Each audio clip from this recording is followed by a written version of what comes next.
Keeping the Rabble in Line. Noam Chomsky interviews with David Barsamian. Copyright 1994 by Noam Chomsky and David Barsamian. Keeping the Rabble in Line. Copyright 1994 by Noam Chomsky and David Barsamian. Introduction. Keeping the Rabble in Line is a sequel as well as a departure from Chronicles of Dissent. In this latest collection, Noam Chomsky focuses on economic and trade issues and the emerging global economic order, while an increasingly spectacle-driven media wine and dine us on a menu of O.J. Simpson, Tonya Harding, or whatever the current diversion is. Major shifts in the international scene are occurring. As Chomsky points out, nation-states are becoming increasingly challenged by the power and reach of transnational corporations. The latter may be the defining feature of the coming era. Our response will be crucial. Again and again, in these interviews and elsewhere, Chomsky suggests the need to organize and become active. Passive consumption of information is not enough. Rabble will hopefully get people moving in a practical direction, be it direct action protests, getting involved with, or establishing a community radio station, producing and distributing a video, starting a bookstore, publishing a newsletter, or having discussions in your living room with a few friends. I think Chomsky's contribution lies in the fact that he constantly stresses not just the need to be informed and act, but that we are all capable of doing so. His own commitment, involvement and accessibility is a concrete example. He is a cartographer. He provides a detailed roadmap to assist in figuring out where things are and in charting out routes. And in another sense he is a memory bank. So while the punditocracy engineer history Chomsky is, there is a constant corrective to remind us about the concerted US effort to destroy popular organizations in post-war Europe, or the monstrous crimes of the Indochina War, or the real accomplishments of the Nixons, Kissingers, Clintons and other luminaries who direct the global pillage. The interviews in this collection were recorded in Chomsky's office at MIT or by phone. Crime and Gun Control was a live radio call-in on KGNU in Boulder. Titles reflect the core theme of the interviews, but each discussion covers several topics.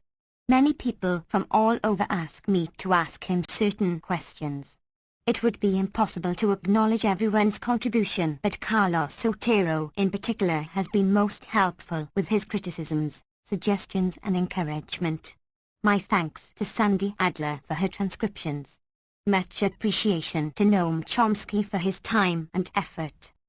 David Barsamian, August 1, 1994. Keeping the Rabble in Line. Copyright 1994 by Noam Chomsky and David Barsamian. The World Bank, GATT and Free Trade. April 20, 1992. DB. In 1944 at the Bretton Woods Conference in New Hampshire, the World Bank and the International Monetary Fund, IMF, were both created. What function do these two major financial entities play? Their early role was in helping to carry through the reconstruction of the state capitalist industrial societies that had been wrecked by the Second World War. After that they shifted to what is called development, which is often a form of controlled underdevelopment in the Third World, which means designing and supporting particular kinds of programs for the Third World. At this point we move into controversy. Their effect, and you can argue about their intention, is overwhelmingly to integrate the South, the old colonial areas, into the global society dominated by concentrated sectors of wealth within the North, the rich society. DB, you know that old song, where have all the flowers gone? Well, where have all the billions gone? The World Bank has lent tens of billions of dollars. Who lent what to whom exactly? What did it do there? You can't answer that simply. In the advanced industrial societies, that money helped carry out a reconstruction from post-war damage. In the Third World, lending has had mixed effects. It's had effects in changing the nature of agriculture, developing infrastructure, steering projects towards particular areas and away from other areas. It's been part of the long process of trying to undercut import substitution and move toward export-oriented agriculture. By and large, World Bank loans have been a subsidiary to the policies of those who control it. The United States has an overwhelming role in the financial institution because of its wealth and power. And the United States and its immediate allies have designed programs of what they call development throughout the world. The money may have gone into anything from dams to agro-export producers to occasionally some peasant project. DB, the International Monetary Fund, has been vilified in the Third World for the draconian measures that it has imposed on those developing countries. Take a Latin American country today. There is a huge debt crisis. Remember that the Bretton Woods system basically broke down in the early 1970s. The Bretton Woods system involved regulation of currencies, a convertibility of the dollar for gold, all sorts of other rules which essentially made the United States an international banker. By 1970 or so the US could no longer sustain that. It was very advantageous to the United States in the 1950s and 1960s. It allowed enormous overseas investment by American corporations. But by 1970 the US was unable to sustain the role of international banker. President Nixon dismantled the system in 1971. That led to an enormous amount of unregulated currency floating around in international channels. The world was awash with unregulated capital, particularly after the rise in the oil prices. Bankers wanted to lend that capital, and they did. They lent it primarily to third world countries, which means to elite elements. For example, Latin American dictatorships would go on huge borrowing binges. The results were praised in the West as economic miracles, like the Brazilian miracle under the generals, which left that country saddled with huge indebtedness. When the 1980s came along, US interest rates went up and started pulling money toward the United States and increasing interest payments on the debt. The Latin American economies started going into free fall. Capital flowed out of them at a rapid rate. They were unable to control their own internal wealthy classes. The capital export from Latin America may not have been at the level of the debt, but it probably wasn't very far below it. There was a flow of hundreds of billions of dollars from south to north, partly debt service, which far outweighs new aid by the late 1980s, payment of interest on the debt, and so on, and other forms of capital flight. By now, deeply impoverished African countries are even exporting capital to the international lending institutions. The net effect of this is what some people jokingly call a program in which the poor in the rich countries pay the rich in the poor countries. That's approximately the way it comes out. Then the IMF comes along, run by the wealthy countries, which have certain rules for the weak. They are that if you have a high level of inflation and the currency isn't stable and various other economic indicators aren't satisfied, then you impose extreme forms of austerity, balance the budget, cut back services, control the currency, etc. That's neoliberal free market economics. That's typically disastrous for the general mass of the population. That's why the rich countries themselves will never accept those rules unless they're forced to. For example, there was a time in the late 1970s when Britain was forced to adopt certain IMF rules because of its weakness. But no country rich or powerful enough would ever do it, like the US, for example, which has incredible debt but doesn't accept IMF suggestions. We're too powerful to follow those rules. Third world countries, which are much weaker, especially those which are under the control of Western-oriented elites anyway, who often benefit by it, to follow the rules, and there's disaster for the population. That's why you get vilification. The same thing is happening in Eastern Europe now. The whole neoliberal free market story is basically designed for the benefit of the people who are going to win the game. Nobody else follows those rules. The West doesn't follow them either when it's not going to win. For example, The World Bank estimates that right now protectionist measures imposed by the rich countries cost the third world more than twice as much as total aid going from the north to the south, and that aid is mostly a disguised form of export promotion. DB, to whom are the World Bank and the IMF accountable?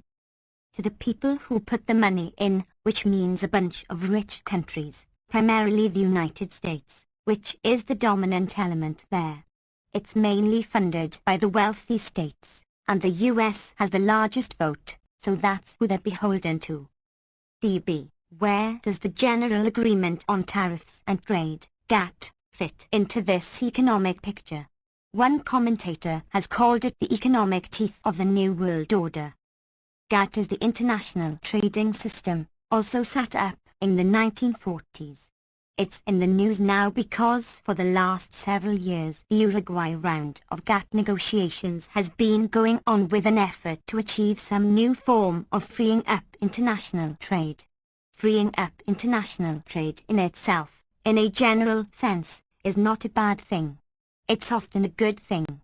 The point is, nobody goes into that game, if they have the power, without ample protection for their own internal needs. So for example, every one of the Western powers, including the United States, is entering the GATT negotiations with a certain agenda, a mixture of liberalization and protectionism geared to the particular strengths and weaknesses of that economy. When we speak of that economy, we mean the people in the dominant positions in it. So the European community wants high-level protection for the aerospace industry and agricultural production. The United States has a mixture of policies. It's calling for liberalization and free trade in many areas. On the other hand, it's also calling for enhanced protection in areas where the US is strong. Take so-called services like banking. The US is calling for a liberalization of services in the third world, which would have the instantaneous effect of swamping and overwhelming all third world banks and financial institutions by Western ones, since they're so much richer and more powerful. That would eliminate the possibility of any national industrial development programs within the third world. That's the kind of liberalization that the US is in favor of. It means that third world economies would be managed by Western banks and those who run them and the governments that are tied to them. On the other hand, the US is calling for more protection in other areas, particularly intellectual property rights, which includes anything from pop music to cinema to software to patents. Right now the US is racing ahead in patenting what may turn out to be parts of genes. The idea is to patent the genes of corn, or for that matter humans, so that future biotechnology, which will involve various kinds of genetic engineering, will be in the hands of mainly US private firms. They will control that field, and they want to make sure it's protected. So they want long patent rights and so on. That means that drugs, software, new technology, new agricultural forms, any form of biotechnology that may involve health will be in the hands of Merck Corporation and others like them who will make tens of billions of dollars in profits. It means that India, which could duplicate a lot of this much cheaper, duplicate Merck drugs at a fraction of the cost, will not be permitted to do it. The US also demands product rather than only process patents, to ensure, say, that India's pharmaceutical industry doesn't invent a cheaper way to produce some drug, a barrier to efficiency and innovation, but a boon for profits. That's understandable on the part of the rich. They want to control the future, naturally, and that means control technology. The biotechnology aspect, the patenting of genes, has been causing an international furor in the scientific world. It can have a huge impact in the future. One shouldn't minimize it. The US, like others, also insists on a high level of protection for US shipping. Shipping between US ports has to be in US ships. If Alaskan oil comes down to California, it has to be in US ships. The US insists that anything involving US goods be done to a very high percentage in US ships, which benefits the US maritime industry. Similarly, defense expenditures are not considered subsidies under GATT rules. That's enormously important for the US, which spends more on its military system than the rest of the world combined, as has always used that as a cover for massive public subsidy to high-tech industry. The point is that there is a mixture of protectionism and liberalization geared to the interests of those who are designing the policies, which are the powerful economic forces within the state in question. That's not a great surprise, after all, but that's what GATT is all about, and that's what the negotiations are about. If the current GATT programs succeed, it's clear that they're tending towards a world government ruled by a club of rich men who meet in their organizations, like the G7 meetings, the meetings of the 7 richest industrial countries, which have their own institutions, like the IMF and the World Bank, which have a network of arrangements established in GATT and which administer a system of what's sometimes been called corporate mercantilism. Remember that although this is called liberalization and free trade, there's a tremendous amount of managed trade internal to it. So huge. Corporations which are often more powerful than many states carry out controlled, managed trade internally. This means trade across borders, too, because they're internationalized. They do planning of investments, of production, of commercial interactions, manipulation of prices, and so on, and they naturally manage it for their own interests. Corporate mercantilism is fine. It's governments that are not allowed to get into the game. The rich Western powers don't have any objection at all to managed trade. They just don't want it to be done by governments, because governments have a dangerous feature that corporations don't have. Governments may to some extent fall under the influence of popular forces, usually to a limited extent. But to some extent there's always that fear. There's no such fear in corporations. They are immune from any form of public control or even surveillance. Therefore they are much more acceptable management agents for this mercantilist system being designed globally in the interests of the rich. GATT plays its role in this. DB, you mentioned the powerful economic forces.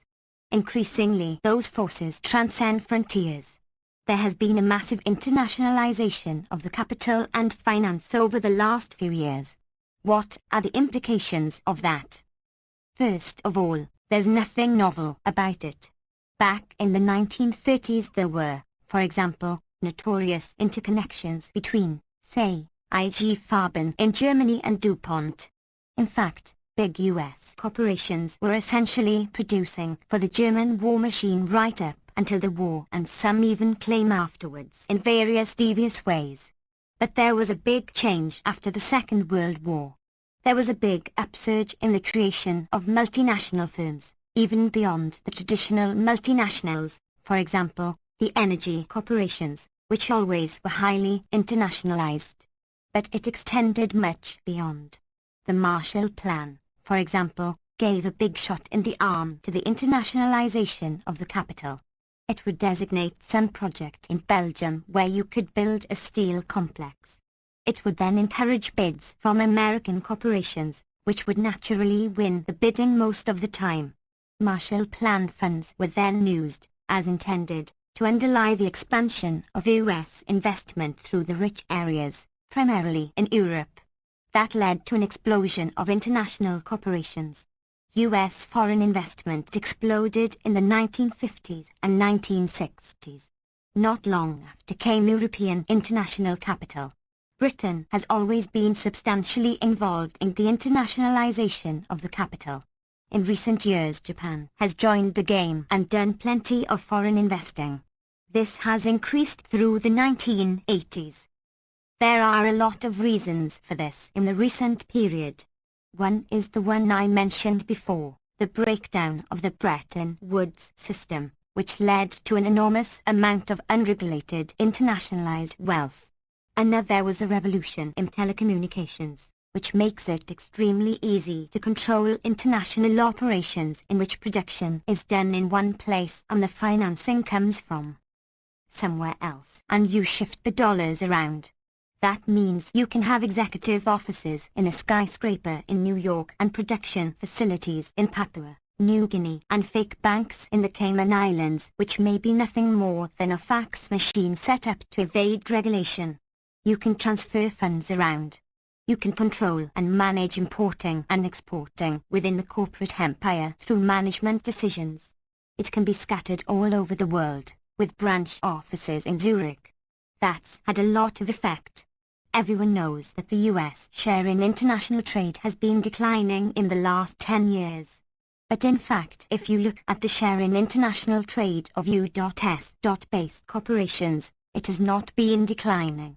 It may have been either stable or slightly increasing. Everyone knows the US is supposed to have a big trade deficit. On the other hand, if you take into account the operations of overseas producers that are part of U.S.-based corporations, and imports into the United States that are actually transfers from U.S. corporations operating abroad to the same U.S. corporations operating internally, if they import parts for their own production, it probably levels out the trade deficit, maybe even gives the U.S. a trade surplus. The functioning institutions in the world system are increasingly corporate empires. I say increasingly because national states, the rich states, at least, retain substantial importance. They are instruments of integrated corporate systems. And also increasing because it's an old phenomenon. It goes back to the origins of capitalism. It is true that it has grown by leaps and bounds in recent years. DB, to continue with GATT, the Environmental News Network has said that GATT will open borders for businesses seeking lower labor costs and less rigorous environmental regulation, thus blackmailing U.S. workers to accept deteriorating working conditions and lower wages or lose their jobs. Do you think that's a fair assessment? It's not even controversial. Of course, it will have that effect. It's already having that effect. Take the free trade agreement with Canada. It's actually working both ways. Canada has just objected to U.S. environmental regulations on use of asbestos, claiming that that's interference with free trade. Canada is an asbestos exporter, and they want the barriers lowered. Perhaps they've already won on that, meaning that U.S. environmental regulations on asbestos will have to decline. Sooner or later, the U.S. is probably going to object to the Canadian Health Service as an interference with free trade because it means that Canadian-based corporations are freed from the burden of paying parts of health costs that U.S. corporations have to bear because of the grotesquely incompetent and highly bureaucratized health system. Threats from U.S. insurance companies were enough to cause Ontario to drop plans for a provincial auto insurance program that would have reduced costs, but cut out the highly inefficient private corporations, and interference with free trade, they claimed, and won. Canada has lost several 100,000 jobs. There are various estimates, but none are less than 250,000 jobs, to the United States, manufacturing and similar type labor, because Canadian corporations would much prefer to produce in the southeastern United States, where the government enforces what are called right-to-work laws, which means state policy coerces labor to ensure that there will be no unionization. As a result, working conditions are far inferior. Wages are less. Naturally, corporations will move to such places. Even the threat to move serves to discipline labor. In general, the effect of the free trade agreements will be to move to the lowest common denominator with regard to wages and environmental protection. DB, so do you think that under the rubric of free trade that the Canadian health care system would be seen as an unfair advantage that Canadians have? It hasn't yet happened, but I would expect it. I expect that American corporations sooner or later may decide that it would be a good idea to undermine the Canadian Health Service by an argument of that sort. There are a lot of calculations involved in that. One problem is that production is so internationalized that Canadian corporations are often U.S. corporations. DB, What did you make of the spectacle of the President of the United States going to Japan with about a score of CEOs of major US corporations and essentially demanding a kind of international affirmative action, as Jesse Jackson has called it? First of all, remember that the propaganda phrase was, "I'm going for jobs, jobs, jobs." How much Bush cares about jobs you can see by looking at US policy towards American workers. So while he's talking about jobs, jobs, jobs, the US government is trying to set up the basis for maquiladora industries in Central America to take away American jobs. The phrase means profits, profits, profits. That's what he was there for. It was kind of stupid for the CEOs to come along. It left the United States as an object of ridicule. But whether they were along or not, that's what the trip was for. Everybody should have known that. The trip was to coerce Japan into accepting managed trade, meaning what's called here fair trade practices, which means mercantilist arrangements between powerful states to violate free trade arrangements and ensure that their own powerful economic forces get benefits. There's nothing novel about that. The Reagan administration combined free trade bombast with a highly protectionist record. Take control over imports. Various kinds of control over imports amount to duties. They practically doubled, from about 12% to about 23%, during the Reagan years, through what are sometimes called voluntary arrangements, meaning you do what we say or we'll close off your market.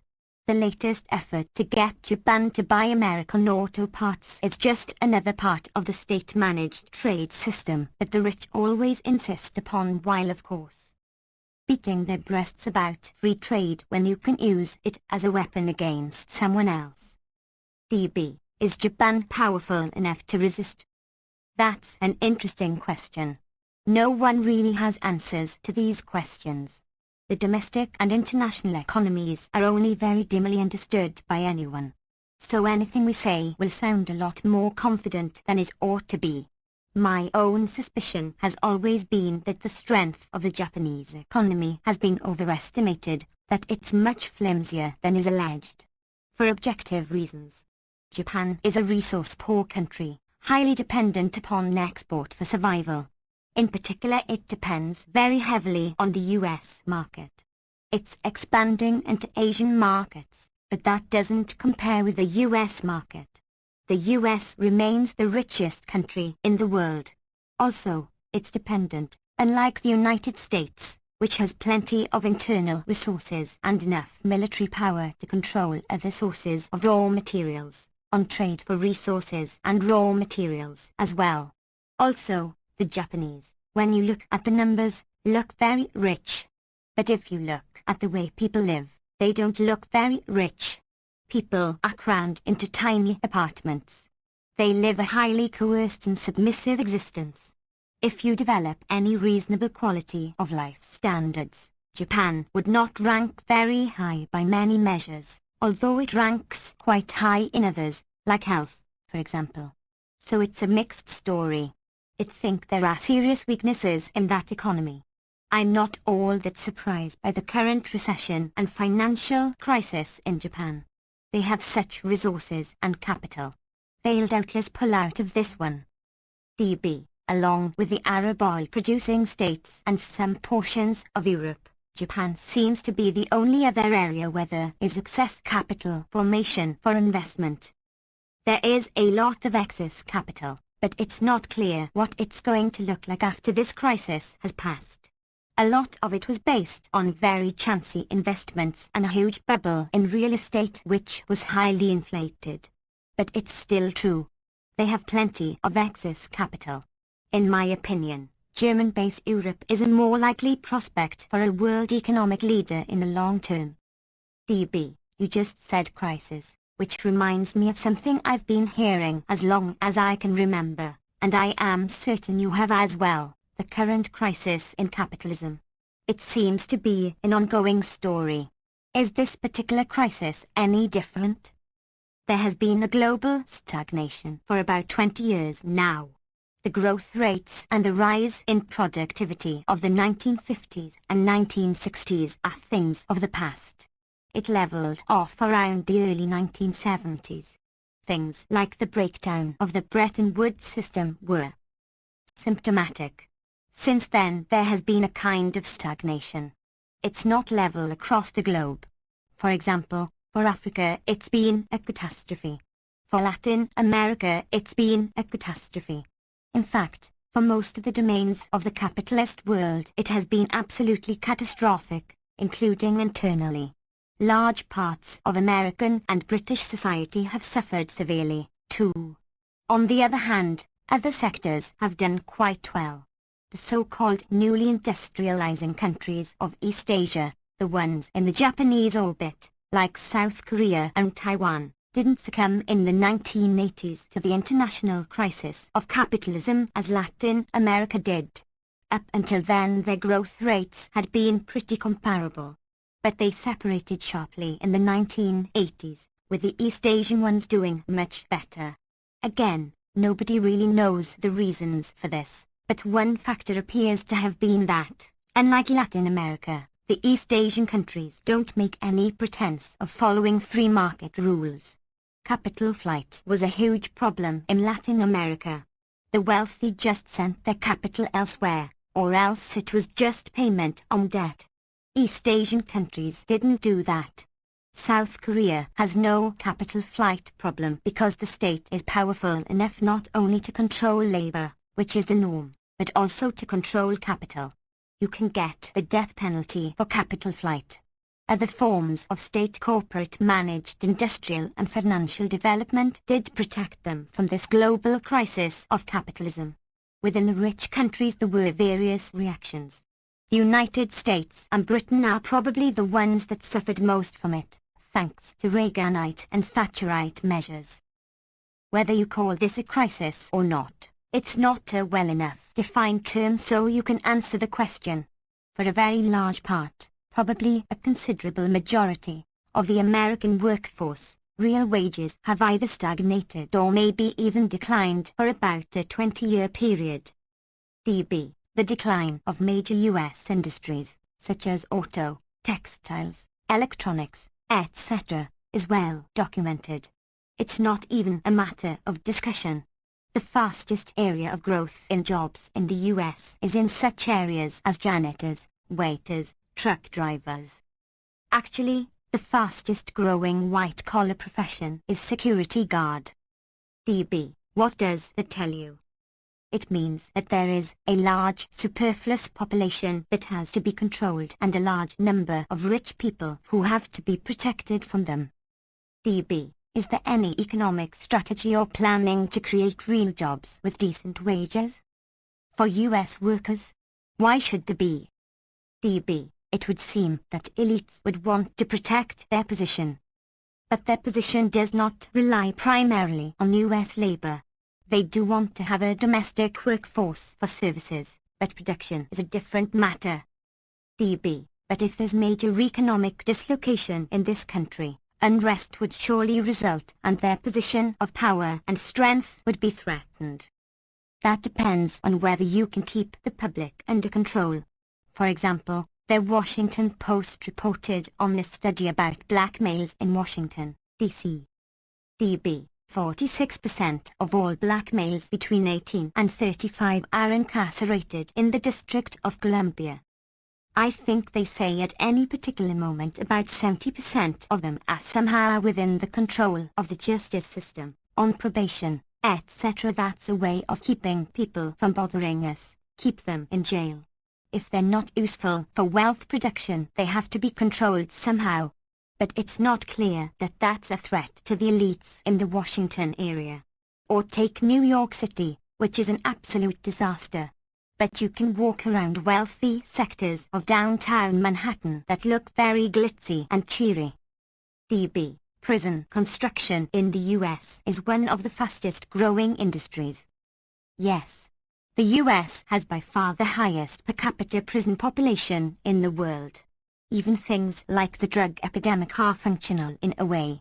I'm not claiming that the government starts it for this purpose. Things go on because they have certain functions for elite groups that set policy. One effect of the so-called drug war, which has very little to do with controlling drugs and a lot to do with controlling people, has been to create a huge explosion in the prison population. Anybody who works with prisons will tell you that a very substantial part of the prison population is people who are in it for possession, not for harming anyone. That's a technique of control. Whether it's an economical technique of control, you could argue. Look how much it costs to control people by putting them in prison and having them on drugs and therefore not bothering you or having them shooting and robbing each other in inner cities. How that compares with other techniques of social control would be a hard question to answer. However, to go back to your original question, if you are a wealthy professional or corporate executive living in Westchester County, there are certain things you want. You want a comfortable environment, a golf course, to be able to go to the theater in downtown Manhattan. You want your executive officers to be in good shape. You want fancy restaurants around. You want to be able to leave your limousine somewhere without having it broken into. You want good schools for your children. You want a powerful army to protect your interests. You want a skilled workforce insofar as you need it. But much of what happens in this country is of no interest to you. If most of the country goes down the tube, that's no big problem. DB, I love your comment. Ultimately is a notion that does not occur in capitalist planning. Why not? First of all, there are no capitalist systems. If there were a capitalist system, it couldn't survive for more than a couple of weeks. The only capitalist systems are the ones that are imposed on third world countries for the purpose of weakening them so that they'll collapse and be taken over by the rich. But there are systems that are more or less capitalist. The more capitalist they are, that is, the more competitive, and less planned and integrated, the more they will tend towards short-term gains. That's inherent in the system. To the extent that a system is competitive and unplanned, those participating in it will be devoting their resources, both intellectual and capital, to short-term gain, short-term profit, short-term increase in market share. The reasons for that are pretty straightforward. Let's imagine that there are 3 car companies, Ford, General Motors, and Chrysler. Let's say they're really competitive. Then suppose that General Motors decided to put its resources into dealing with problems of global pollution or even trying to produce better cars 10 years from now that would be better than those of the Ford and Chrysler. At the same time, its competitors Ford and Chrysler would be putting their resources into increasing profits and market share tomorrow, next month, next year. During that period, General Motors would be out of luck. They wouldn't have the capital and the profits to carry out their plans. That's exactly why in countries like Japan in the 1950s, the ministry that directed and organized the Japanese economy, together with the big corporate conglomerates, explicitly and openly decided to abandon free market illusions and to carry out national industrial planning aimed at Japanese development in strategic sectors with high long-term potential. In newly developing industries, the industries of the future, the startup costs can be quite considerable. Profit doesn't come for some time. In a competitive, more capitalist society, you're out of luck. But in a more managed society, you can deal with that. There are many well-known free market inadequacies that typically lead capitalist entrepreneurs to call upon the state to intervene for their benefit. In Japan, this led to a conscious decision to carry out substantial, organized, planned interference with the market mechanism so that the economy could prosper. Questions of pollution are perfect examples. If one company tries to devote resources to effects on the environment, they will simply be undercut by other companies which are not doing it. Therefore, they will not be in a position to compete in the market. These are matters which are inherent in our capitalist systems. There were experiments with laissez-faire in Britain in the 19th century, when people actually took their own rhetoric seriously. But they pretty quickly called it off. It's too destructive. DB. So you're saying that this class of managers is impervious to the bridges literally collapsing on the homeless and tunnels bursting under the city of Chicago? Not because they're bad people, but because if they stopped being impervious to it they wouldn't be managers anymore. Suppose that the CEO of some big corporation decides he's going to be a nice guy and devote his resources from that corporation to the homeless people under the bridges that are falling down or to global pollution. DB, he's out of a job. He's out of a job. That's inherent in the system. These are institutional facts. If you want to watch this at its more extreme limits, you should take a look at the World Bank plans on pollution. These recently surfaced. One of my favorite issues of the New York Times must have been February 7th, back in the business section. There was a report called something like "Can Capitalism Save the Ozone Layer?" Ozone being a metaphor for saving the environment. The question was whether capitalism could save the environment. That was a story by their financial correspondent Sylvia Nasser. The World Bank had come out with a consensus report for the rich countries on the position to take at the Rio conference in June on the global environment. It was written by Lawrence Summers, the chief liberal economist from Harvard. The idea is that the rich countries should take the position, led by the World Bank, that the problem of pollution is that the poor countries, the third world, don't follow rational policies. Rational means market policies. Many of them are resource and raw material producers, energy producers, and they sometimes try to use their own resources for their own development. That's irrational.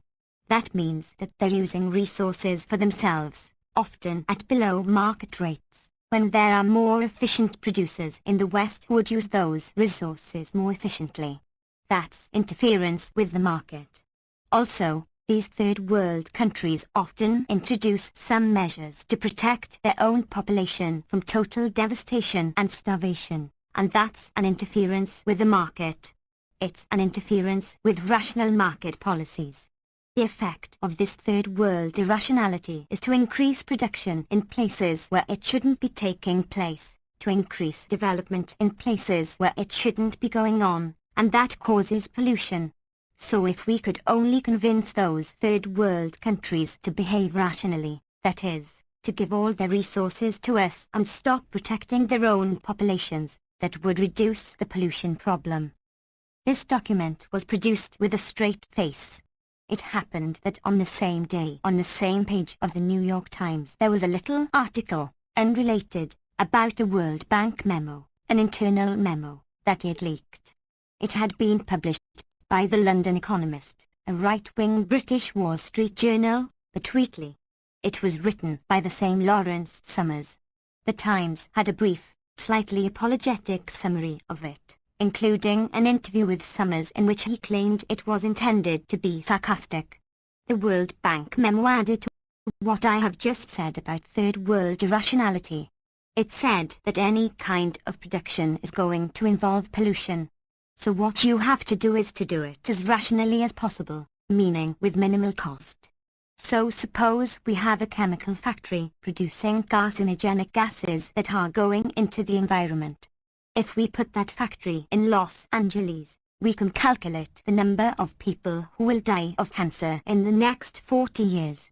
We can even calculate the value of their lives in terms of income or whatever. Suppose we put that factory in Sao Paulo or some even poorer area. Many fewer people will die of cancer because they'll die anyway of something else, and besides, their lives aren't worth as much by any rational measure. So it makes sense to move all the polluting industries to places where poor people die, not where rich people die. That's on simple economic grounds. Combine that with the other document. What it says is that the third world should stop producing and protecting its own population because that's irrational. We should send our polluting industries to them because that is rational. Summers in this memo points out that you might have counterarguments to this based on human rights and the right of people to a certain quality of life. But he points out that if we allowed those arguments to enter into our calculations, then just about everything the World Bank does would be undermined. That's quite accurate. That's supposed to be a reductio ad absurdum. Obviously we can't undermine everything the World Bank does, so obviously we can't allow such considerations to enter. We consider only economic rationality, of course geared to the interests of the World Bank. That's what you do with pollution. Try to convince the third world to stop producing and to stop protecting their own population and to accept our pollution. It's all perfectly explicable on rational economic grounds. Any graduate student in economics can prove it to you. DB, apropos of this blindness of the planners, you have a fantasy. It's not blindness. I think it's very reasonable on their part. DB, within their framework. Yes. DB, you tell of a fantasy that involves the Wall Street Journal and the greenhouse effect. Someone asked me once and I simply said that if I had the talent, which I don't, I would write a short story about the Wall Street Journal. I suppose their offices are on the 17th floor of some New York skyscraper. They're sitting there in that office putting out an issue of the Wall Street Journal claiming once again that the greenhouse effect is just a fraud invented by left fanatics. As the issue goes to press, the water level would have risen to that point and you could hear them gurgling as they start the printer running. That's about what it's like. DB, let's talk about organized labor unions in the United States. Only 15 or 16% of the total U.S. workforce is now unionized, far below, perhaps by half or even more, what it was decades ago. This is the era of givebacks, benefits reductions, skipping, deferring or eliminating raises. Does organized labor really have a positive, progressive role to play? It should, but it's in a very weakened state. It's been so weak for a long time, but it was smashed during the 1980s. It started with Reagan's success in breaking the air traffic controllers' strike, and it's continuing until today. The UO just lost a serious strike at Caterpillar. Their strategy has been so overcome by class collaboration, we nice guys work together with management, that when the crisis came at Caterpillar they were probably unprepared. They were simply wiped out. At this point Caterpillar probably won't even live up to the terms of the latest agreement. It seems to be continuing to lock them out. These are serious blows to the labor movement, and that means to American democracy, but they're much to the benefit of the small sectors that are enriching themselves. Does labor have a part to play? It depends on whether working people can get their act together and rebuild the labor movement and turn it into a powerful force for both people's rights and democracy as it once was. It's going to have to be rebuilt from the bottom up. Labor's role has declined significantly since the 1940s. They're not unaware of it. Doug Fraser, the former head of the UO, pointed out almost 15 years ago that there has been a bitter, one-sided class war led by American capitalists fighting against labor, while labor, meaning labor bureaucrats, have been seduced by class collaboration slogans. They're not fighting a class war. The effect of a bitter, one-sided class war is very evident. DB, the New York Times, in talking about the economic woes, says there is little mystery about what caused the economic problems. The country is suffering a hangover from the mergers, rampant speculation, overbuilding, heavy borrowing and irresponsible government fiscal policy in the 1980s. How well did the Times and its brethren in the media during this period of economic dislocation and decline actually cover the events and give the American people information that they could act upon? The Times hasn't in the business of giving the American people information they can act upon. They hailed the Reagan Revolution and its achievements. There were sectors of the population that profited marvelously, including the corporate sectors, of which the Times is a part. They couldn't fail to see that there are social costs.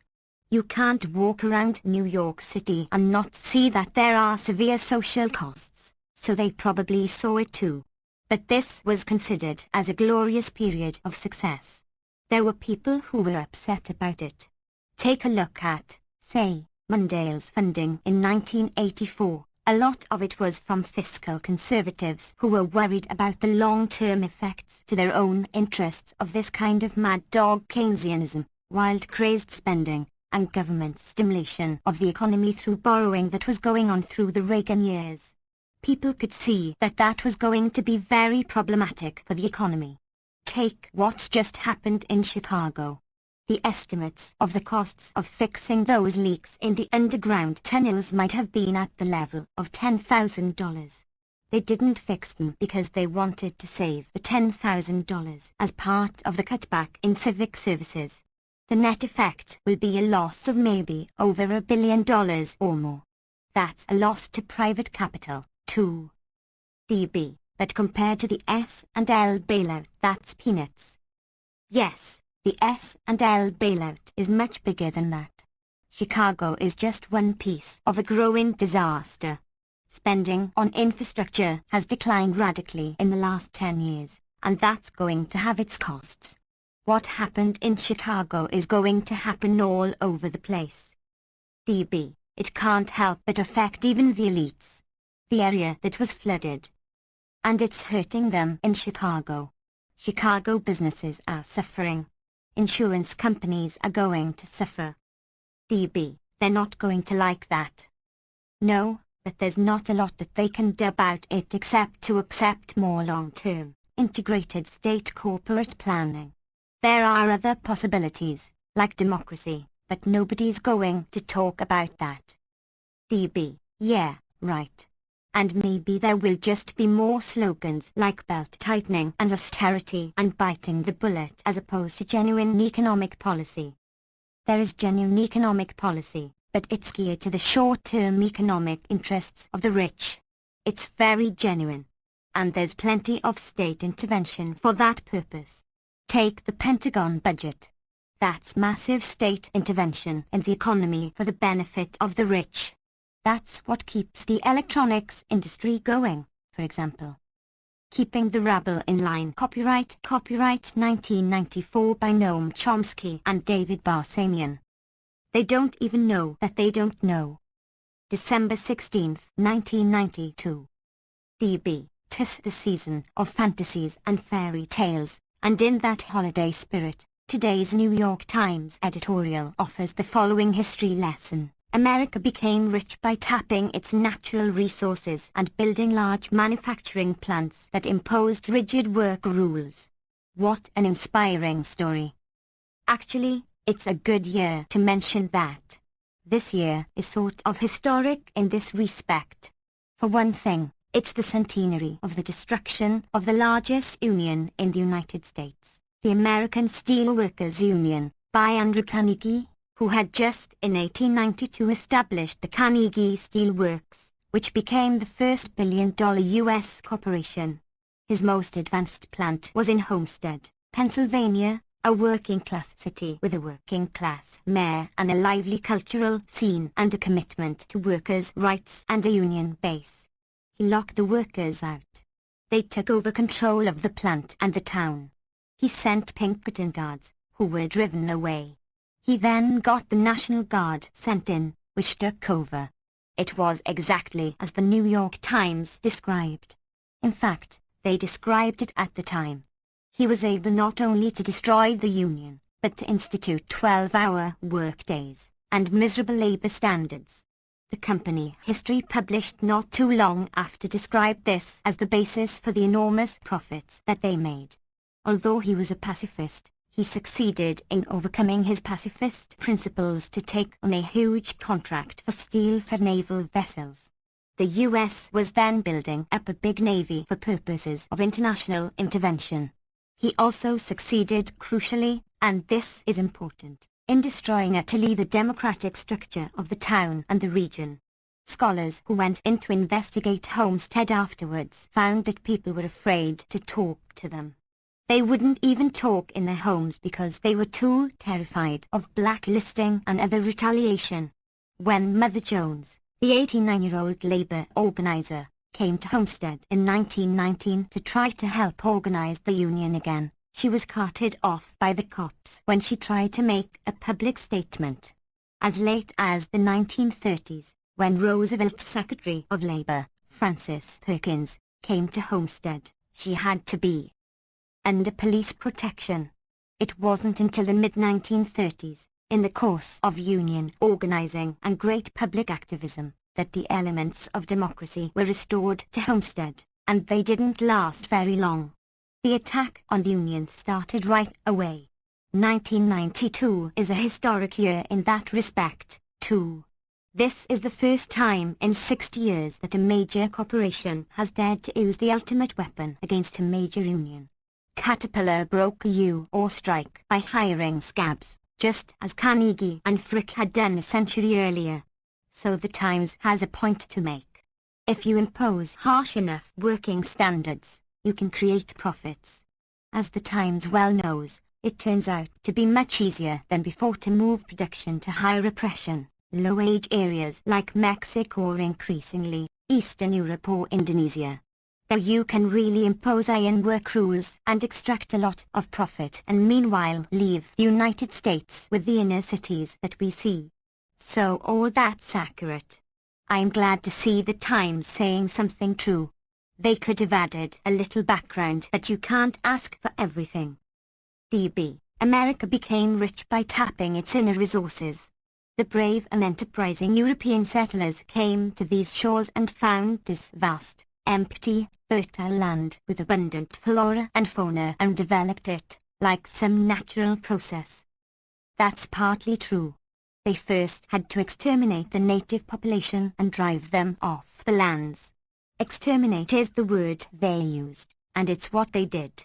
After exterminating the population and bringing in huge numbers of slaves to work for them, they developed the resources. DB, at the Little Rock Economic Conference and elsewhere there is much talk of economic recovery and restoring competitiveness. Gar Alperovitz takes a dim view that federal policy can reverse basic problems. He writes in today's New York Times that what is being proposed is not likely to make a dent in our deeper economic problems. We may simply be in for a long, painful era of unresolved economic decay. Would you agree? I didn't see that piece, but I did read this morning's Financial Times from London, and they talk with some pleasure of the fiscal conservatism shown by Clinton and his advisers. There are some real issues here. First of all, as regards Gar Alperovitz's comment, it's accurate, but we have to be careful in the use of terms. When he says America is in for a long period of decline, we have to decide what we mean by America. If by the United States we mean the geographical area, he is, I'm sure, right. There has been decline, and there will be further decline, and the country is picking up many of the aspects of a third world society. That's an automatic consequence of sending productive labor elsewhere. GM, as the press constantly reports, is closing some 24 factories in North America.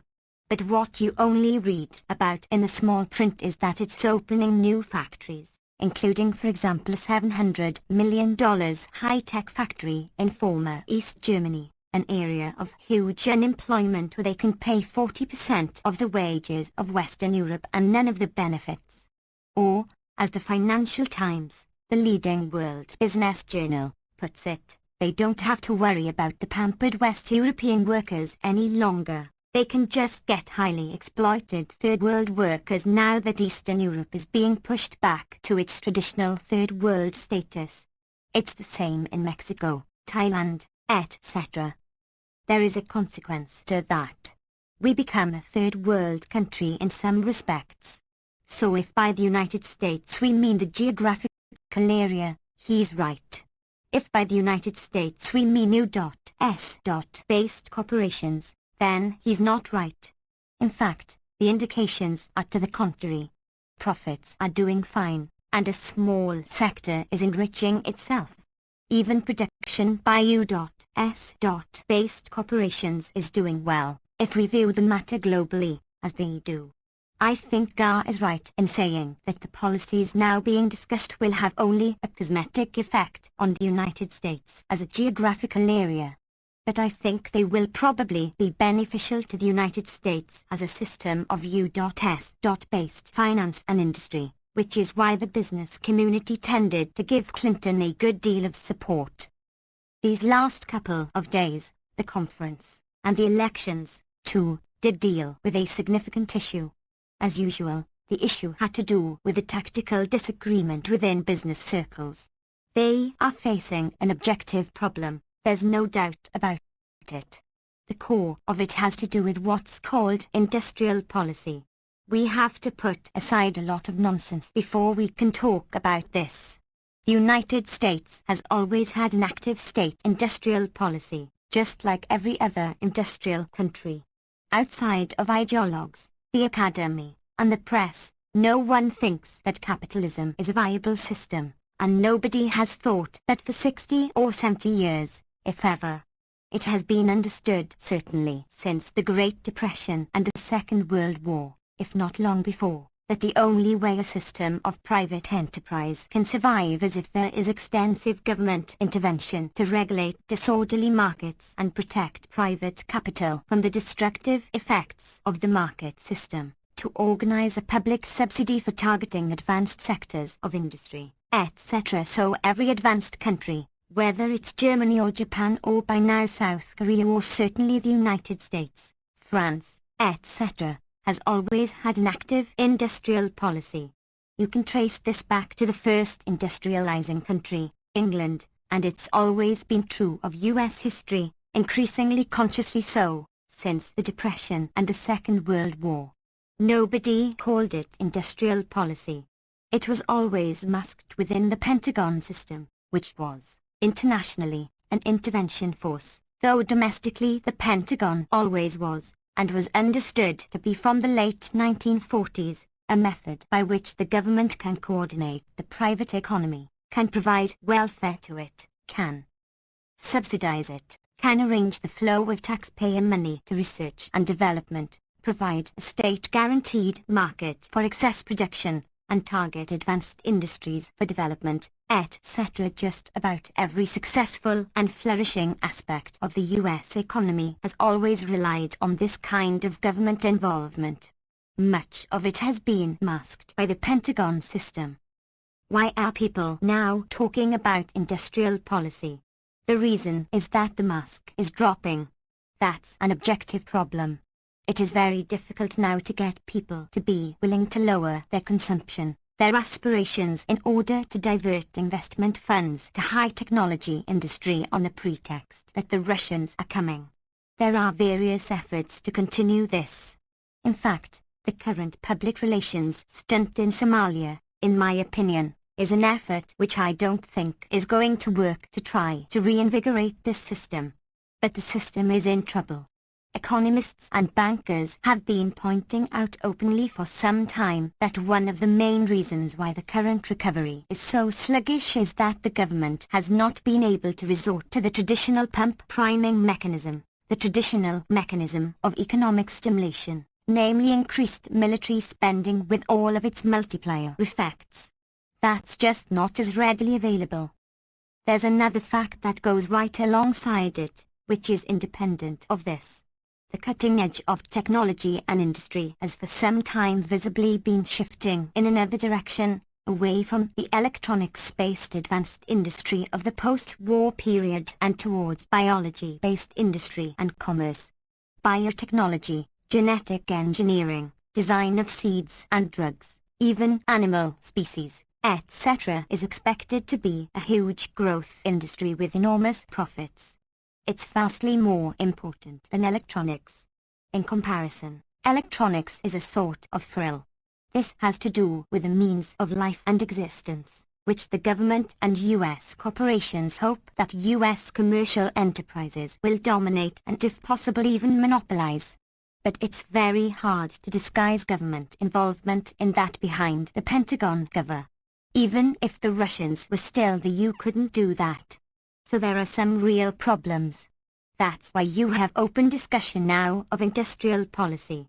It was pretty openly proposed and discussed in the Little Rock meetings, and in fact throughout the campaign.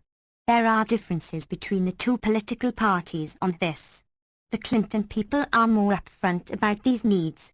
The Reagan-Bush types, who are more fanatically ideological, still to some extent have their heads in the sand about it, although the Reagan administration was highly protectionist and did set up a government corporation to try to get the computer chip industry back into operation.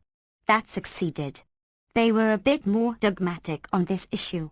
I think that's one of the main reasons why Clinton had substantial business support. Those are real phenomena. They will have to be dealt with. Or take the question of infrastructure or human capital, a kind of vulgar way of saying keep people alive and allow them to have an education. By now the business community is well aware that they've got problems with that. Take, for example, the Wall Street Journal, which has been the most extreme advocate of Reaganite lunacies for the past 10 years. They're now publishing articles in which they're bemoaning the consequences without, of course, conceding that those are the consequences.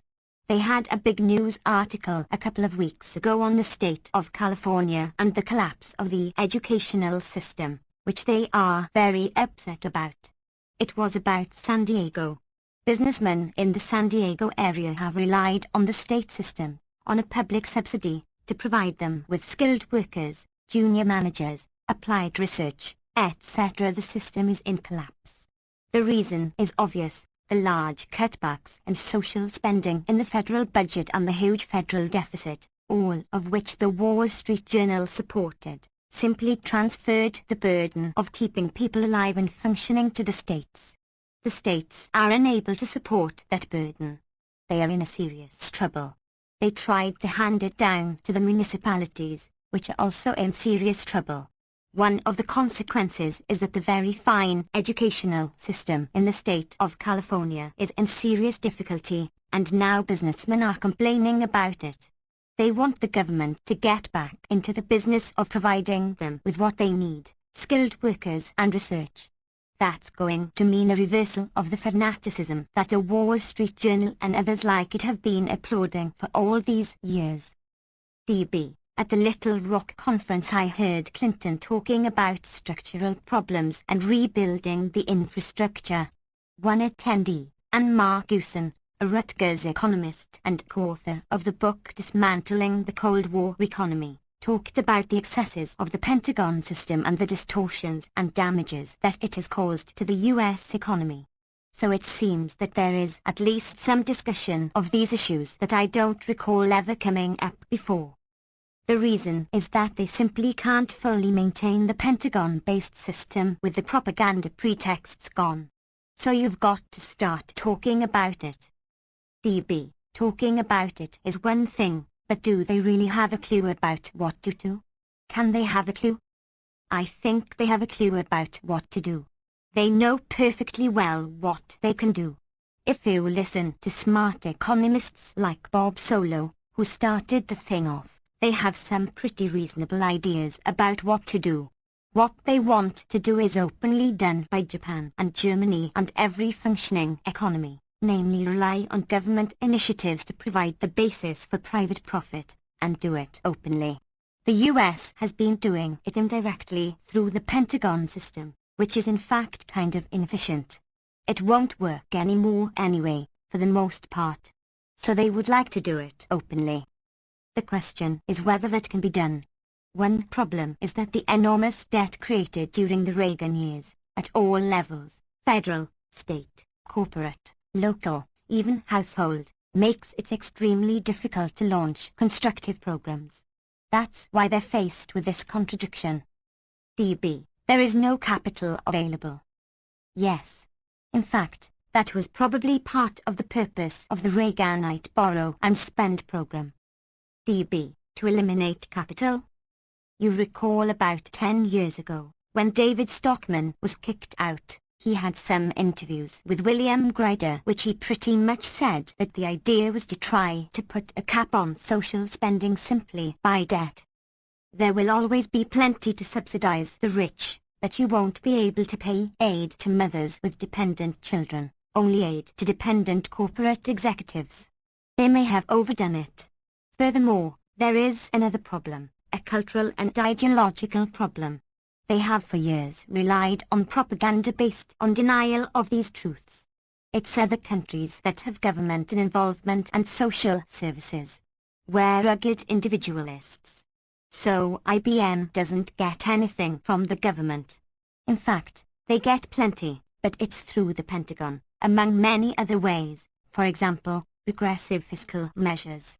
Propaganda aside, the population is pretty individualistic and kind of dissident and doesn't take orders very well, by comparative standards, and it's not going to be easy to sell people on subsidizing advanced sectors of the economy. These cultural factors are significant. In Europe there has been a kind of social contract. It's now declining, for exactly the reasons that I mentioned, but it has been largely imposed by the strength of the unions, in my opinion, the organized workforce, and the relative weakness of the business community, which is not as dominant in Europe as it has been here for historical reasons. That led to a kind of social contract, if you like, in which the government does see primarily to the needs of private wealth, but it also creates a not insubstantial safety net for the rest of the population. So they have general health care, reasonable services, etc. We haven't had that, in part because we don't have the same organized workforce and we have a much more class-conscious and dominant business community. In Japan, pretty much the same results were achieved, but the reasons were largely the highly authoritarian culture. People just do what they're told. So you tell them to cut back consumption, they have a very low standard of living, considering their wealth, work hard, etc. and people just do it. That's not going to be so easy to do here. There are going to be many problems. DB, you mentioned the GM plant moving to Mexico. There's also Smith Corona in Cortland, New York, the last U.S.-based typewriter company. That, too, is moving to Mexico. There's a whole maquiladora corridor along the border, with incredible levels of lead in the water, higher levels of pollution and toxic waste, and workers working for $5 a day. Actually, the case that I mentioned was GM moving to Eastern Europe, which is in a way more interesting. It tells you what the Cold War was all about. But you're right about Mexico. One of the major issues before the country right now, right through the whole electoral period, is NAFTA, the North American Free Trade Agreement. It's quite interesting to see how that's been handled. You learn a lot about the country and the future from looking closely at that. There is no doubt that NAFTA is going to have a very large-scale effect on the life of Americans, and Mexicans, too. You can debate what the effect will be, but nobody doubts that it will be significant. Quite likely the effect will be to accelerate just what you've been describing, the flow of productive labor to Mexico, which is a totalitarian dictatorship, very brutal and repressive. Therefore, you can guarantee low wages. During what's been called the Mexican economic miracle of the last decade, wages have dropped 60%. Union organizers get killed. If the Ford Motor Company wants to toss out its workforce and hire slave labor, they just do it. Nobody stops them. Pollution goes on unregulated. It's a great place for investors. One might think that NAFTA, which includes sending productive labor down to Mexico, might improve their real wages, maybe level the two countries. But that's most unlikely. One reason is the repression, which prevents organization that could lead to raising wages.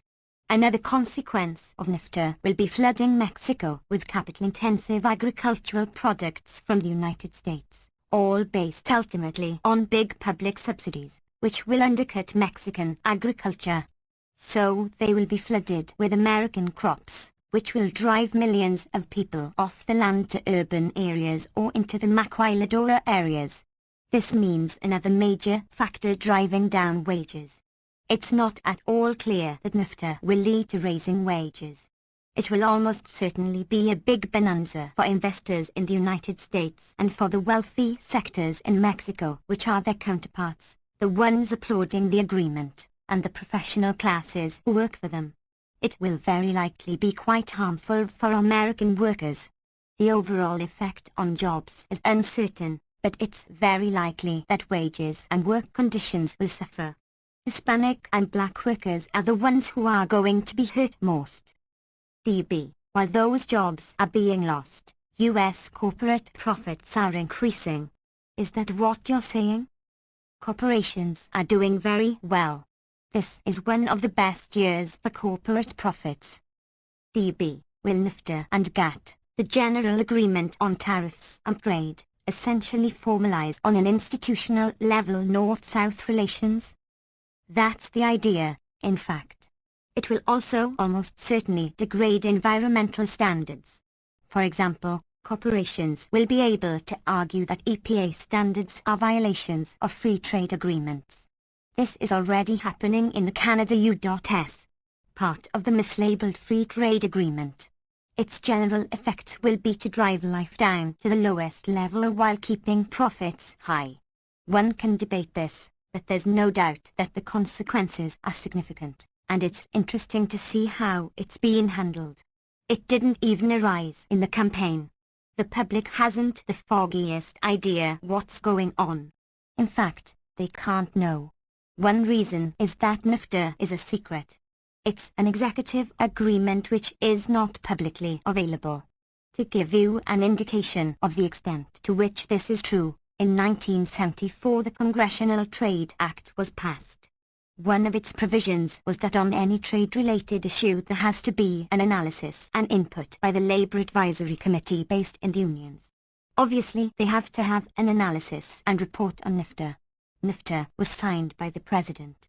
It's an executive agreement. That was mid-August of this year. The Labor Advisory Committee was notified.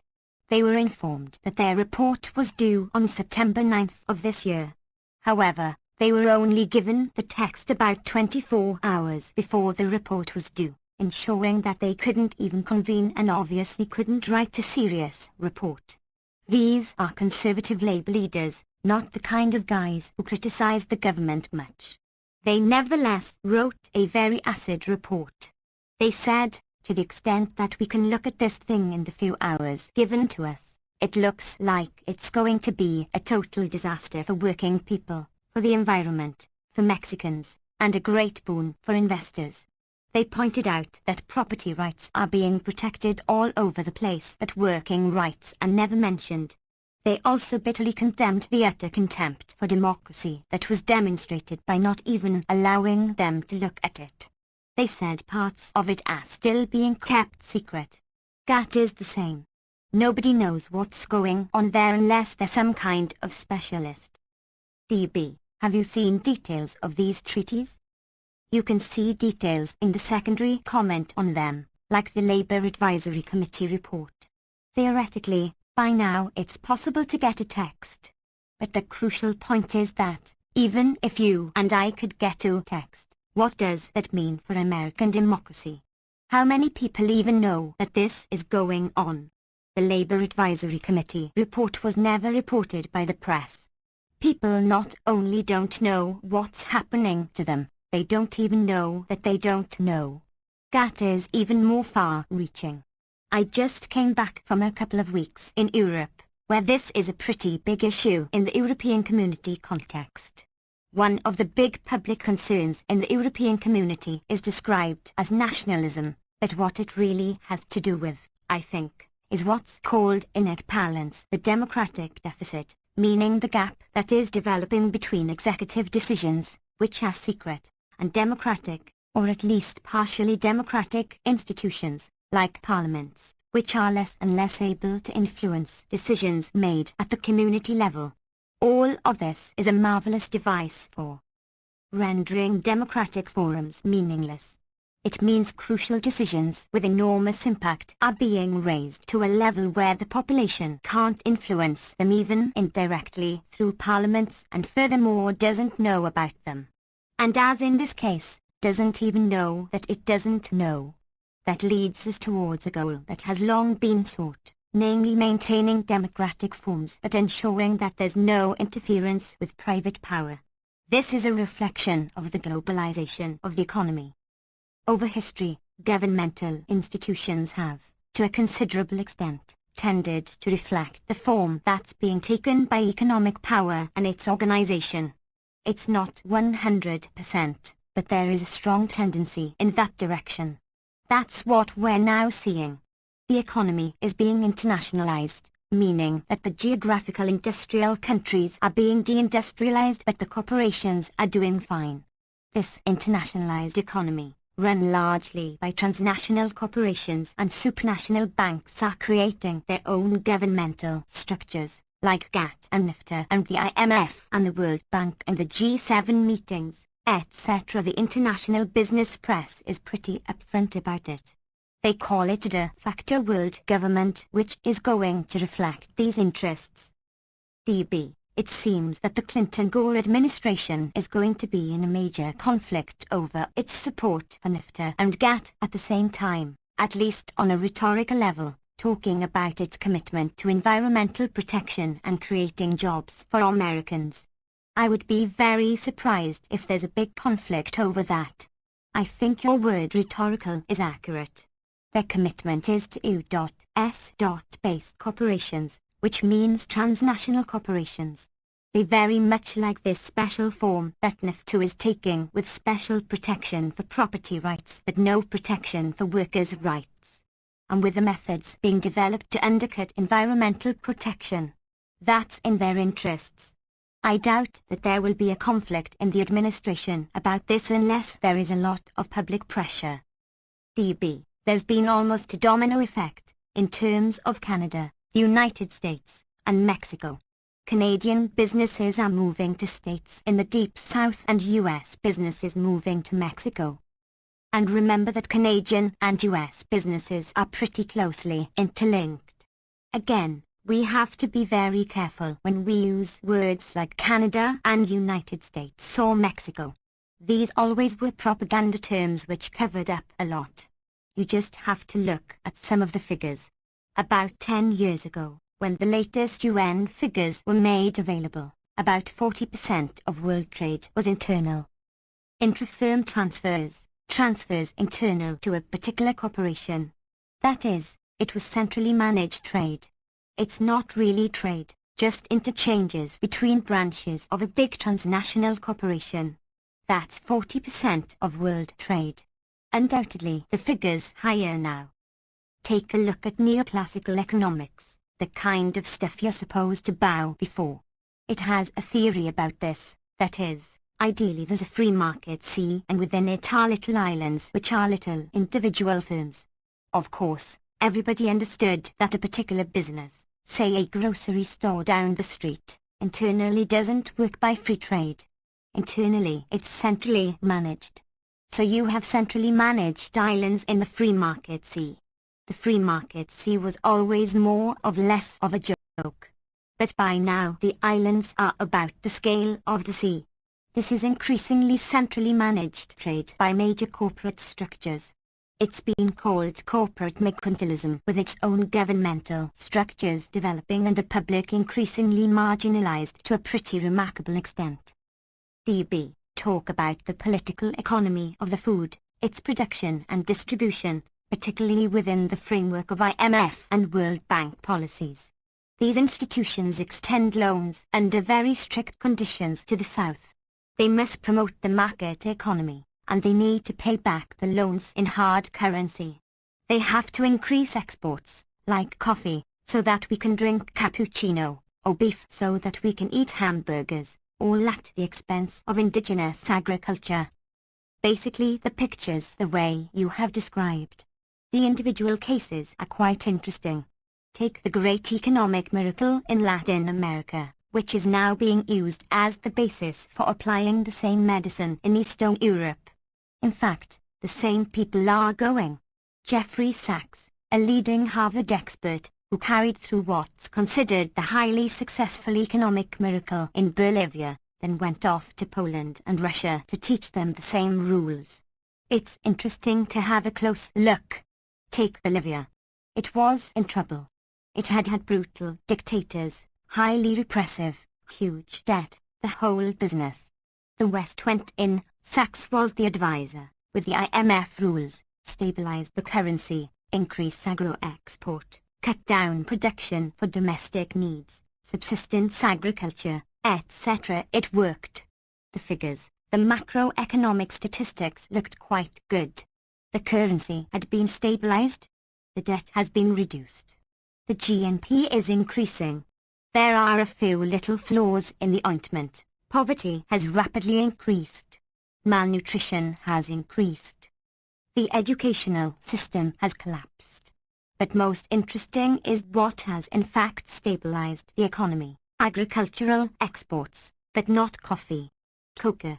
Some specialists on Latin American economies estimate that it now accounts for probably about 2/3 of Bolivian exports.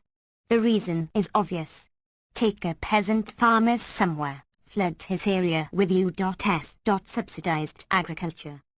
Maybe through a food for peace program, so he can't produce or compete. Set up a situation in which the only way he can function is as an agricultural exporter. He's not an idiot. He's going to turn to the most profitable crop, which happens to be coca. The peasants, of course, don't get much out of this. They also get the guns and the DA helicopters. But they get something. At least they can survive. And you get a flood of cocoa exports. The profits mostly go to the big syndicates, or, for that matter, to New York banks. Nobody knows how many billions of dollars of this pass through New York banks or their offshore affiliates, but it's undoubtedly plenty. Plenty of it goes to US-based chemical companies which, as is well known, are exporting chemicals to Latin America far beyond any industrial needs, mainly the chemicals that are used in cocaine production, which is an industrial activity. So there's plenty of profit. It's probably giving a shot in the arm to the US economy as well. And it's contributing nicely to the international drug epidemic, including here. That's the economic miracle in Bolivia. And that's not the only case. But yes, these are the kinds of consequences that will follow from what has properly been called IMF fundamentalism. It's having a disastrous effect everywhere it's applied, except that it's regarded as successful. From the point of view of the perpetrators, it is quite successful. So Latin America is supposed to be undergoing a dramatic recovery, and in a sense it is. As you sell off public assets, there's lots of money to be made. So much of the capital that fled Latin America is now back. The stock markets are doing nicely. Take a look at Chile. There's another big economic miracle. The poverty level has increased from about 20% during the Allende years up to about 44% now, after the great miracle. Similarly in country after country. But the elite sectors, the professionals, the businessmen, are very happy with it. And they're the ones who make the plans, write the articles, etc. So there's a lot of praise for the economic miracle here, too. It's just a far more exaggerated version of what we see here. Here we see it in a relatively mild way as compared with the third world, but the structural properties are the same. The wealthy sector is doing fine. The general public is in deep trouble. DB, between 1985 and 1992, for example, in the United States, Americans suffering from hunger rose from 20 to 30 million. This while novelist Tom Wolfe, a great admirer of yours, described the 1980s as one of the great golden moments that humanity has ever experienced. Take a look at last Sunday's New York Times magazine. There was an article which was properly apolitical, but if you just add the background politics you can explain it. It was about the Boston City Hospital, the hospital for the poor, the general public in Boston, not the fancy Harvard teaching hospital. They didn't say so in the article, but couple of years ago they had to institute a malnutrition clinic because they were getting third world levels of malnutrition and their funds are so slight that they had to institute take the cases that you can save more easily. That's something that has never happened before. Most of the deep starvation and malnutrition in the country had pretty well been eliminated by the Great Society programs in the 1960s. But by the early 1980s it was beginning to creep up again. And now the latest estimates are 30 million or so in deep hunger. It gets much worse over the winter because parents have to make this agonizing decision between heat and food. The effect is the kind of things described in that article, children dying because they're not getting water with some rice in it. DB. The group World Watch says that one of the solutions to the shortage of food is control of population. Do you support efforts to limit population?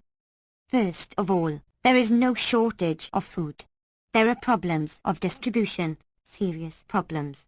However, that aside, I think undoubtedly there should be efforts to control population. There are well-known ways to control population, increase the economic level. Population is very sharply declining in industrial societies. Many of them are barely reproducing their own population.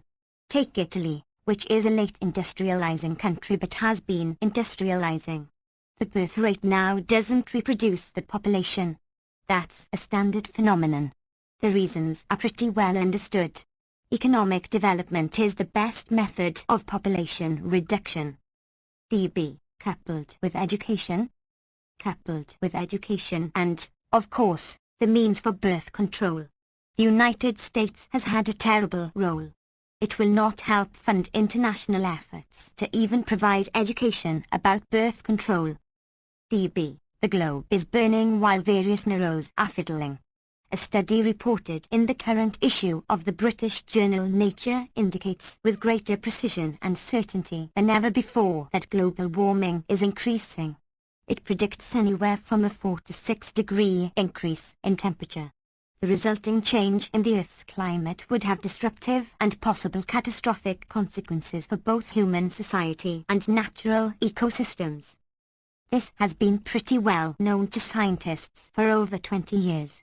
I remember when I first heard it from the head of the Meteorology and Earth Sciences Department at MIT. A very distinguished scientist and incidentally a big skeptic about catastrophism. But by about 1970 he was convinced that there was a very serious problem ahead. There has been much debate about the timing, but the course of developments is not really in doubt. There are some holdouts, like the editors of the Wall Street Journal, but it's pretty clear. This new study seems to sharpen up the estimates. It narrows the range that had already been assumed and adds more evidence to it. Nobody can be certain about these things, of course. There's always going to be a margin of error, and a lot is simply not understood. But to play games with these possibilities is just insane. You have to take seriously a worst-case analysis. DB. Carl Sagan spoke in Boulder a few months ago and talked about the environmental crises transcending narrow state interests and state abilities to address them, thus opening the way to global cooperation. This is something you've talked about as well. The question is, who's going to do the global cooperation? There's plenty of cooperation going on. DB, the global enforcer. There's that. And there's also this de facto world government, reflecting the needs and interests of the global corporations and banks. That's global cooperation. What is lacking, however, is global cooperation arising out of popular democratic structures. That's not only lacking, it's declining, because the democratic structures are declining. So to talk about global cooperation is not helpful. Global cooperation among the transnational corporations is just going to make the problem worse. DB, there is a surge of tribalism all over the world, nationalism, religious fanaticism, racism, from LA to the Balkans to the Caucasus to India. Why now? First of all, let's remember that it's always been going on.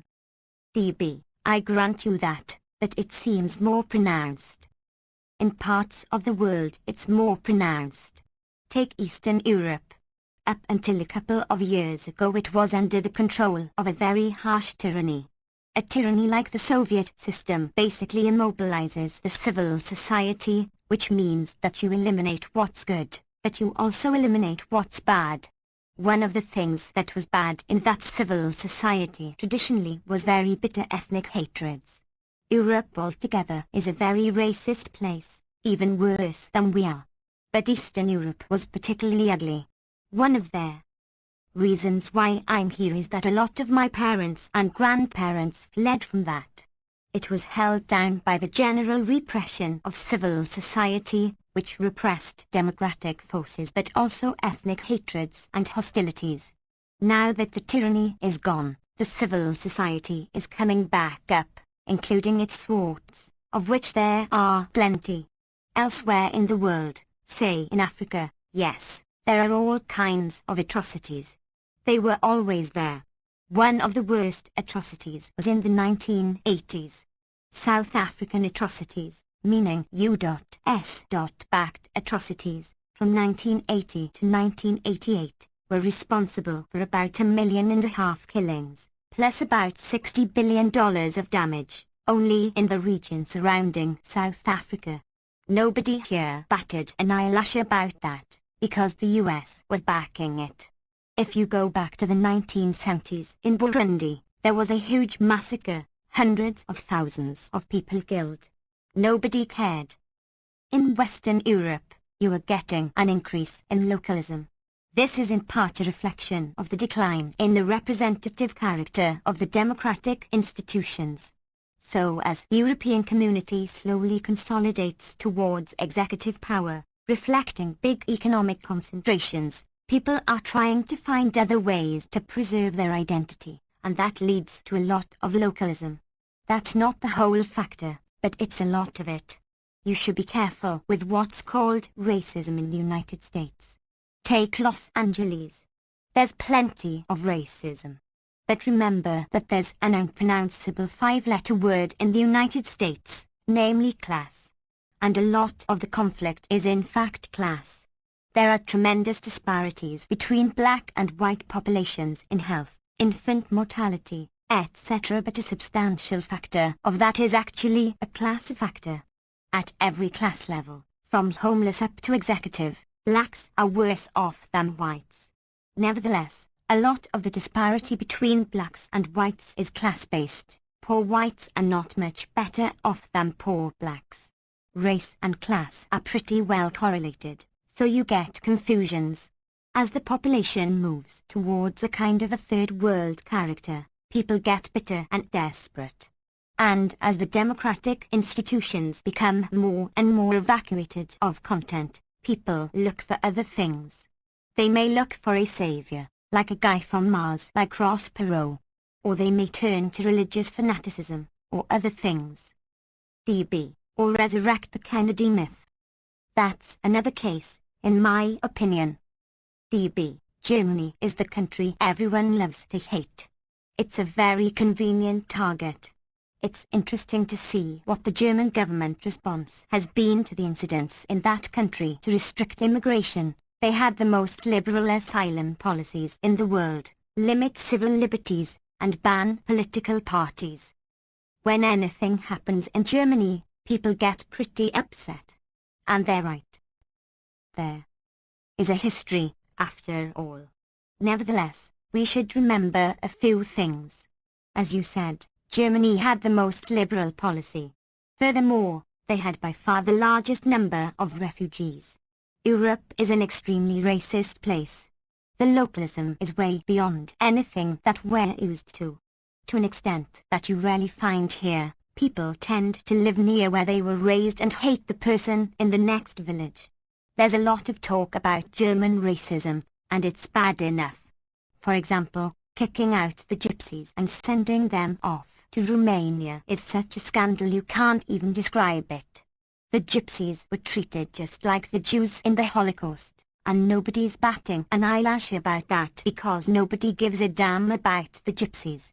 But we should remember that there are other things going on, too, which are getting less publicity. Take Spain. It was admitted into the European community with some conditions, one of which was that it is to be what is pretty openly called a barrier to these hordes of North Africans who the Europeans are afraid are going to flock up to Europe. It's a narrow distance. There are plenty of boat people trying to get across from North Africa to Spain, kind of like Haiti and the Dominican Republic. The boats are sinking in the Mediterranean, or if people happen to make it, they are expelled by the Spanish police and navy. It's very ugly. There are, of course, reasons why people are going from Africa to Europe and not the other direction. There are 500 years of reasons for that. But it's happening, and Europe doesn't want it. They want to preserve their wealth and keep the poor people out. The same problem is happening in Italy. There was a recent electoral victory by the Lombard League, a group that seems to have a kind of neo-fascist element. It reflects northern Italian interests. Part of their concern is the same thing: North Africans drifting up through Sicily and into Italy and coming up from the south. They don't want them. They want rich white people. Europe has not been a heterogeneous society to anything like the extent that the United States has. Nor has it been as mobile a society as the United States. These matters have been a bit under the cover, but they're harder to keep under the cover. DB, what are your two new books? One is called Year 501. As the title indicates, it's an effort to look back over and rethink the major themes of the past 500 years, the period of the European conquest of the world, and to look at the forms that it's taken, the principles and themes that handle it, and ask what they suggest about Year 501, meaning the future. In my opinion, it's basically more of the same adapted to current contingencies with elements of the kind we've been discussing. The second book is called Rethinking Camelot. The main focus is on 2 years, 1963-64, the presidential transition and the planning for the Vietnam War. That's a fascinating period that we probably know more about than almost anything in American history. There's huge documentation. It's extremely important. It led to one of the largest atrocities of the whole 500-year era, namely the Indochina War, which had enormous consequences. Major decisions were being made at that time. It takes on added interest because of the fact that there was a presidential transition and an assassination which has led to a lot of, in my view, fantasies, but at least beliefs that something crucial happened, that some major change in American history took place at the time of the Kennedy assassination, which cast a pall on everything that followed. This has been fostered in large part by Kennedy intellectuals. After the Tet Offensive in 1968, when corporate America basically called off the war, they completely changed their story as to what had happened. If you take a look at the people who had written memoirs, Kennedy's associates, they came out with new versions totally different from the old ones, in which it turned out that Kennedy was secretive and was trying to withdraw. There was no hint of that in the earlier versions or, for that matter, in the secret record or anywhere else. But they have an obvious stake in trying to recover the image of Camelot and make it look beautiful.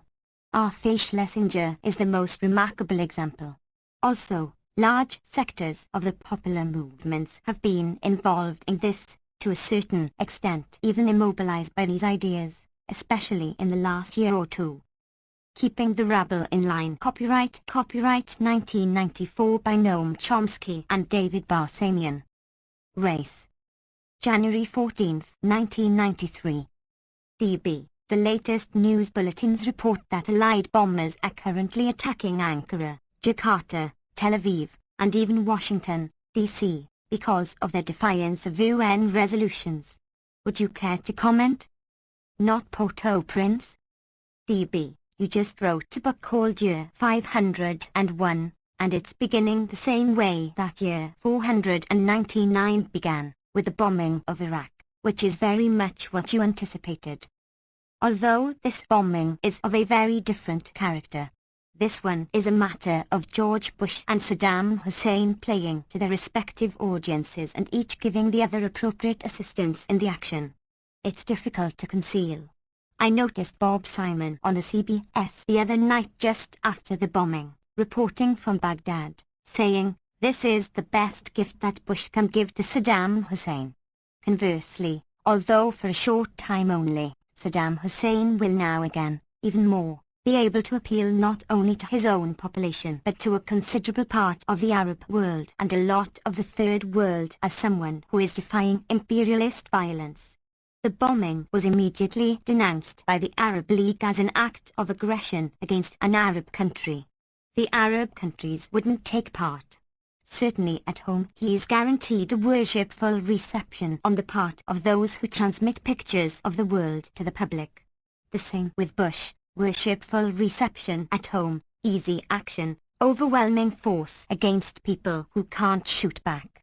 You can strut around the stage and strike heroic poses. It emphasizes what he wants to go down in history as his one achievement, namely killing a lot of people without getting shot at. DB. There was Libya in the 1980s and now Iraq in the 1990s, convenient punching bags.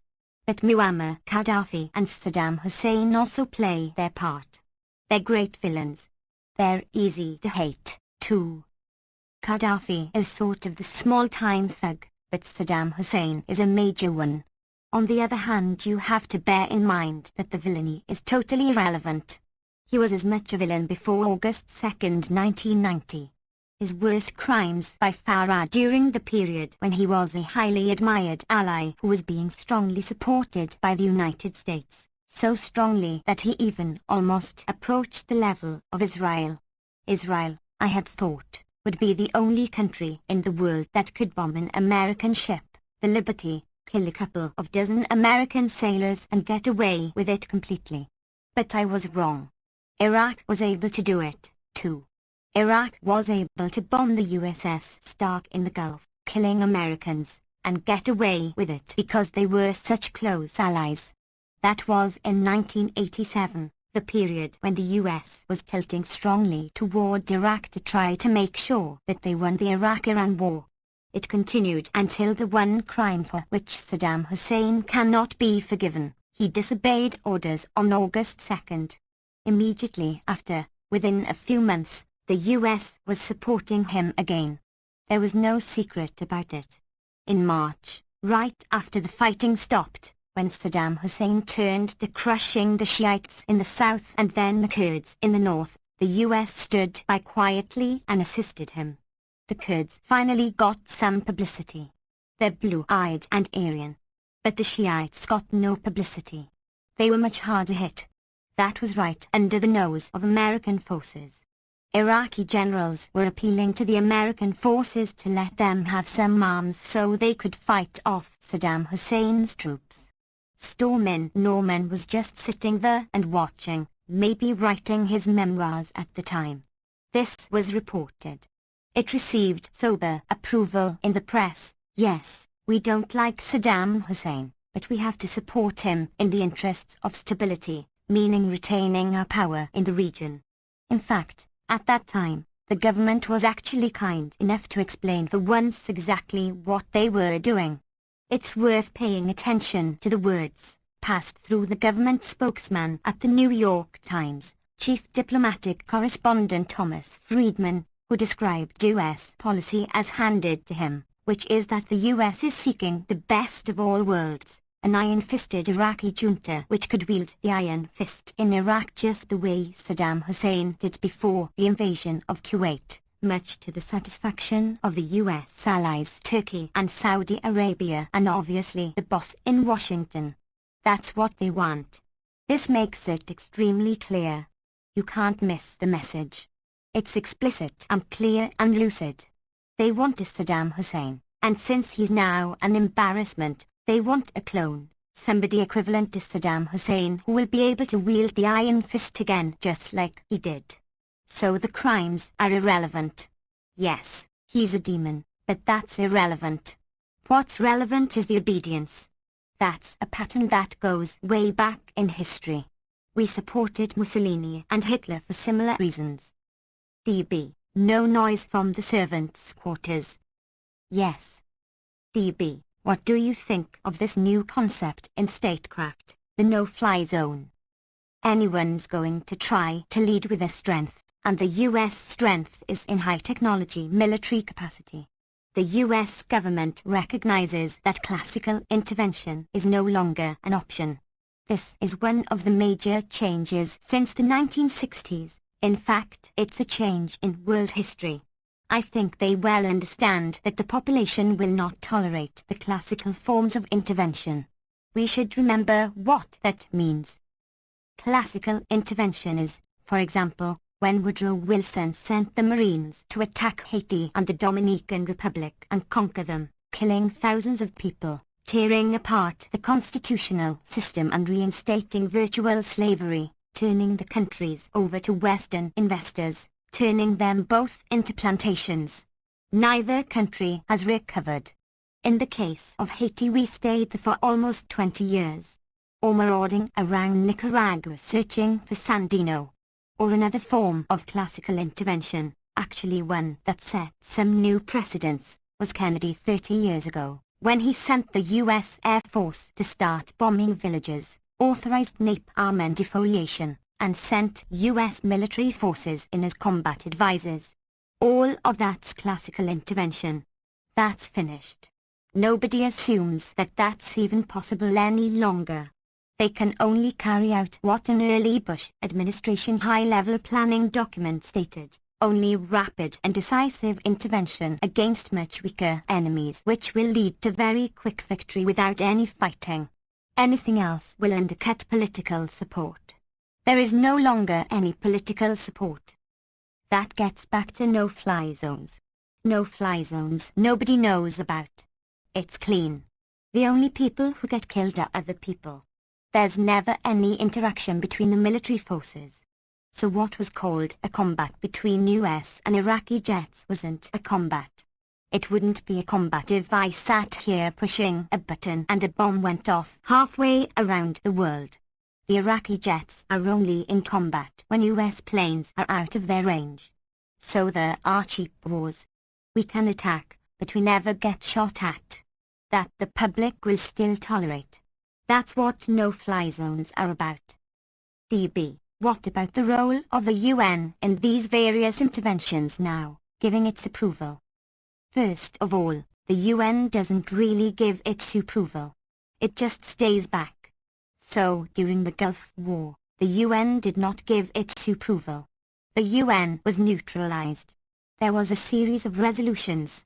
When Iraq invaded Kuwait, the Security Council passed Resolution 660, which is the usual kind of resolution that's introduced after some act of aggression. It called for Iraq to withdraw. It had a second part, which was immediately forgotten, because the US wouldn't tolerate it. The second part was that Iraq and Kuwait should immediately undertake negotiations to settle issues between them. The US wasn't having that. They didn't want negotiations. The second part dropped out of history. But the first part stayed. Iraq should withdraw. The only difference between that and any other UN resolution was that this time it wasn't vetoed. A similar resolution had been introduced just a few months earlier, when the US invaded Panama. Of course, that time it was vetoed. The US has vetoed dozens of such resolutions. Same thing when Israel invaded Lebanon. Then came a series of resolutions leading ultimately to the final one, 678, in which the UN simply washed its hands of the matter. In late November 1990 the UN simply said, look, it's out of our hands. Any state can do anything they feel like. That's one of the most destructive attacks on the UN that has ever taken place. The UN simply said, we cannot carry out our function. The UN Charter is very explicit that no state can use violence unless explicitly authorized by the Security Council. The UN didn't do that, but simply said, we have to wash our hands of the matter. The reason is the US is going to do what it feels like. DB, so yesterday's bombing was illegal? It had no authorization at all. Nobody even pretends that it did. Furthermore, whatever the Iraqis were doing with the missiles, whatever games they were playing, right or wrong, you can discuss it at some other level, but as far as the UN resolutions are concerned, it's conceded in the small print that they did not violate any resolution. As to the other things, impeding access of UN inspectors and moving into MCAS port to pick up their equipment. That's arguably in violation of resolutions in a technical sense, but the UN simply made a comment, didn't condemn them as they condemn lots of things, authorizing no actions. The bombing was completely unilateral, a unilateral decision by the United States, which apparently was made even before the UN meeting. The aircraft carrier Kitty Hawk was already preparing. The only reason they didn't attack a day earlier was because the weather was bad, meaning it would have occurred even before the UN meeting. It was independent of it. The UN never authorized any such action. Independently of all of this, the UN has been neutralized in another respect. For a long time, many decades, from about the late 1960s through the end of the 1980s, the United States was intent on essentially destroying the United Nations, because it simply was not a pliable instrument of US policy. Under Reagan, the US didn't pay its dues. It was way in the lead in vetoing Security Council resolutions in the past quarter century. It was doing everything it could to undermine and eliminate the organization, especially those parts of it that were concerned with third world affairs, like UNESCO. However, by about 1989 or 1990, the situation changed. The UN came back into favor. During the Gulf War there was a long series of odd articles about the wondrous sea change in the United Nations. What happened is that it fell back into line. The UN is essentially the 5 permanent members of the Security Council. They run the Security Council. The General Assembly you can dismiss. The great power doesn't pay any attention to it. The United States always had 2 automatic votes in the Security Council, usually 3. Britain is a kind of colony. France will make a couple of noises, but they go along. So they had 3 votes out of the 5. With the collapse of the Soviet Union they had 4. Russia became even a more loyal client than Britain, which is hard to imagine. That gives 4 automatic votes. China is very dependent on US trade. It will at most abstain. That means the US essentially has the Security Council in its pocket. The disappearance of the Soviet Union is one of a number of factors that had the effect of essentially eliminating third world voices. As long as the Soviet Union was there, 2 big gangsters parading around, there was some space for independent forces. There was room for non-alignment. You could play one power against the other, or they'd squabble between themselves. With the Soviet Union gone and only 1 gangster left, that's finished. Furthermore, it's very important to remember that there was a tremendous crisis of capitalism that swept most of the capitalist world in the 1980s, especially the former colonial world, which was devastated. The only areas that escaped were those in the region around Japan, which didn't submit to the neoliberal orthodoxy and standard economic principles that had a devastating impact on Africa, Latin America, and parts of Asia that weren't in the Japanese orbit, like the Philippines. That also undermines very strongly any form of third world independence. There are other factors, but the net effect is that the UN is pretty much back in the pocket of the United States, which means that it's getting a much more favorable press at this point. Of course, not when it does things that the US doesn't work.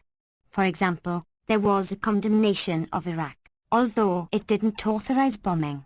There was a simultaneous condemnation of Israel for deporting 415 alleged Hamas members from Gaza. They deported mostly the intellectuals, the professional class. At one university, virtually the whole staff was kicked out. There was condemnation of that. Of course, the US doesn't mind that, so therefore it doesn't matter. So it's the usual story. Insofar as the United Nations will be an instrument of US power or can at least be made to look it is a useful organization. When it isn't doing what the US wants, then it can disappear. DB, does Operation Restore Hope in Somalia represent a new pattern of intervention? I think it represents another try. I don't think that really should be classified as an intervention. It should be classified as a PR operation for the Pentagon. The US has some interests in Somalia, but I don't think they're major. The US was, of course, deeply involved in Somalia. This has to be finessed by the press at the moment, because it's not a pretty story. From 1978 through 1990, it's not ancient history. The US was the main support for Syed Barre, who was a kind of Saddam Hussein clone, tearing the country apart. He probably killed 50 or 60,000 people, according to Africa Watch. He destroyed the civil and social structure, in fact, laid the basis for what's happening now. The US was supporting and may well be still supporting him. We don't know exactly. We know that the forces, mostly loyal to him, are being supported through Kenya, which is very much under US influence. It's possible that that support continues. Anyhow, we certainly did through the end of 1990. The US was there for a reason. There are military bases there which are part of the system aimed at the Gulf region. The main US intervention forces, overwhelmingly, have always been aimed at the Middle East. This was part of the system of bases surrounding that. However, I doubt that that's much of a concern at this point. They are much more secure bases and more stable areas. What is needed now, desperately needed, is some way to prevent the Pentagon budget from declining. In fact, it's kind of intriguing that it was almost openly stated this time. So Colin Powell, the chairman of the Joint Chiefs, made a statement about how this was a great public relations job for the military. The Washington Post had an editorial describing it as a bonanza for the Pentagon. The reporters could scarcely fail to see what was happening. After all, when the Pentagon calls up all the news bureaus and major television networks and says, "Look, be at such and such a beach at such and such an hour with your cameras aiming in this direction because you're going to watch Navy SEALs climbing out of the water and it will be real exciting," nobody can fail to see that this is a PR job. There's a level of stupidity that's too much for anyone. So it was a big PR job. And it's needed.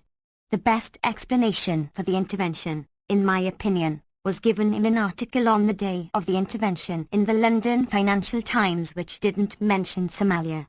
It was about the US recession and why the recovery is so sluggish. It quoted various economists from investment firms and banks and so on, the guys that don't just design models for mathematical journals that care about the economy.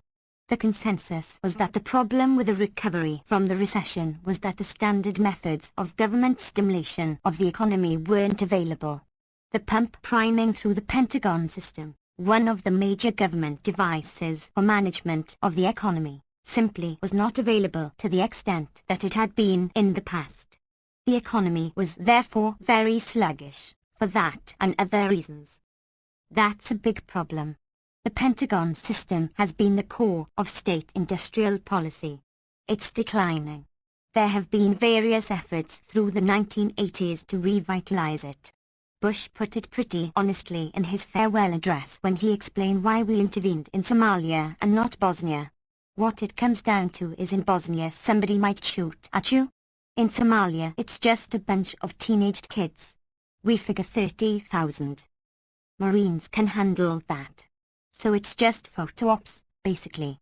One hopes it will help the Somalis more than harm them, but they're more or less incidental.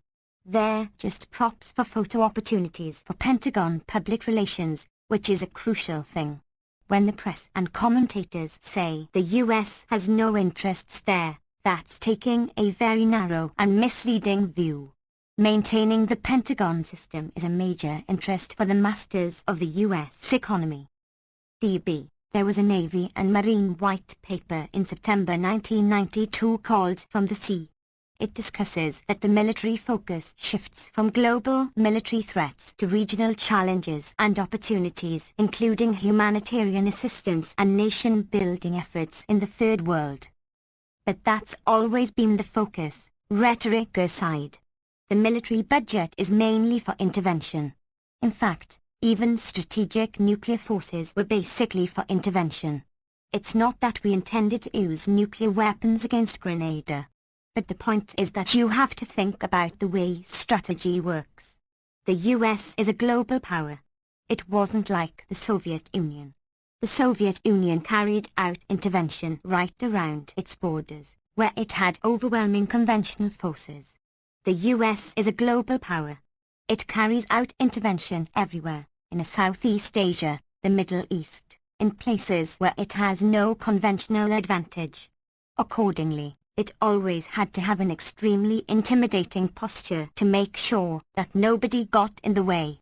That required what was called a nuclear umbrella, powerful strategic weapons forces to intimidate everybody so that conventional forces could be an instrument of political power.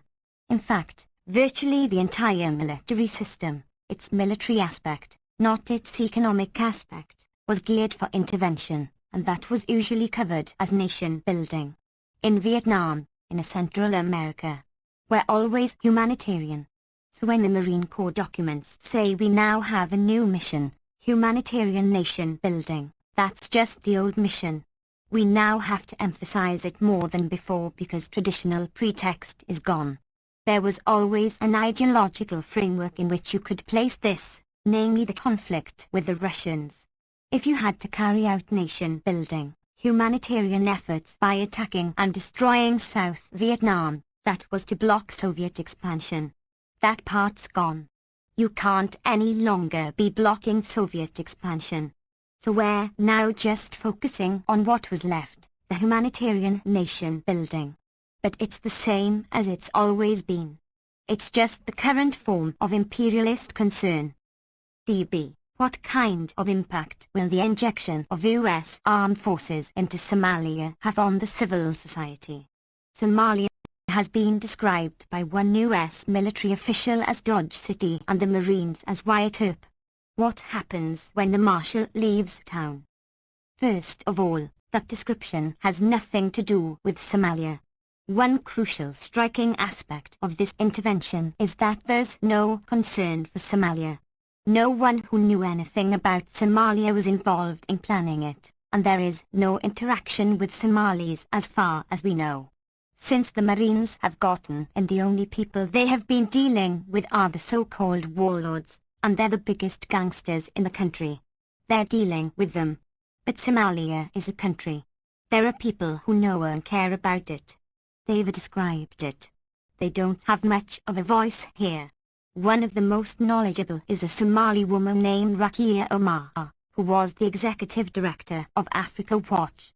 She did most of the human rights work, writing, etc., up until the intervention, which she strongly opposed and was then fired from Africa Watch. She knows Somalia well. Another is her co-director, Alex Stowall, who resigned from Africa Watch in protest after she was fired.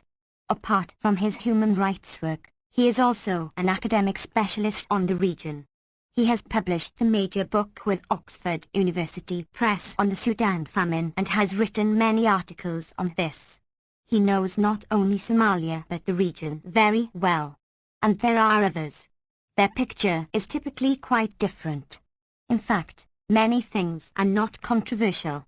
Most of Somalia recovered from the U.S.-backed Syed Bar attack. Syed Bar's main atrocities were in the northern part of Somalia, what formerly had been a British colony. It was recovering. It's pretty well organized. It has its own civil society emerging, a rather traditional one, with traditional elders, and lots of new groups, women's groups, have come up in this crisis. They could use aid, doubtless, but it's kind of recovering. The area of real crisis was one region in the south, in part because of the forces of General Mohammed Hersey, known as Morgan, Syed Bar's son-in-law, which are supported from Kenya. They were carrying out some of the worst atrocities. The forces of General Mohammed Farah Aidid and Ali Mahdi were also rampaging. It led to a serious breakdown in which people just grabbed guns in order to survive. There was a lot of looting. That's when you get these teenaged gangsters. That's a description of a certain region. It was at its worst in the early part of 1992. By September to October it was already being overcome, and this part of Somalia was also recovering. If you look at the serious aid groups, not US CARE, and not the UN, which are extremely incompetent, as everyone agreed, but the ones who are doing most of the work, like the International Red Cross, Save the Children, the smaller groups that were carrying out development projects, like the American Friends Service Committee, which had been there for many years, or Australian CARE, which was a major provider, they were getting most of aid through. They were giving figures of about 80 or 90% of the aid getting through by early November. The reason was that they were working with the reconstituting Somalian society.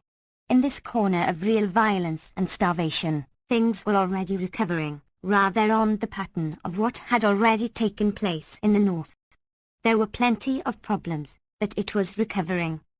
A lot of this had been under the initiative of a UN negotiator, Mohamed Sanaun, of Algeria, who was extremely successful and highly respected on all sides. He was working with traditional elders, with the newly emerging civic groups, especially women's groups. They were coming back together under his guidance, or at least initiative. He had good contacts everywhere. He was kicked out by Boutros Ghali in October because he publicly criticized the incompetence and corruption of the UN effort. They put in an Iraqi replacement who maybe would have achieved something, maybe not. It was over because of the Marine intervention. A US intervention was apparently planned from shortly after the election. The official story is that it was decided upon at the end of November, when George Bush saw heart-rending pictures on television. But in fact, US reporters in Baidoa in early November saw Marine officers in civilian clothes walking around and scouting out the area, planning for where they were going to set up their base. This was rational timing. The worst crisis was over. The society was reconstituting.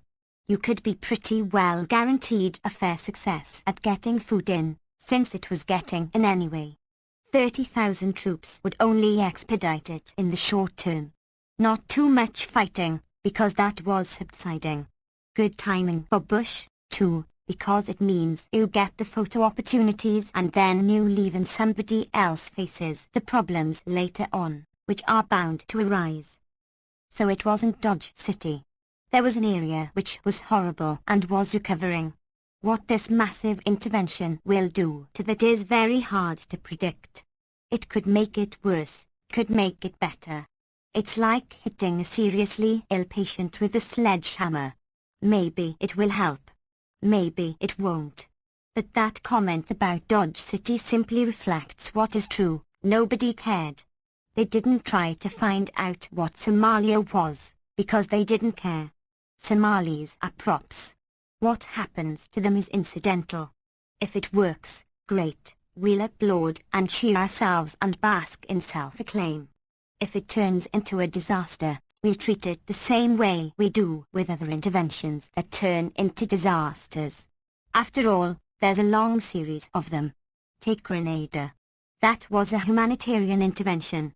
We were going to save the people from tragedy and turn it into what Reagan called a showplace for democracy or a showplace for capitalism.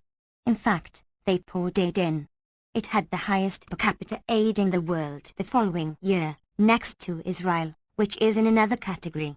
And it turned into a complete disaster. The society is in total collapse. About the only thing that's functioning there is money laundering for drugs. But nobody hears about it. The television cameras were told to look somewhere else. So if the Marine intervention turns out to be a success, which is conceivable, then there will be plenty of focus on it and how marvelous we are and have to do it again. If it turns into a disaster, it's off the map. Forget about it. So either way you can't lose. DB, there's another factor at work here I'd like you to comment on. The notion of intervention on humanitarian grounds is a claim that's always made by the powerful against the weak. You don't have Bangladesh sending troops to help quell the situation in south-central LA.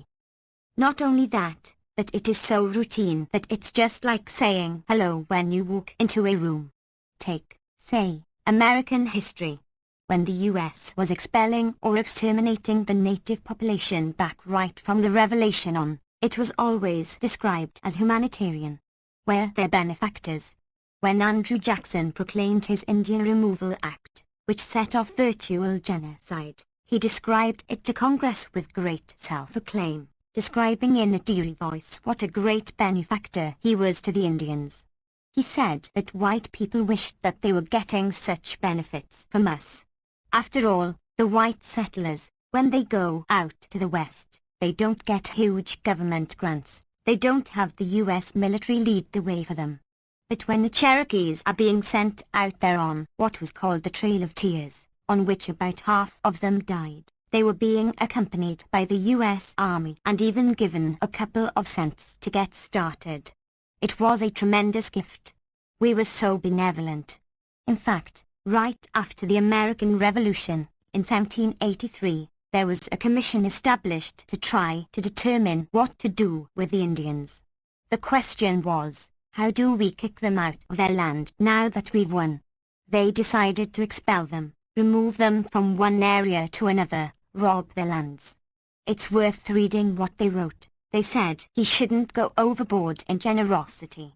Our natural generosity should have certain limits, because if generosity goes too far, it becomes harmful to everybody. So we should be generous as always, but not too generous, while we're robbing them of their lands. This is a refrain which is such a deep element of the national culture that to refer to it in this case is misleading.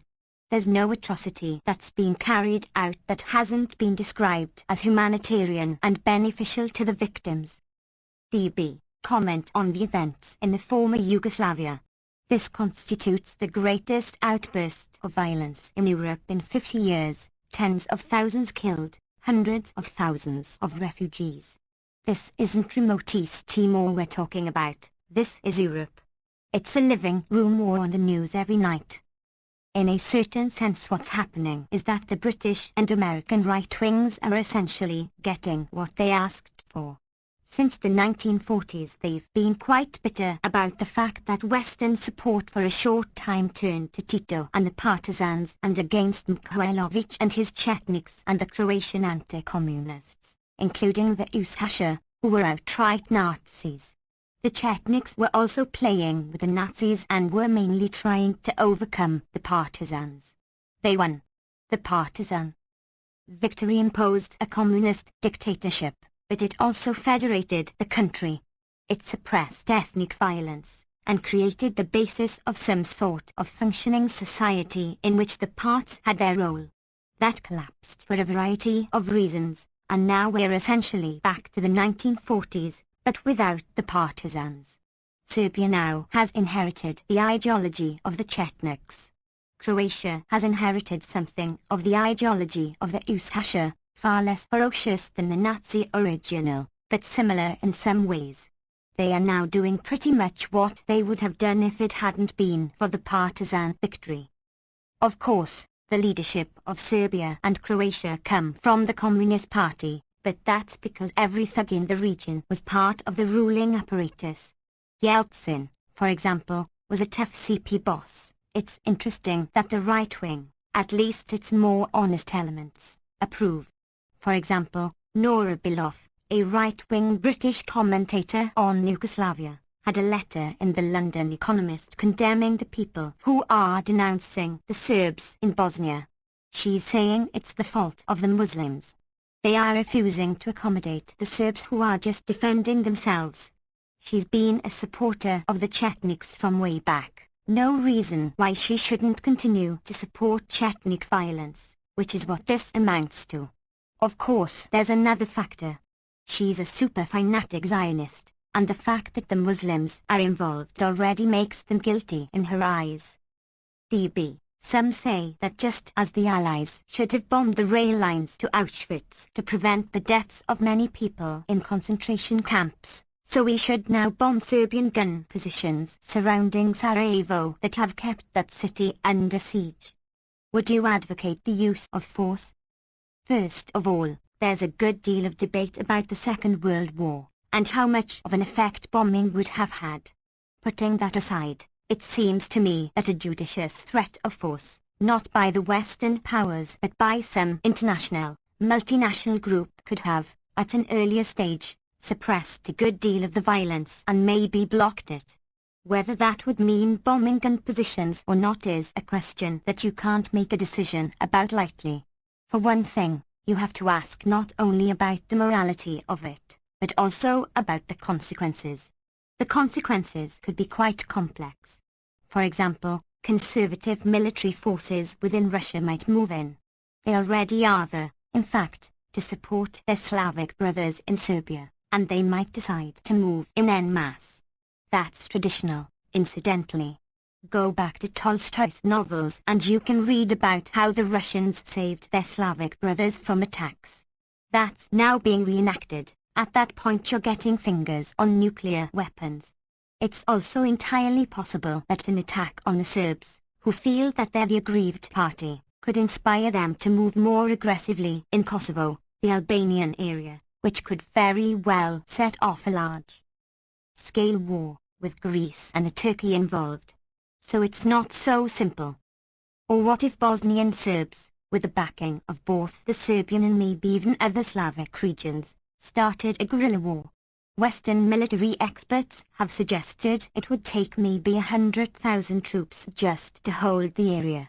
So bombing Serbian gun emplacements sounds simple, but one has to ask about the consequences. That's not so simple. If it were possible to stop the bombardment of Sarajevo by threatening to and maybe even actually bombing some emplacements, I think you could give an argument for it. But that's a very big if. D.B. Zeljko Rasinjatovic, known as Arkan, a fugitive bank robber wanted in Sweden, was elected to the Serb parliament in December 1992. His Tigers militia is accused of killing civilians in Bosnia. He's among 10 people listed by the U.S. State Department as a possible war criminal. Arkan dismissed the charges and said, "There are a lot of people in the United States I could list as war criminals." That's quite correct. By the standards of Nuremberg, there are plenty of people who could be listed as war criminals in the West. It doesn't absolve him in any respect, of course. D.B. Christmas came early in 1992 for at least 6 former Reagan administration officials implicated in the Iran-Contra scandal. There was a presidential pardon on Christmas Eve. Bush said of the pardonees, the common denominator of their motivation, whether their actions were right or wrong, was patriotism. That doesn't sound like the position of German defense lawyers at Nuremberg. No, they couldn't have gotten away with it, but it was quite accurate.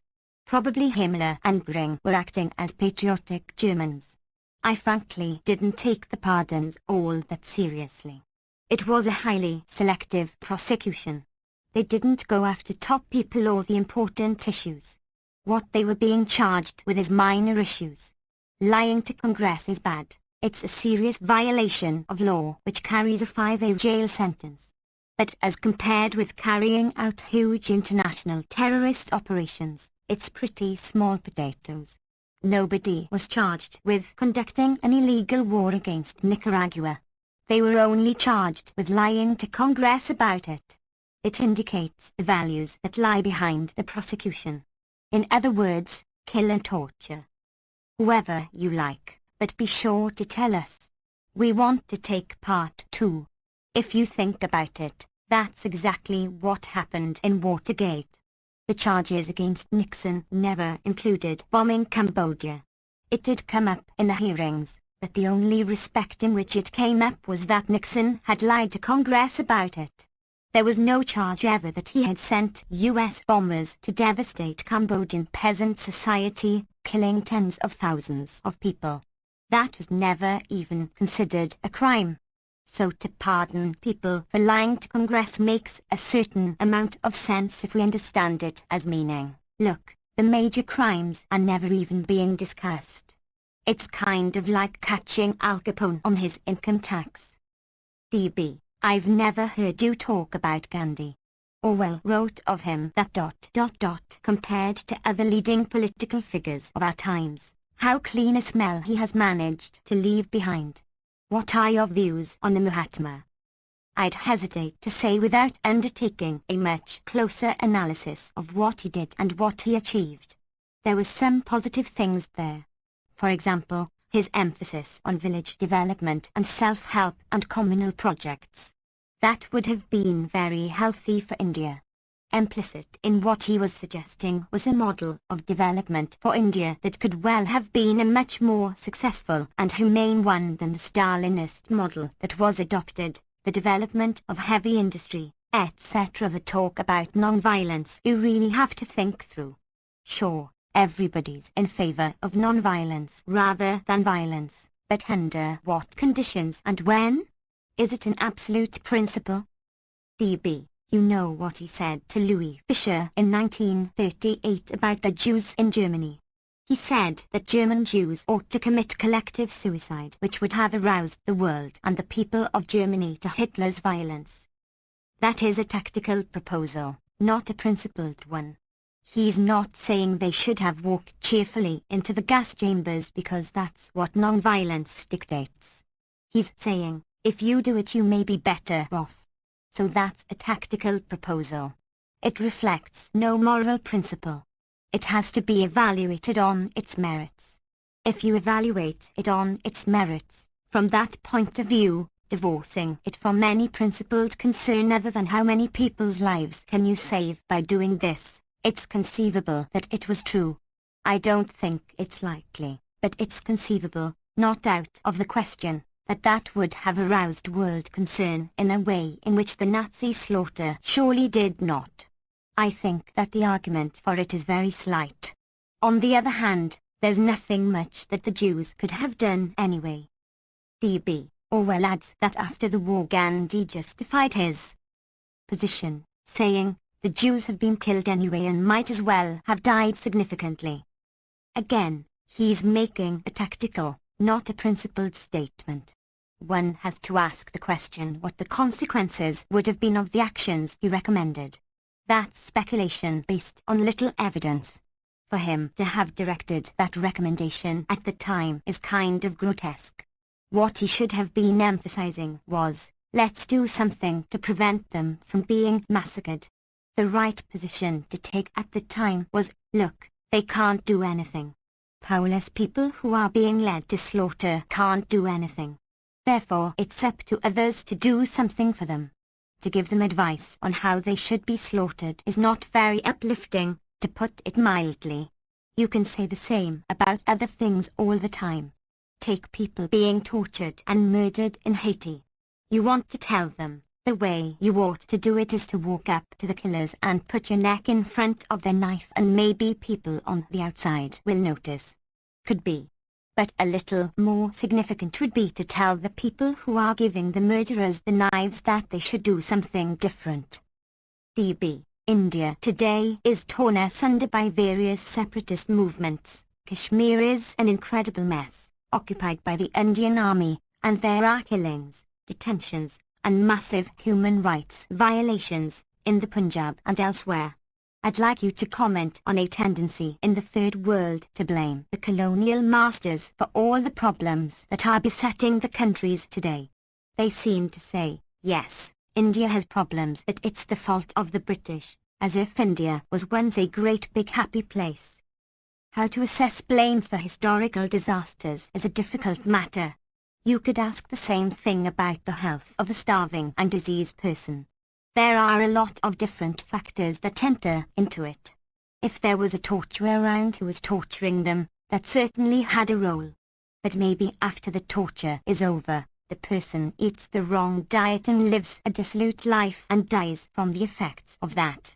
That's what we're talking about here. It's not easy to sort out the proportion of blame. There's no doubt that imperial rule was a complete disaster. Take India.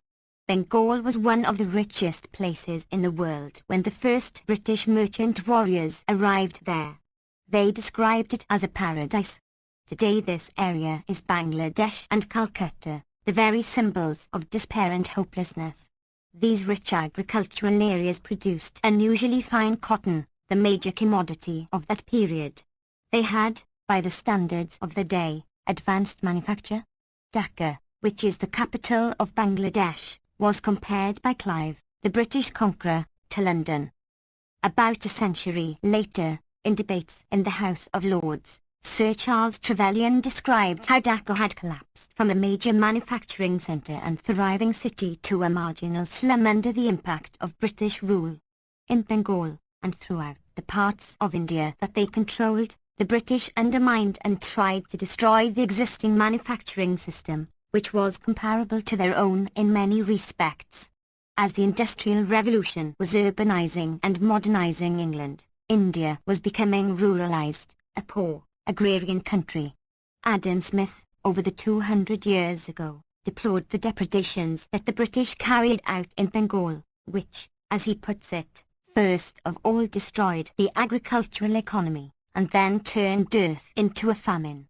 The British overseers even took agricultural lands and turned them over to poppy production for the opium trade to China. The only thing that the British could sell to China was opium, and Bengal was one of the places where they produced it. There was huge starvation. Indian manufacturing in other areas was considerable. For example, an Indian firm built one of the flagships for the English fleet during the Napoleonic Wars. Britain imposed harsh tariff regulations, starting in about 1700, to prevent Indian manufacturers from undercutting British textiles. That's the beginning of the Industrial Revolution, beginning with textile production and extending to other things. They had to undercut and destroy Indian textiles because India had a comparative advantage. They were using better cotton and had, by the standards of the day, a relatively advanced industry. It wasn't until 1846 that Britain suddenly discovered the merits of the free trade. By that time their competitors had been destroyed and they were way ahead. They were very well aware of it. The British liberal historians, the big advocates of free trade in that period, they say, look, what we're doing to India is not pretty, but there's no other way for the mills of Lancaster to survive. We have to destroy the competition. And it continued. Nehru, in 1944 in a British prison, wrote an interesting book, The Discovery of India, in which he pointed out the correlation between how long the British have influenced and controlled each region, and the level of poverty.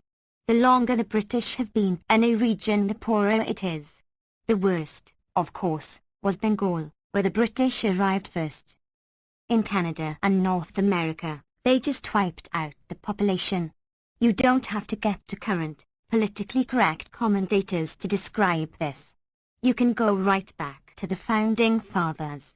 The first Secretary of Defense, General Henry Knox, who was in charge of Indian removal from 1784 on, said that what we're doing to the native population is worse than what the conquistadors did in Peru and Mexico.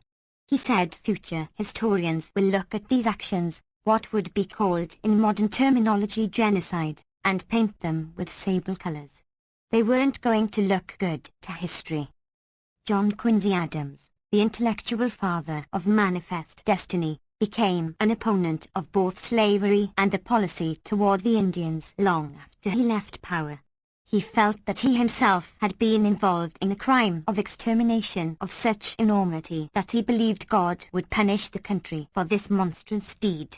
So in North America we just essentially exterminated and expelled the population. Latin America was more complex, but the initial population was virtually destroyed within 150 years. What was left was a mixture.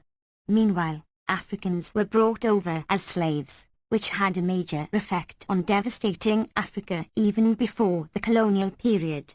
The conquest of Africa drove it back even further. After the West had robbed the colonies, as they did, no question about that, and there's also no question that it contributed to their own development. They changed the relationships to so-called neo-colonial domination without direct administration, which was also generally a disaster. How do you sort the guilt at this point? If Israel is committing crimes against the Palestinians, does that justify the Holocaust? I suppose some reconstructed Nazi could say, look at what those guys do as soon as you let them go. Just means we didn't do anything. It's all their fault. DB, to continue with India, talk about the divide and rule policy of the British Raj, playing Hindus off against Muslims. You see the results of that today. Which is not to say that it was pretty before, because it wasn't. The Marathi invasions were ugly and brutal.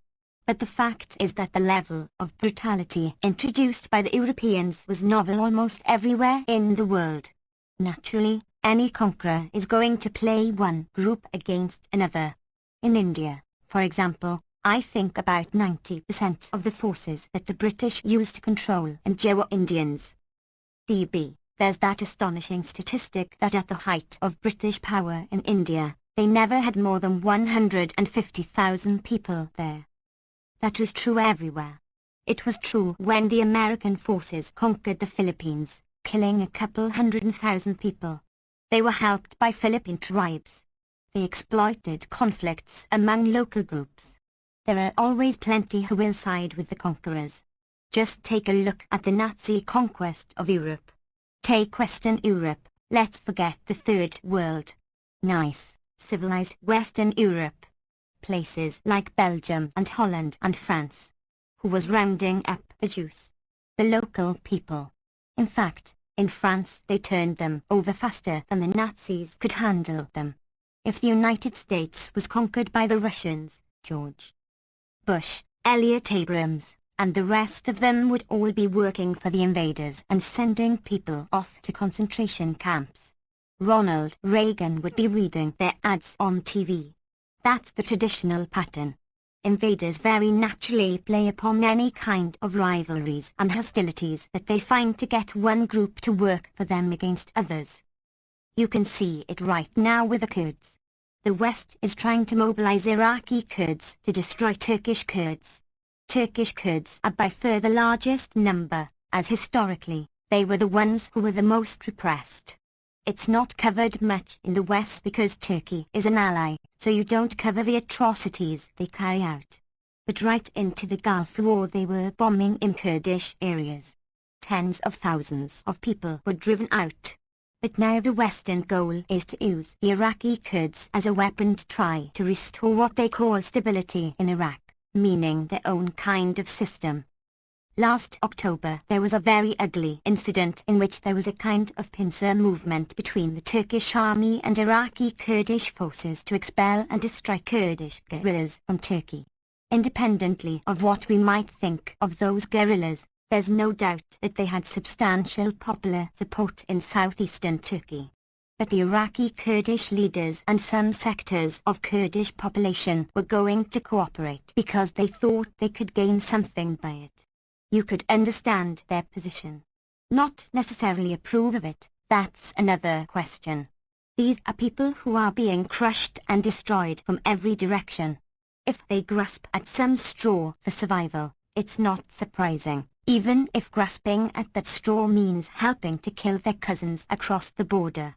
That's the way conquerors work. They've always worked that way. They worked that way in India. India wasn't a peaceful place before the British, no, nor was the Western Hemisphere a pacifist utopia. But that aside, everywhere the Europeans went they raised the level of violence to an extraordinary degree. On that serious military historians have no doubts. As the most recent historian of the East India Company puts it, warfare in India was still a sport, in Europe it had become a science. Europe had been fighting vicious, murderous wars internally and it had developed a culture of violence, as well as the means of violence, which were unsurpassed. The culture of violence was extraordinary. European wars were wars of extermination. Everywhere the Europeans went, whether it was the Portuguese or the Spanish or the English or the Dutch, they fought with a level of violence which appalled the natives. They had never seen anything like it. That was true virtually over the entire world, with very few exceptions. In fact, from Europe's viewpoint, these colonial wars were what we call today small wars. It didn't take very many forces to destroy huge numbers of natives, not so much because the technology was better, but because their Europeans fought differently.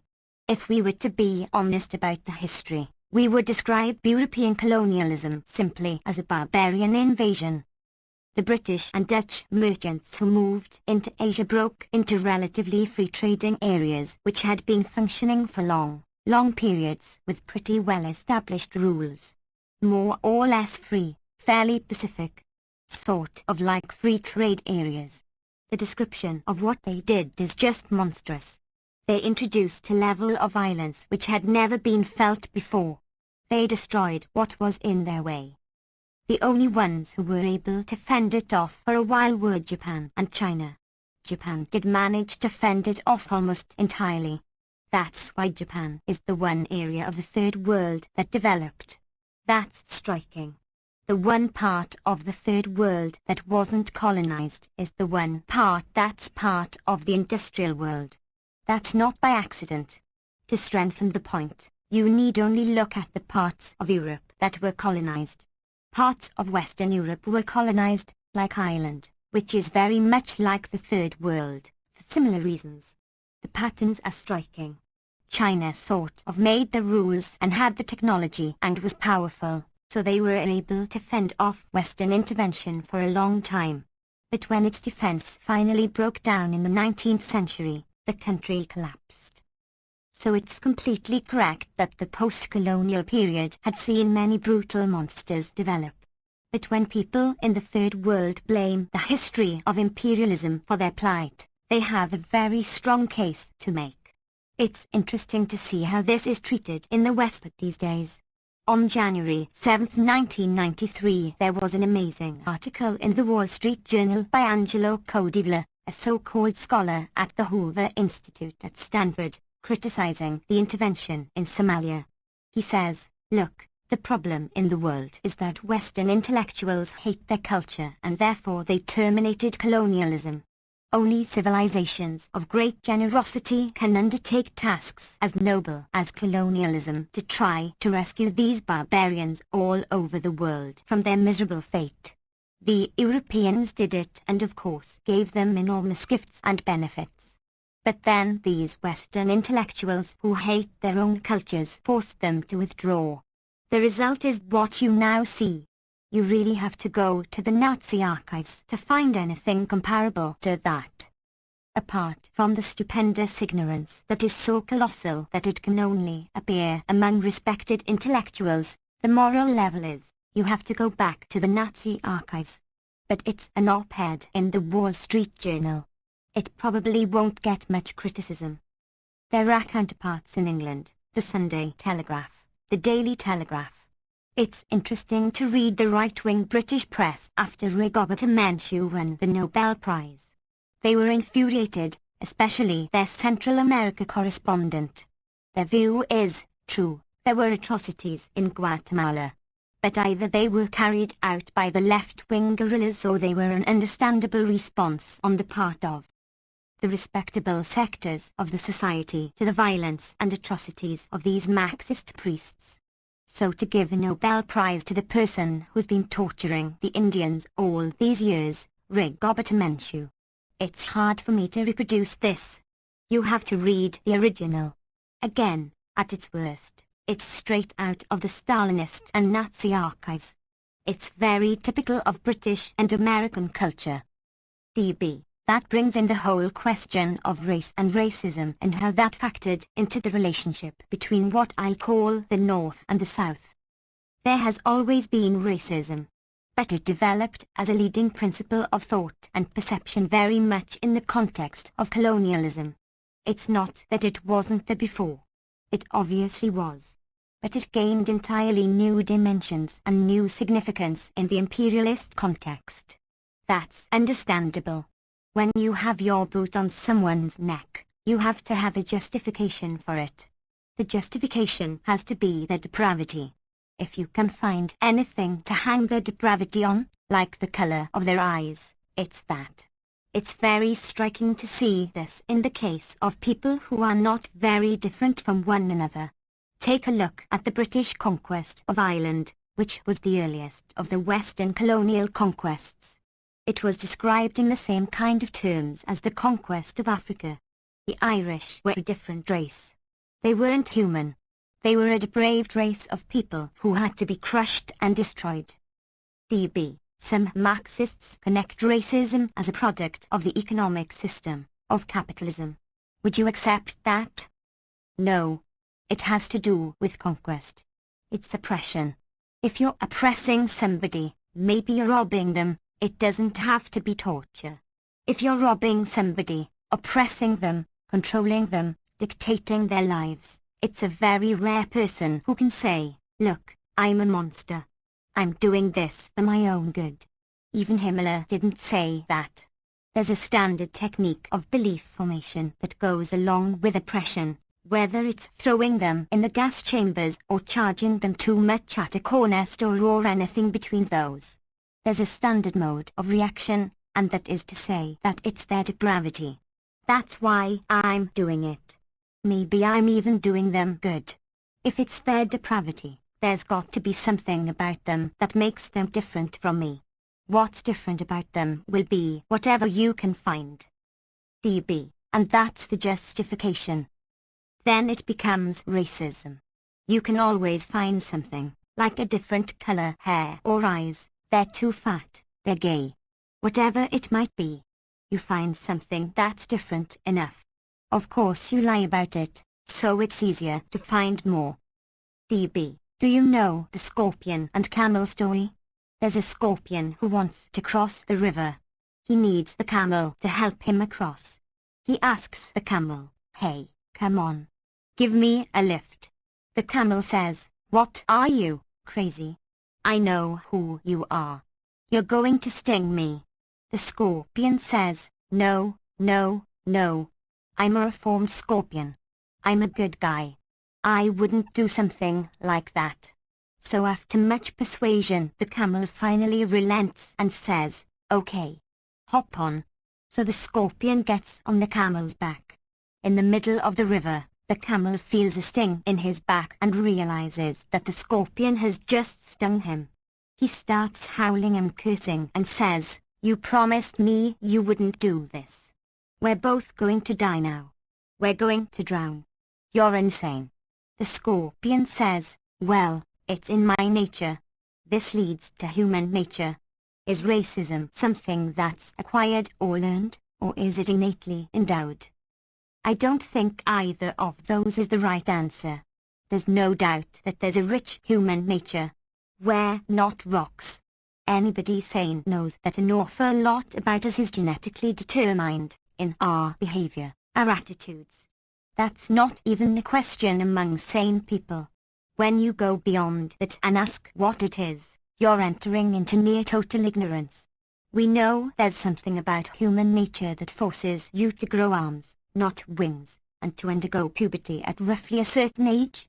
And by now we know that things like acquisition of language are part of human nature even in its very specific forms, things about the visual system and so on. When you get to cultural patterns, belief systems, etc., the guess of the next guy you meet at the bus stop is as good as the best scientist. People can rant about it if they like, but they basically know virtually nothing. In this particular area we can make some kind of reasonable speculation. I think most reasonable is the one I've just outlined. It's not so much that racism is in our genes. What is in our genes is the need for improving your own self-image. DB, for domination. No, for justifying what you do. I can't believe that everybody doesn't know this from their own lives. If any person thinks about their own life honestly for a minute, they'll think of plenty of things that they did that they shouldn't have done. Maybe they stole something from their brother when they were 10. If you look back honestly and ask yourself, did I say to myself at the time, I'm a rotten bastard but I'm going to do this because I want it? Or did you say, look, I'm right to do this for this and that reason? The answer almost invariably is the second. It doesn't matter whether it was a minor or major thing. That's probably in our nature. It's probably in our nature to find a way to recast anything that we do in some way that makes it possible for us to live with it.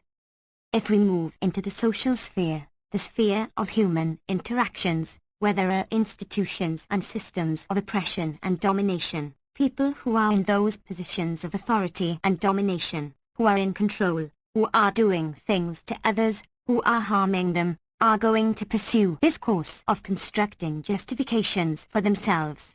They may do it in sophisticated ways or in unsophisticated ways, but they're going to do it. That much is in human nature. One of the consequences of that can turn out to be racism. It can turn out to be other things, too. Take the sophisticated ones. One of the intellectual gurus of the modern period in the United States is Reinhold Niebuhr, who is called the theologian of the establishment. He was revered by the Kennedy liberal types, by people like George Kennan. He was considered a moral teacher of the contemporary generation. It's interesting to look at why he was so revered. I actually went through his writings once. The intellectual level is depressingly low. But there's something in that made him appealing. It was what he called the paradox of grace. What it comes down to is, no matter how much you try to do good, you're always going to do harm. Of course, he's an intellectual, so they have to dress it up with big words and big volumes. But that's what it comes down to. That's very appealing advice for people who are planning to enter into a life of crime. To say, no matter how much I try to do good, I'm always going to harm people. That's the paradox of grace. You can't get out of it. A wonderful idea for a mafia don. Then he can go ahead and do whatever he feels like, and if he harms people, oh my God, the paradox of grace.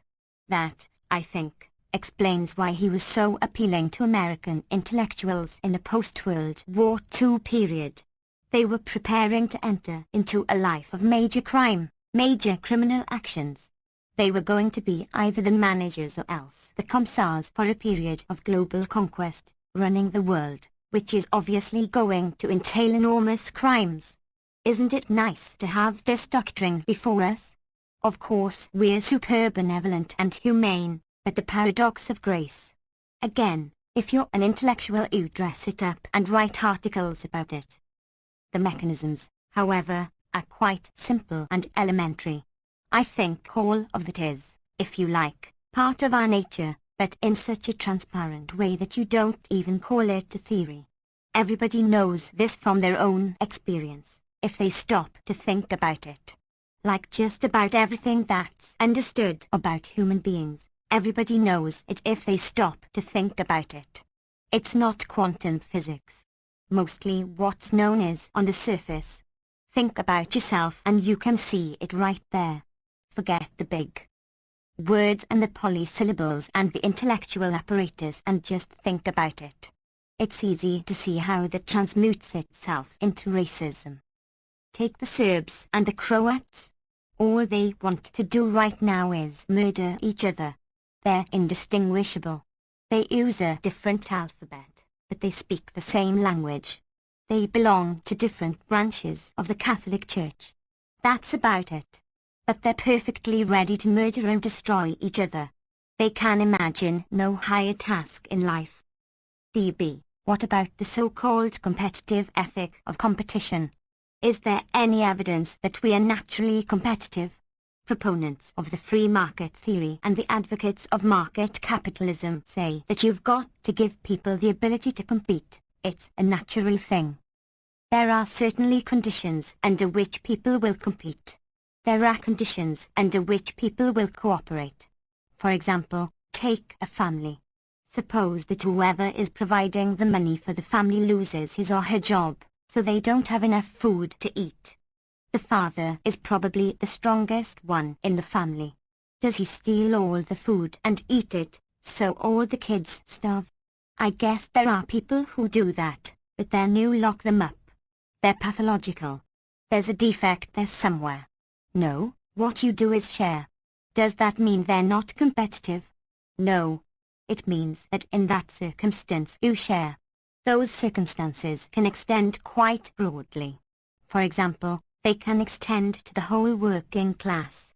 When you have periods of working class solidarity, people struggling together to create unions and decent working conditions, a republic of labor in which people would control their work and not have to suffer wage slavery. That's the United States, after all.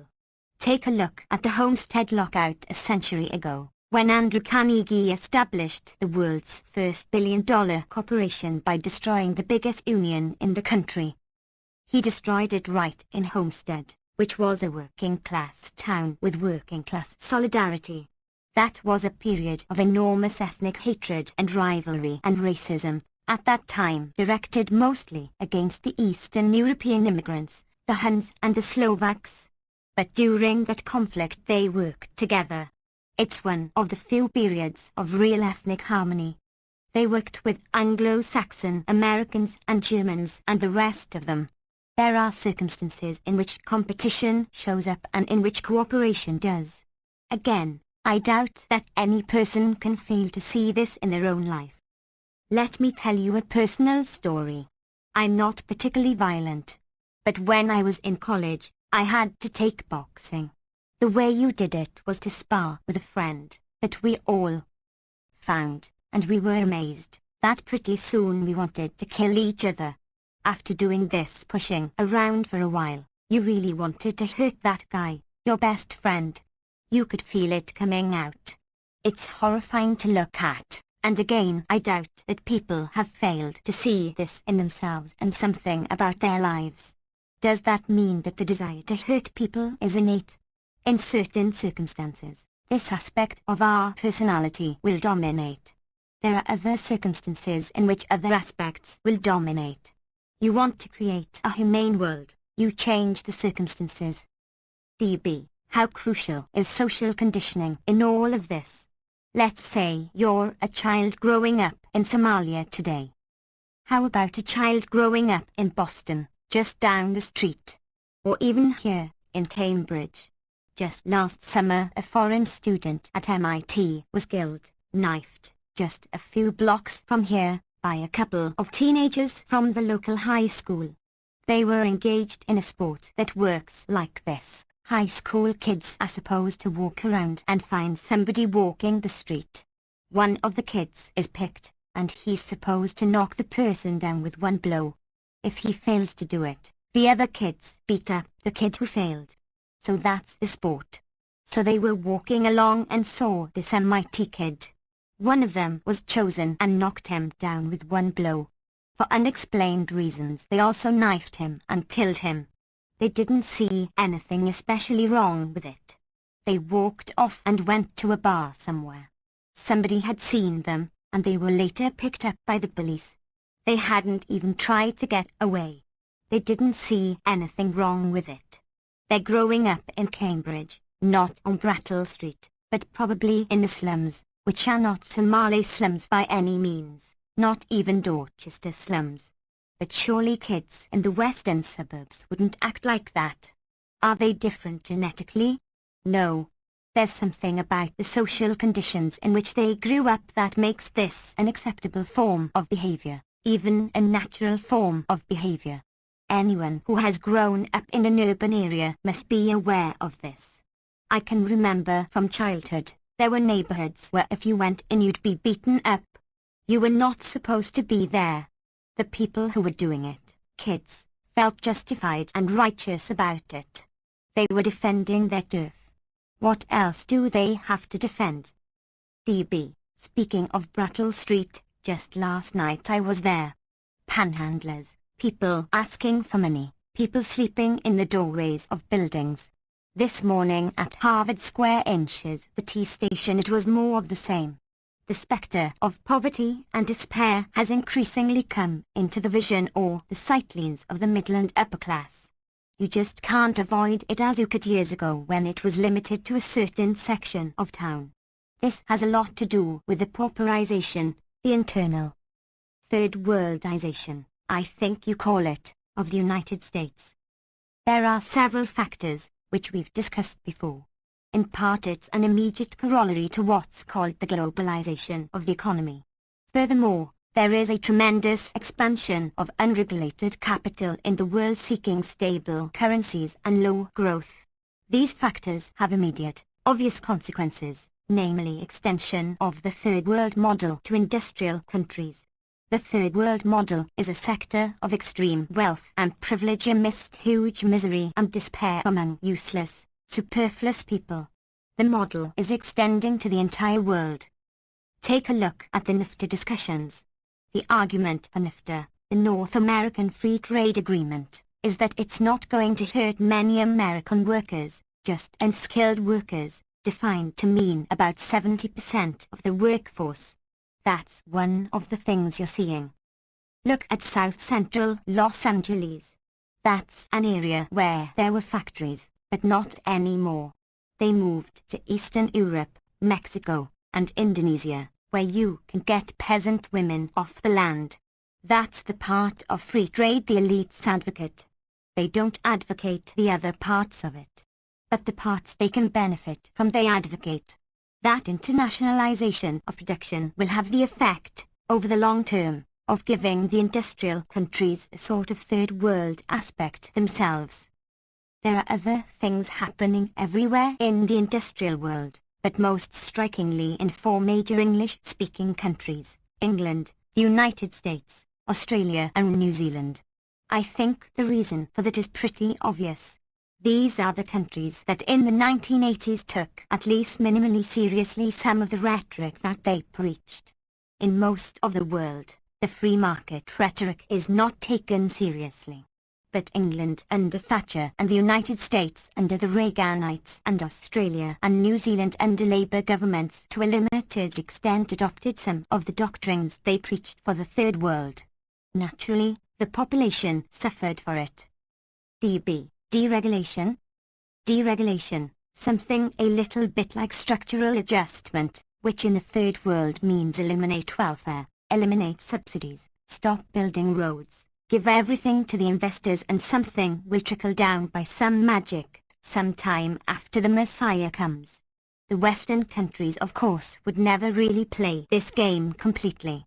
It would be too harmful to the rich. But they flirted with it in these English-speaking countries. And they suffered. When you say they suffered, you've got to be careful. The population suffered. The rich did fine, just as they do in the Third World. When I say there's a catastrophe of capitalism in the Third World, that doesn't mean for the rich people. They're doing just great. DB, that's the paradox of 1992. The New York Times did have a headline in the business pages, Paradox of 92. Weak economy, strong profits. Big paradox. That's the story of the Third World. It's the story now of Eastern Europe. And it's also the story in Thatcherite England, Reaganite America, and Labour Party Australia and New Zealand. Most of the population suffered as the societies moved more towards the Third World pattern than is the case, say, in continental Europe or Japan. In the periphery of Japan what you're getting is a move out of the Third World pattern into an industrial pattern, as in South Korea and Taiwan, who dismiss neoliberal economics as a joke, are able to develop internally. DB, thank you. Keeping the Rabble in Line. Copyright 1994 by Noam Chomsky and David Barsamian. Class. January 21, 1993. DB. It's a given that ideology and propaganda are phenomena of other cultures. They don't exist in the United States. Class is in the same category. You've called it the unmentionable 5-letter word. It's kind of interesting the way it works. For example, there was quite an interesting study done by Vincenti Navarro, a professor of Johns Hopkins, who works on public health issues. There are lots of statistics about things like quality of life, infant mortality, life expectancy, etc., usually broken down by race. It always turns out that blacks have horrible statistics as compared with whites. There's a huge gap. He decided to reanalyze the statistics, separating out the factors of race and class. So, let's look at white workers and black workers versus white executives and black executives. He discovered that a considerable part of the distinction between blacks and whites was actually a class difference. That's natural because there's a correlation between race and class. If you look at poor white people, white workers, and white executives, the gap between them is enormous.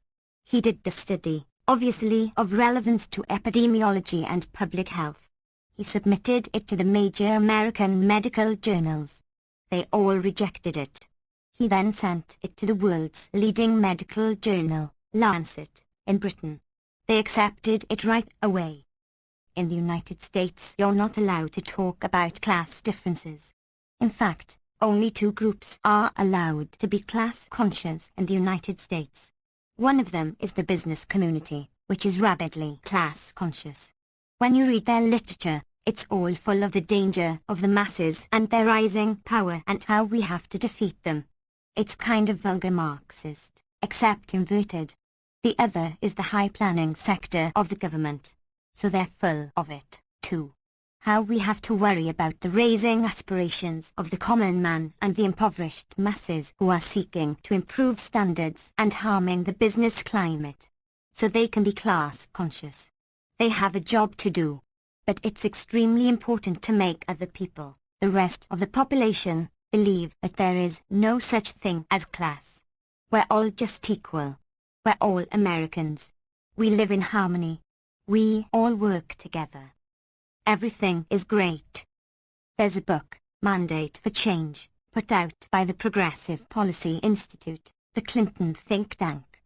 It's a description of the program for the Clinton administration. It was part of the campaign literature, a book you can buy at an airport newsstand. It has a section on entrepreneurial economics, which is going to avoid the pitfalls of the right and the left. It gives up these old-fashioned liberal ideas about entitlement. Welfare mothers have a right to feed their children. That's all passé. We're not going to have any more of that stuff. We now have enterprise economics, in which we improve investment and growth. The only people we want to help are workers and the firms in which they work. There are workers, there are the enterprises in which they work, and that's who we're interested in benefiting. We're going to help them. There's somebody missing from this story. There are no managers, no bosses, no investors. They don't exist.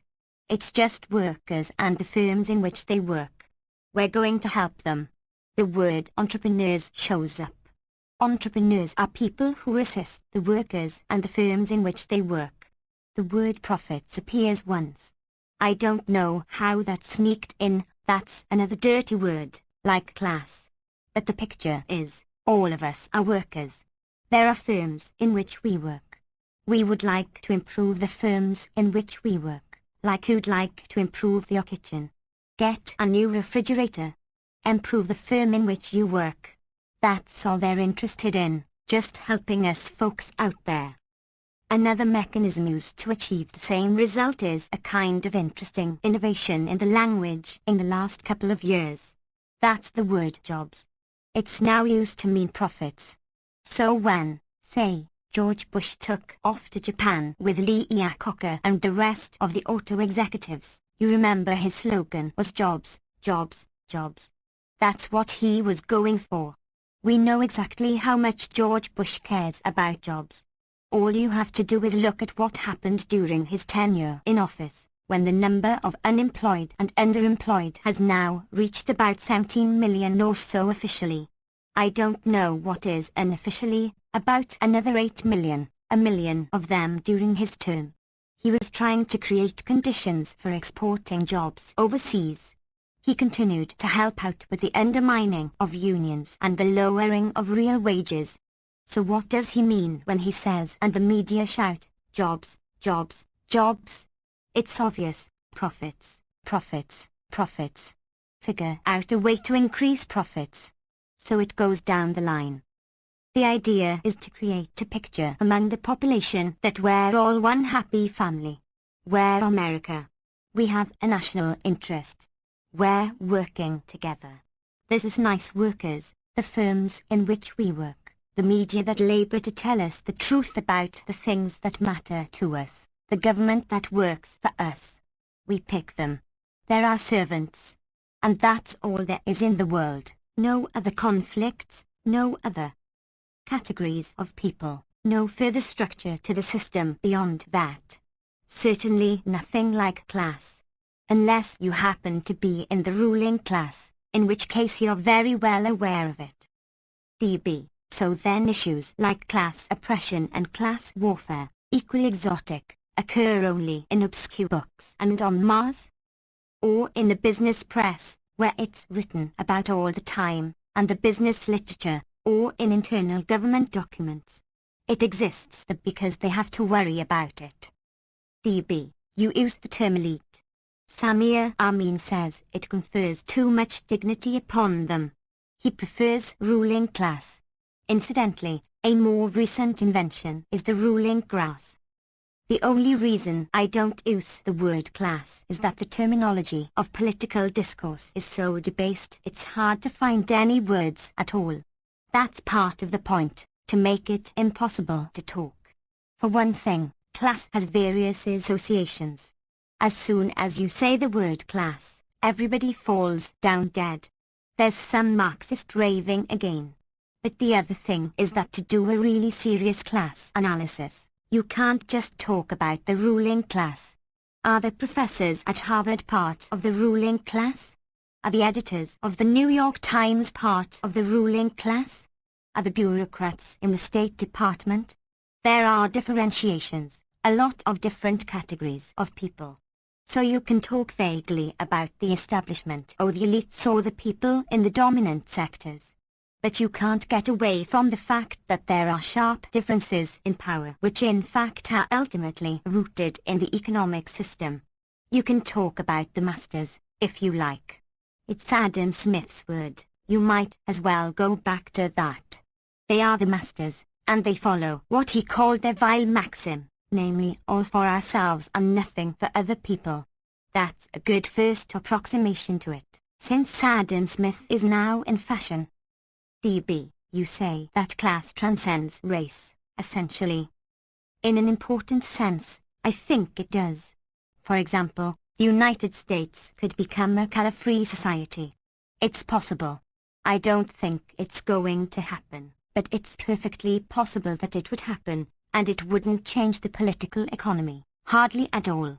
Just as you could remove the glass ceiling for women and that wouldn't change the political economy at all.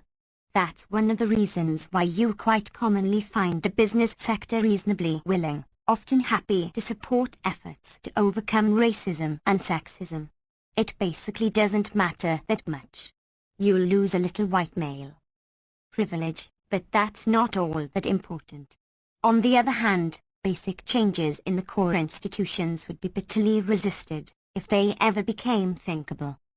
DB, and you can pay the women less. You can pay them the same amount.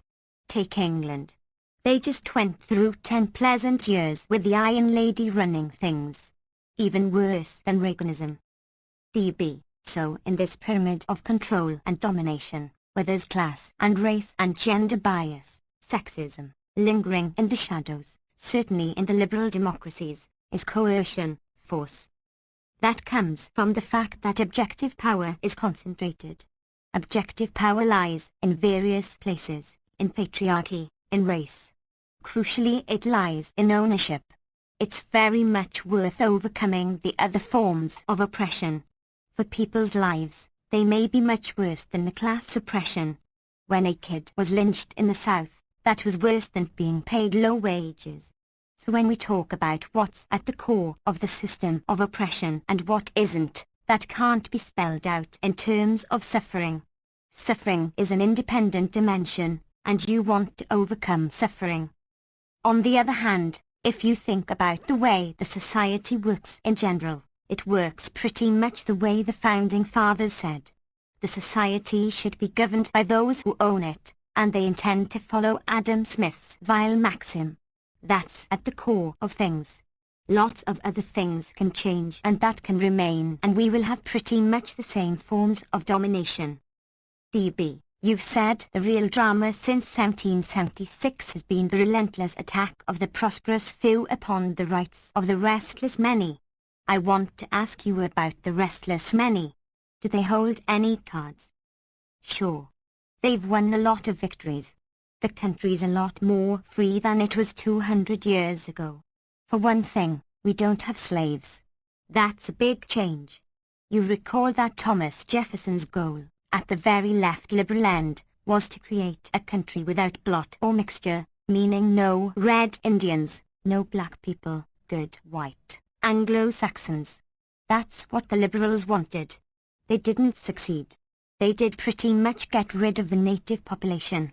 But they couldn't get rid of the black population, and they've had to incorporate them in some fashion into the society over time.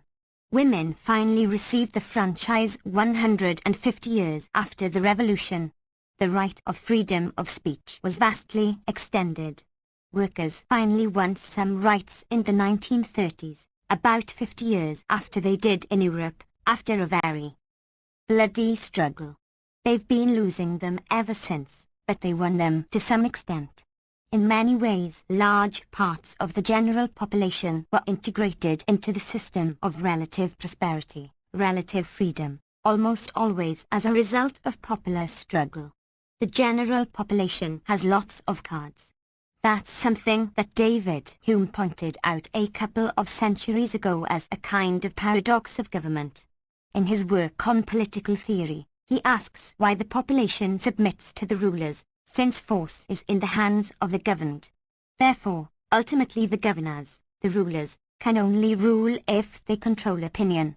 He says this is true of the most despotic societies and the most free.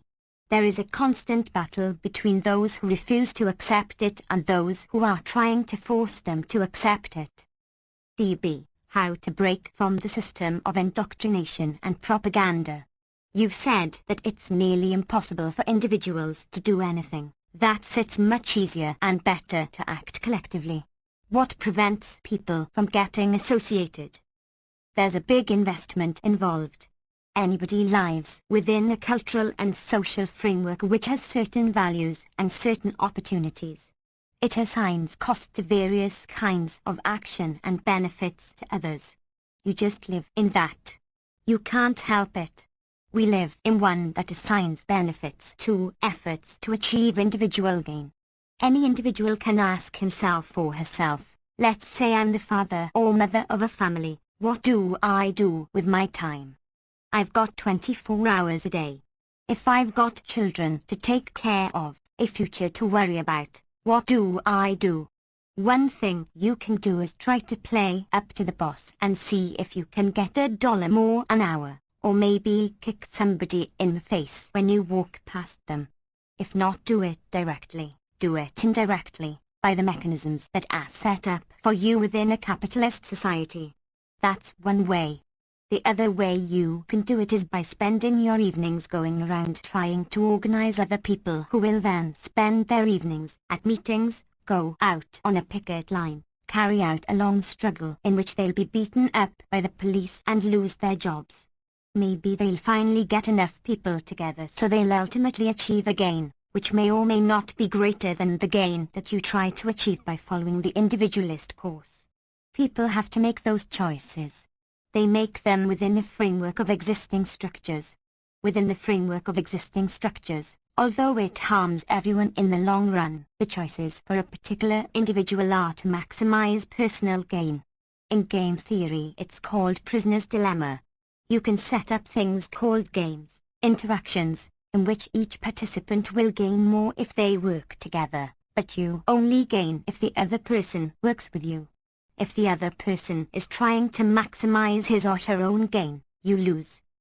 Let me take a simple case, driving to work.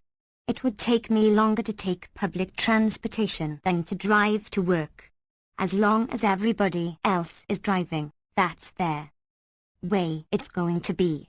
If we all took the subway and put the money into that instead of into roads, we'd all get there faster by the subway. But we all have to do it. It's only if we all do something a different way that we'll all benefit a lot more. The costs to you, to an individual, of working to try to create the possibilities to do things together can be severe. It's only if lots of people begin to do it, and do it seriously, that you get real benefits. The same was true of every popular movement that ever existed. Suppose you were a 20-year-old black kid in Atlanta in 1960, at Spelman College. You had two choices. One is, I'll try to get a job in a business somewhere. Maybe somebody will be willing to pick a black manager. I'll be properly humble and bow and scrape. Maybe I'll live in a middle-class home. That's one path. The other path was to join SNCC, in which case you might get killed. You were certainly going to get beaten and defamed. It would be a very tough life for a long time. Maybe in the long term you'll finally be able to create enough popular support that people like you and your family and your children will live better. It was hard to make that second choice, given the alternatives available. Fortunately, a lot of young people did, and it's a better world because of it. But society is very much structured to try to drive you toward the individualist alternative. DB. You've noted polls that indicate that alienation from institutions keeps increasing. You've observed that the population is going in one way, toward Orlando, and the policy is going toward Santa Monica, in a completely different direction. 83% regard the entire economic system as inherently unfair. But it doesn't translate into anything. It can only translate into anything if people do something about it. That's true whether you're talking about general things, like the inherent unfairness of the economic system, which requires revolutionary change, or about small things. Take, say, health insurance. Even though in public very few articulate voices call for what's called a Canadian-style system, the kind of system that they have more or less everywhere in the world, an efficient, nationally organized public health system that guarantees health services for everyone, and if it were serious, as Canada isn't enough, would also do preventive care. But polls have shown for years that most of the population are in favor of it anyway, even though they've never heard anybody advocate it. Does it matter? No. There will be some kind of insurance company-based, managed health care system which is designed to ensure that the insurance companies and the health corporations that they run will make plenty of money. The only way we could get what most of the population wants with regard to health care is either by a large-scale popular movement, which would mean moving towards democracy, and nobody in power is going to want that, or else if the business community decides that it's good for them, which they might. Because this highly bureaucratized, extremely inefficient system designed for the benefit of one sector of the private enterprise system happens to harm other sectors. Auto companies pay more in health benefits here than they would across the border. They notice that. They may press for a more efficient system that breaks away from the extreme inefficiencies and irrationalities of the capitalist-based system. D.B. Edward Herman wrote a book about elections in U.S. client states called Demonstration Elections. That might describe what happens in the United States. What functions do elections serve here? Today is the 21st of January. As anybody who bothered watching television for the last 2 or 3 days knows, it's supposed to make people feel good about themselves and that something wonderful is happening. We have a marvelous country. There's hope. There's a young man there with a pretty wife. They're baby boomers. Now everything's going to be great. So it's a way of overcoming the growing alienation, at least for a short period, without doing anything. It's like Roman circuses. I don't want to suggest it's of zero significance. There is some significance. How much, you can debate. But the hoopla about it, the big celebrations, is simply at the level of Roman circuses. You have to do something for the population. D.B. Talking about bread and circuses, the Romans would be in awe. Did you hear about the Elvis stamp? There were two choices. One showed the young Elvis in his prime, and the other a more mature Elvis. The post office ran an expensive publicity campaign and millions of people voted. They picked the younger Elvis and lined up in the middle of the night to buy the first stamps. Bread and circuses. Give them something really meaningful to vote on. Right. and get people excited about that, and they won't worry too much about the fact that the economy is inherently unfair, or the real wages are declining, or their children are not going to live as well as they do. Let them worry about Elvis. DB, you've called the function of the President of the United States the CEO of corporate America. If you want to know how they feel about Bill Clinton, look at the stock market. It's doing rather nicely. DB, business right after the election was very positive.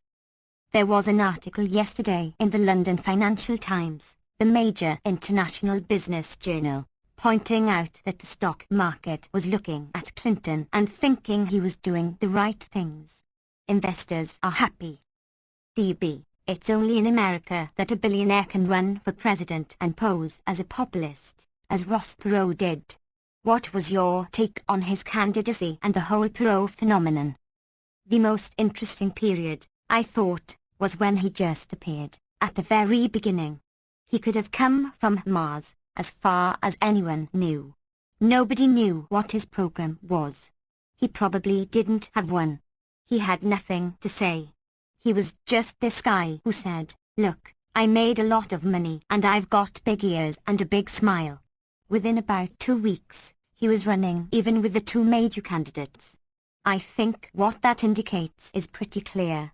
It means the population is so desperate that if somebody lands from Mars, they'll try him. DB, calls for a third party assume that we have a two-party system. Is that off base? It's a question of definition. We certainly have two candidate-producing organizations. We don't have two parties that people participate in. We don't have two parties with different interests. They basically reflect one or another faction of the part of society that you're not allowed to mention in mandate for change, namely the owners and investors and managers. They both represent their interests, but they have different takes on it. And they also have different popular constituencies. That in fact has some effect. The popular constituencies have to be offered some crumbs, just to keep the system of bureaucratic and other power functioning. The main structure of decision-making, which has to do with profit, with international affairs, with strategic issues, the popular constituency is allowed no role in that, no matter who's in office. But it can be given other things. For example, the Republicans tend to be somewhat more openly the party of the business classes and the rich. They hide it less than the Democrats. Therefore, it's harder for them to appeal to the general public. Their appeal quite often is in terms of jingoism, violence, religious fundamentalism, and so-called social issues. They've got to give some crumbs to their constituencies, so they give them those things. That's why you have the Supreme Court appointments that you've had in the last 10 years. The big attack on civil rights, the racism, the attacks on welfare mothers. That's a gift to that sector of the population. It doesn't affect profits. It doesn't affect power, so you can give it to them. The Democrats have tried to appeal to the different constituency. They pretend to be the party of the people. So they have to do something for the working people, women, minorities. That means that they can be expected to get the crumbs, like the Supreme Court appointments. And when I say crumbs, I don't mean to demean it. Those are things that can have an enormous effect on individual life.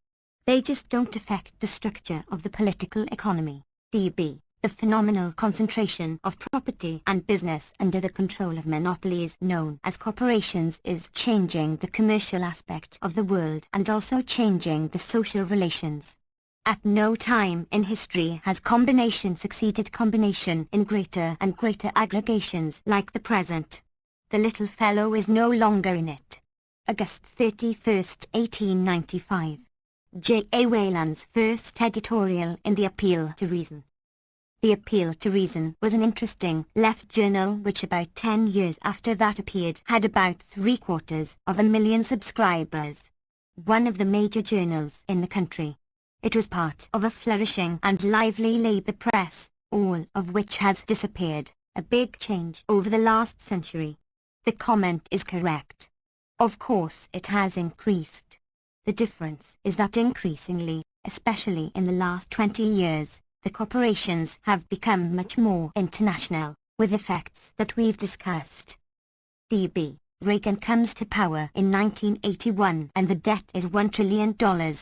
Today it's $4 trillion, and that's projected to grow by 50% over the next 6 years. Who owns the debt? Who's going to pay it? Debt just means people who buy government bonds and securities. They own the debt. Mostly the rich, naturally, at home and abroad. The people who pay it are taxpayers. The debt is just another mechanism for transferring wealth from the poor to the rich, like most social policy. Of course, there's another form of payment. The debt takes away from the possibility of social spending that would benefit the general population. Incidentally, the debt itself, just the numbers, is not a huge problem. We've had bigger debts than that, not in numbers, but relative to GNP, in the past. What the debt is exactly is a bit of a statistical artifact. You can make it different things depending on how you count. But whatever it is, it's not something that couldn't be dealt with. The question is, what was done with the borrowing? If the borrowing in the last 10 years had been used for constructive purposes, say, for investment or infrastructure, we'd be quite well off. The fact is that the borrowing was used for enrichment of the rich, for consumption. Which meant lots of imports, which built up the trade deficit, and for financial manipulation and speculation, which are very harmful to the economy.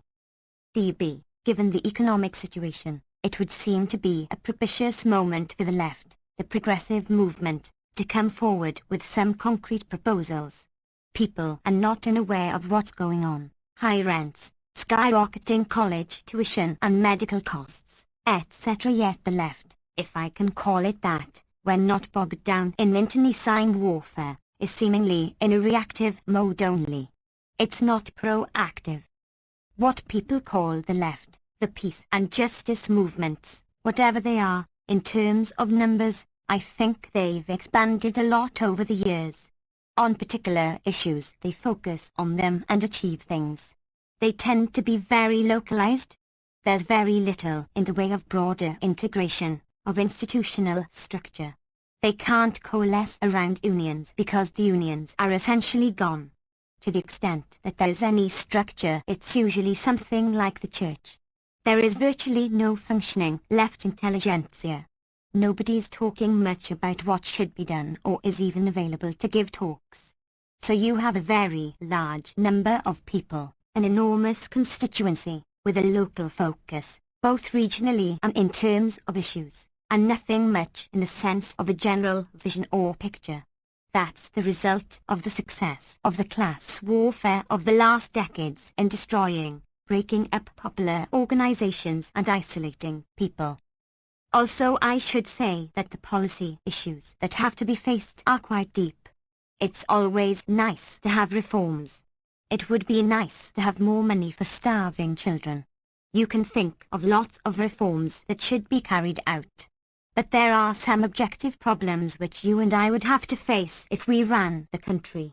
One objective problem, which was kindly pointed out to the Clinton administration by the Wall Street Journal in a front-page article the other day, is that if they get any funny ideas about taking some of their own rhetoric seriously, granted, that's not very likely, but just in case anybody has some funny ideas, spending money for social spending, the United States is so deeply in hock to the international financial community because of the debt and the sale of treasury bonds, that they have a lock on US policy. The lock is very simple. If something happens here, say, increasing workers' salaries, that the bondholders don't like, that's going to cut down their short-term profit. They'll just start withdrawing from the US bond market, which will drive interest rates up, which will drive the economy down. They point out that Clinton's $20 billion spending program can be turned into a $20 billion additional cost to the government, to the debt, just by slight changes in the purchase and sale of bonds, with their automatic effects on increasing interest rates, etc. So social policy, even in a country as rich and powerful as the United States, which is the richest and most powerful of them all, is mortgaged to the international wealthy sectors here and abroad. Those are issues that have to be dealt with. To deal with those issues means to face problems of revolutionary change. There's apparently a debate going on within the Clinton administration over whether there should be efforts to protect American workers no matter who owns an enterprise, or U.S.-based enterprises. All those debates are taking place within a framework of assumptions. The investors have the right to decide what happens. So we have to make things as attractive as possible to the investors. As long as the investors have the right to decide what happens, nothing much else is going to change. It's like saying, in a totalitarian state, shall we change from proportional representation to some other kind in a state-run parliament? Maybe it will make a little change, but it's not going to matter much. Until you get to the source of power, which ultimately is investment decisions, other changes are cosmetic and can only take place in a limited way. If they go too far, the investors will just make other decisions, and there's nothing you can do about it. To challenge the right of investors to determine who lives, who dies, how they live and die, that would be to make a significant move toward Enlightenment ideals, actually the classical liberal ideal. That would be revolutionary. DB, there's another factor at work here, and I'd like you to address it. That is the psychological one, that it's a lot easier to criticize something than to promote something constructive. There's a completely different dynamic at work. You can see a lot of things wrong. Small changes you can propose. But to be realistic, substantial change, which will really change the large-scale direction of things and overcome major problems that we all see, will require profound democratization of the society and the economic system. If you take an enterprise, a business or a big corporation, internally it's a fascist structure. Power is at the top. Orders go from top to bottom. You either follow the orders or get out. There's very little else going on. Furthermore, the concentration of power in such structures means that virtually everything else, whether it's in the ideological or the political sphere, is sharply constrained, not totally controlled by any means, but sharply constrained. Those are just facts. By now, the international economy imposes other kinds of constraints. You can't overlook those things. They're just true. If anybody bothered to read Adam Smith, instead of prating about him, they would see this pointed out very clearly. He pointed out that social policy is class-based. He took class analysis for granted. It wasn't even an issue. So, if you studied the canon properly at the University of Chicago, they taught you that Adam Smith denounced the mercantilist system and colonialism because he was in favor of the free trade. That's half the truth. The other half of the truth is that he pointed out that the mercantilist system and colonialism were harmful to the people of England but very beneficial to the merchants and manufacturers who were the principal architects of policy. In short, it was a class-based policy which worked for the rich and powerful in England. The people of England paid the costs. He was opposed to that because he was an enlightened intellectual, but he recognized it. Unless you recognize that you're just not in the real world. D.B. Huey Long once said that when fascism comes to this country, it's going to be wrapped in an American flag. You have detected and commented on tendencies toward fascism in this country. You've even been quoting Hitler on the family and the role of women. It was kind of striking. After the Republican convention, fortunately I saved myself the pain of watching television, but I read about it. It struck such chords that I began to look up some literature from the 1930s, contemporary literature on fascism. I looked up Hitler's speeches in the late 1930s to women's groups and big rallies. The rhetoric was very similar to that of the God and Country rally the first night of the Republican convention. I don't really take that too seriously. The reason is that the levers of power are firmly in the hands of the corporate sector. They will permit rabid fundamentalists to scream about God and country and family, but they're very far from having any influence over major power decisions, as you could see from the way the campaign developed. They were given the first night to scream and yell. They were even given the party platform. It's pre-enlightenment. But then, when the campaign started, you were back to business as usual. However, that can change. One of the consequences of the growing alienation and isolation of people is that they begin to develop highly irrational and self-destructive attitudes. You want to try to identify yourself somehow. You don't want to be just glued to the television set. You want something in your life. If most of the constructive ways are cut off, you turn to other ways. You can see that in the polls, too. I was just looking at a study published in England, done by an American sociologist, of comparative religious attitudes in various countries. The figures are shocking. 3/4 of the American population literally believes in religious miracles. The numbers who believe in the devil, in resurrection, God does this and that, astonishing. These are numbers that you have nowhere in the industrial world. You've got to go to maybe mosques in Iran, or maybe do a poll among old ladies in Sicily. You might get numbers like this. This is the American population. Just a couple of years ago there was a study of what people thought of evolution. The percentage of the population that believed in Darwinian evolution at that point was 9%. Like statistical error, basically.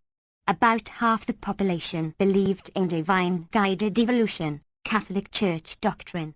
About 40% thought the world was created about 6,000 years ago. Again, you've got to go back to pre-technological societies, or else devastated peasant societies, before you get numbers like that. Those are the kinds of belief systems that show up in things like the God and Country rally. Religious fundamentalism can be a very scary phenomenon. That could be the mass base for popular movement of extreme danger. Also, these people are not stupid. They have huge amounts of money. They're organizing. They are moving the way they should, beginning to take over local offices where nobody notices them. There was a striking phenomenon in the last election. It even made the front pages of the national newspapers. It turned out that in many parts of the country ultra-right fundamentalist fanatics had been running candidates without identifying them. It doesn't take a lot of work to get somebody elected to the school committee. Not too many people pay attention. You don't have to say who you are. You just appear with a friendly face and a smile and say, "I'm going to help your kids," and people will vote for you. A lot of people got in as a result of organized campaigns to take over these local structures. That can build up and end up with a society that moves back to real pre-enlightenment times. If that ties in with some charismatic power figure saying, "I'm your leader, follow me," that could be very ugly. DB. There's also a huge increase in fundamentalist media, print, obviously in newspapers and magazines, but particularly in the electronic media. You can't drive across the country. That was true years ago. I remember driving across the country in the 1950s, being bored out of my head and turning on the radio. Every station I could find was some ranting preacher. Now it's much worse, and of course now there's television. DB. You talk about the standard techniques and devices that are used to control the population, construction of enemies, both internal and external, the creation of hatreds, religious enthusiasm, and then you say, the techniques are constant for the same structural reasons. What are those structural reasons? The structural reason is that power is concentrated. The general policy is exactly the way that Adam Smith described it. It's designed for the benefit of its principal architects, the powerful. It serves the vile maxim of the masters, all for ourselves and nothing for anyone else. Those are the basic rules of the world. The way it works out depends on what the structures are. In our case it happens to be basically corporate structure. Much of the population is going to be harmed by that. Those policies are designed to turn state power into an instrument that works for the wealthy. Maybe there are some crumbs for the rest of the population, maybe not. But that's given. Somehow you have to get the general public to accept this. Hume's paradox does hold. Power is in the hands of the governed. If they refuse to accept it, you're in trouble, no matter how many guns you have. How do you do that? There are not a lot of ways.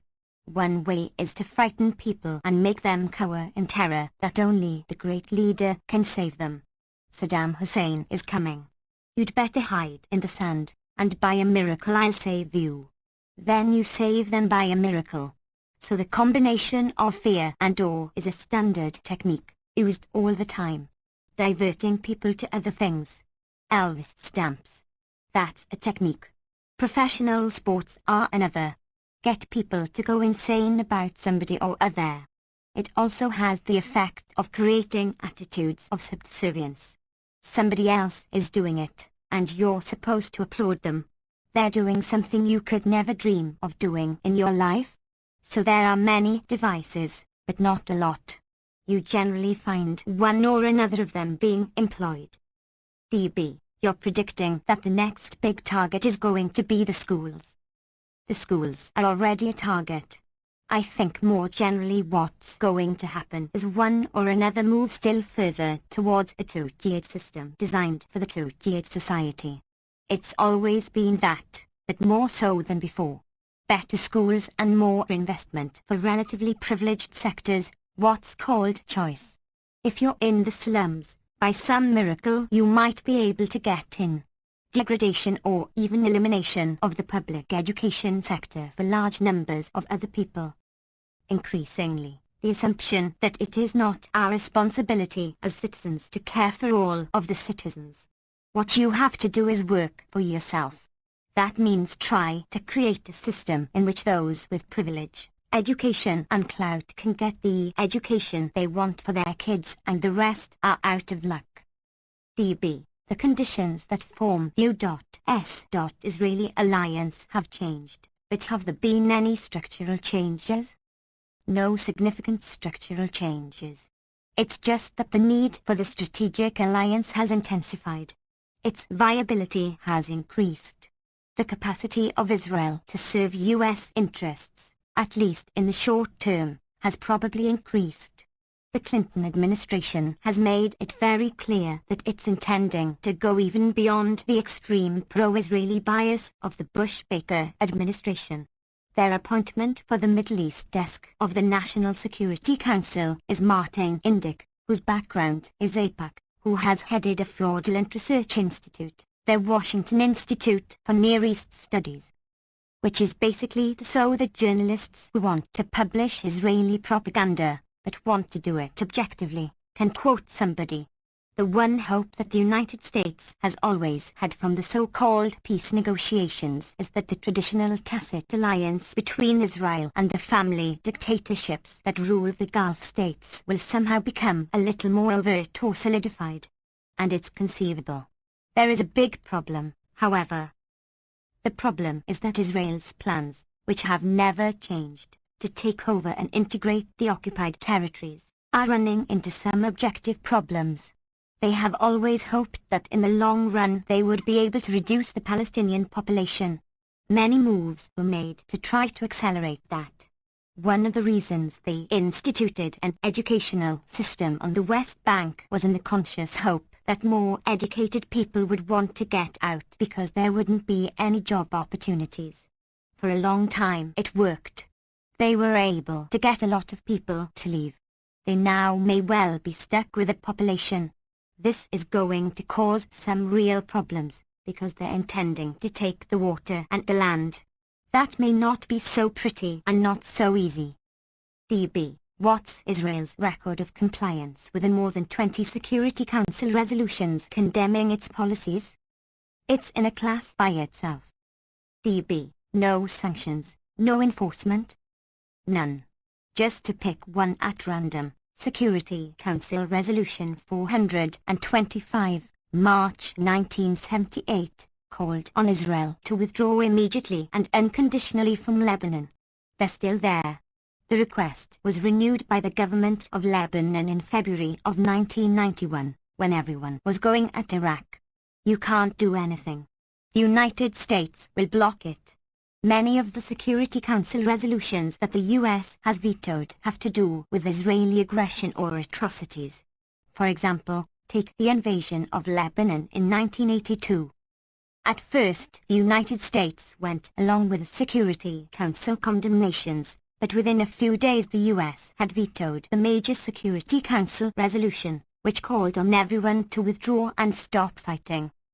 DB. The US has gone along with the last few UN resolutions or deportations. The US gone along, but refused to allow them to have any teeth. The crucial question is, do you do anything about it? For example, the United States went along with a Security Council resolution condemning the annexation of the Golan Heights. But when the time came to do something about it, that stopped. DB. Lebanon is a dumping ground for deportees. Israel has taken and dropped by helicopter and bused scores of deportees in the 1970s and 1980s.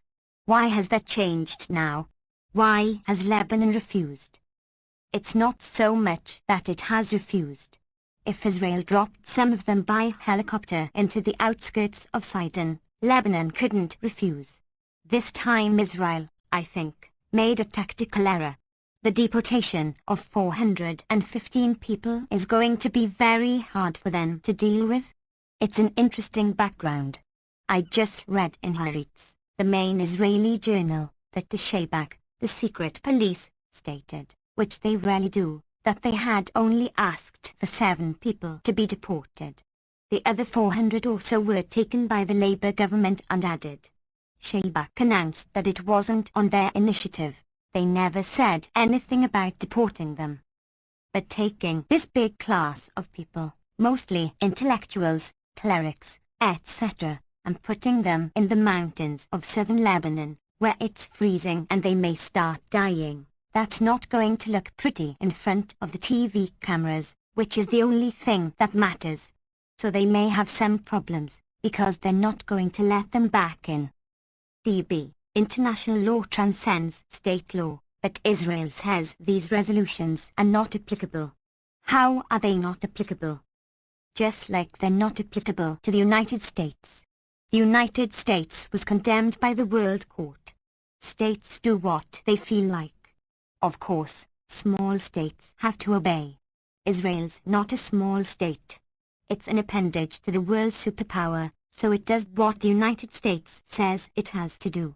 The United States tells it, you don't have to obey any of these resolutions, therefore they're null and void. As they are when the US gets condemned. The US never gets condemned by a Security Council resolution, because it vetoes them. But there are repeated Security Council resolutions condemning the United States which would have passed if it was any other country, and the General Assembly all the time. Take, say, the invasion of Panama. There were 2 resolutions in the Security Council condemning the United States for the invasion of Panama. We vetoed them both. DB. I remember talking to Mona Rishmoi of Al-Haq in Ramallah. She told me that when she would go to court, and she wouldn't know whether the Israeli prosecutor would prosecute her clients under British Mandate emergency law, Jordanian law, Israeli law, or Ottoman law, or their own laws. There are administrative regulations, some of which are never published. The whole idea is a joke, as any Palestinian lawyer will tell you. There is no law in the occupied territories. There's just pure authority. Even within Israel itself, the legal system is a joke when it comes to Arabs. It has to be covered up here. Arab defendants who come to the Supreme Court come after having been convicted. The convictions are in the high 90th percentile based on confessions. When people confess, everybody knows what that means. Finally, after about 16 years, when one of the people who confessed and was tried turned out to be a Druze army veteran who was proven to have been innocent, it became a scandal. There was an investigation, and the Supreme Court stated that for 16 years the Secret Services had been lying to them, had been torturing people and telling them that they hadn't. There was a big fuss in Israel about the fact that they had been lying to the Supreme Court. How could you have a democracy when they lie to the Supreme Court? Not the torture. Everyone knew it all along. I recall once after an Amnesty International investigation of torture in Israel, one of the Supreme Court justices was in London and was interviewed by Amnesty International. They asked him, could he explain the extremely high percentage of confessions of Arabs? He said, it's part of their nature to confess. That's the Israeli legal system. DB, about the deportations again, I heard Stephen Sollers on the BBC a couple of weeks ago. He said the world has a double standard. 700,000 Yemenis were expelled from Saudi Arabia and no one said a word. Which is true. 415 Palestinians get expelled from Gaza and the West Bank and everybody's screaming. Every Stalinist said the same thing. We sent Sakharov into exile and everyone is screaming. What about this other atrocity? There is always somebody who has committed a worse atrocity. For a Stalinist like Sollers, which is exactly what is he, the typical Stalinist hack, why not use the same line? In fact, as Sollers knows, Israel is treated with a very gentle hand, and the expulsion of Yemenis was part of the propaganda build-up for the war in the Gulf, hence acceptable. DB, Israel's record and its attitude toward Hamas have evolved over the years.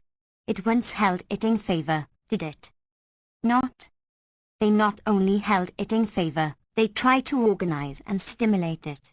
In the early days of the Intifada, Israel was sponsoring Islamic fundamentalists. If there was a strike of students at some West Bank university, the Israel army would sometimes bus in Islamic fundamentalists to break up the strike. Sheikh Yassin, an anti-Semitic maniac down in Gaza, who is the leader of the Islamic fundamentalists, was protected for a long time. They liked him. He was saying, let's kill all the Jews. It's a standard thing. Way back in history, Chaim Weizmann, 70 years ago, was saying, our danger is Arab moderates, not the Arab extremists. The invasion of Lebanon was the same thing.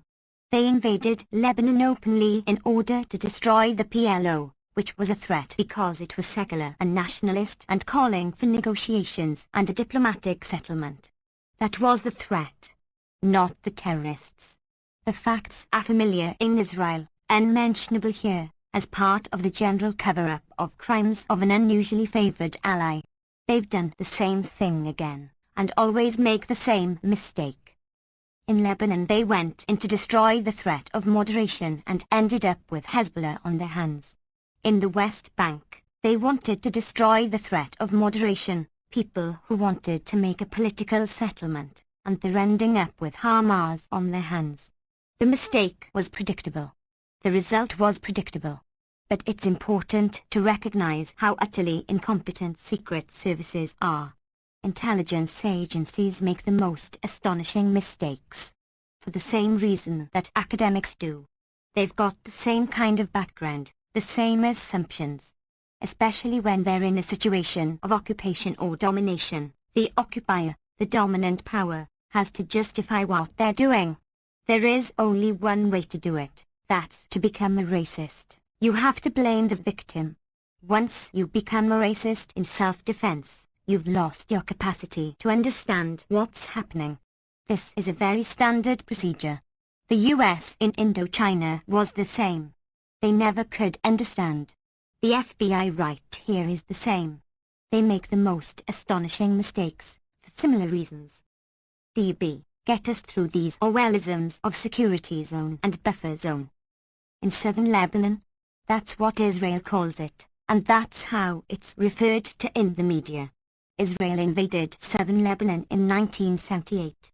It was obvious at the time that the Camp David negotiations would have the consequence that they did, namely freeing Israel up to attack Lebanon and integrate the occupied territories by eliminating Egypt as a deterrent. Any kindergarten child could have seen that, and by now it's even conceded.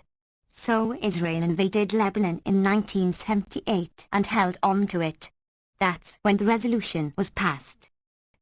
They usually held on to it through clients. At the time it was the Haddad militia. When Israel invaded in 1982, the border had not been quiet. There had been a lot of violence across the border, all from Israel north. There was an American brokered ceasefire which the PLO had held to scrupulously. But Israel carried out literally thousands of provocative actions, including heavy bombing of civilian targets in an effort to try to get the PLO to do something so that they'd have an excuse for the invasion that finally took place. It's interesting the way that period is portrayed in American journalism. Universally it is portrayed as the period when the PLO was bombarding Israeli settlements. What was happening in fact was that Israel was bombing and invading north of the border and the PLO wasn't responding. They were trying at that time to move towards a negotiated settlement. Israel invaded Lebanon. We know what happened then. They were driven out by what they called terrorism, meaning resistance by people who weren't going to be cowed. Israel succeeded in awakening a fundamentalist resistance which they couldn't control. They were forced out. They held on to the southern zone, which they call a security zone, but there's no reason to believe that it has the slightest thing to do with security. It's their foothold in Lebanon. It's run by a mercenary army, the South Lebanon Army, backed up by Israeli troops. They're very brutal. It's got horrible torture chambers. We don't know the full details, because they refuse to allow any inspections by the Red Cross or anyone else. But there have been investigations by human rights groups, journalists and others who attest to overwhelming evidence from independent sources, people who got out, what goes on there, even Israeli sources. There was actually an Israeli soldier who committed suicide because he couldn't stand what was going on. Some others have written about it in the Hebrew press. Ansar is the main one, which they very nicely put in the town of Qiyam, which is a place where they carried out a massacre back in 1948. There was another massacre by the Haddad militia under Israeli eyes in 1982. That's mainly for Lebanese who refused to cooperate with the South Lebanon Army. That's the security zone. DB, Anti-Defamation League Director Abraham Foxman, in a January 11, 1993 letter to the New York Times, says that since assuming leadership, the Rabin government has unambiguously demonstrated its commitment to the peace process. Israel is the last party that has to prove its desire to make peace. What's been the Rabin record? It's perfectly true that Israel wants peace. So did Hitler. Everybody wants peace. When you say somebody wants peace, that's a tautology. Everybody wants peace. The question is, on what terms? The Rabin government, exactly as was predicted, harshened the repression in the territories. Just this afternoon I was speaking to a woman who has spent the last couple of years in Gaza doing human rights work. She reported what everyone reports, and what everybody with a brain knew. As soon as Rabin came it got tougher. He's the iron fist man. That's his record. Actually, Likud has a better record in the territories than Labour did. Torture and collective punishment stopped under Likud. There was one period when Sharon was that it was bad, but under Begin it was generally better. When the Labour Party came back into the government in 1984, torture started again, collective repression started again, the Intifada came. Rabin stated publicly, it was published in February 1989 to a bunch of Peace Now leaders, that the negotiations with the PLO didn't mean anything.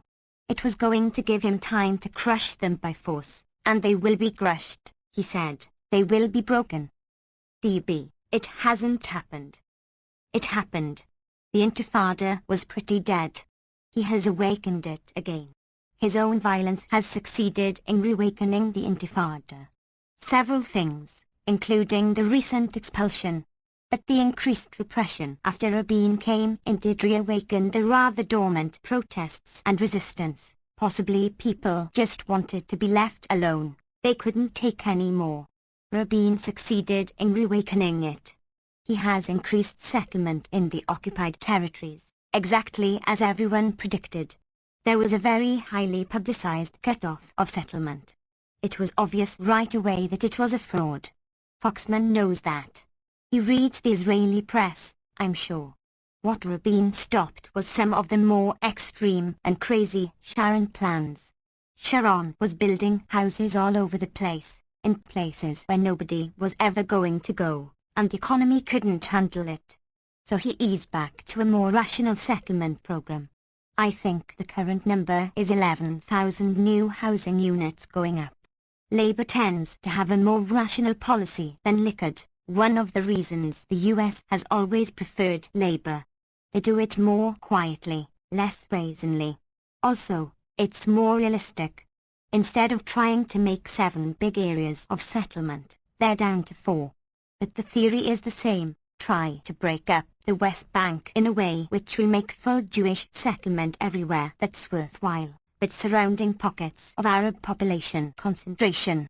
So big highways, a network of highways connecting Jewish settlements, avoiding some little Arab village way up in the hills. All of this is continuing. The goal is to arrange the settlements so that they separate the Palestinian areas, so that there's no connection between them. That's to make certain that any form of local autonomy will never turn into any meaningful form of self-government. That's continuing, and the US is of course funding it, because it's in favor of it, as it always was. But true, Rabin is delighted to have a peace process if it can be on his terms.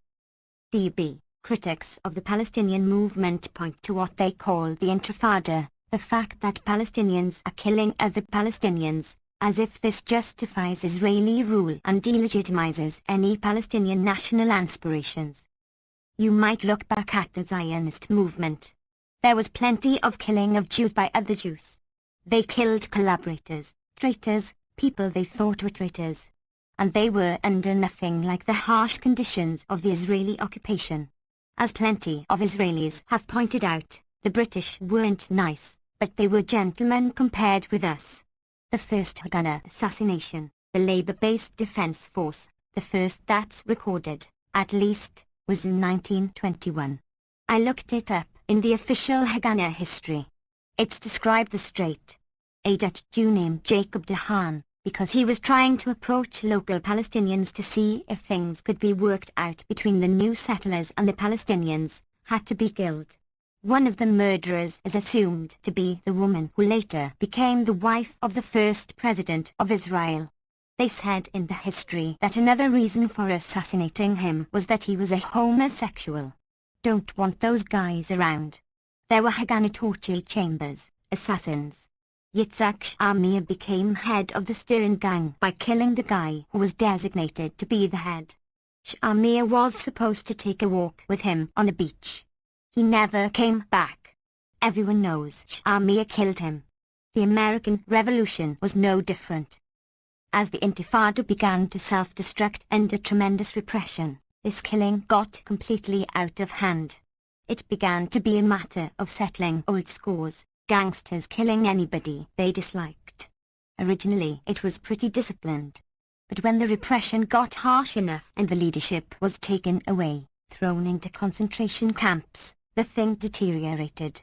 It ended up with a lot of random killing, which Israel loves.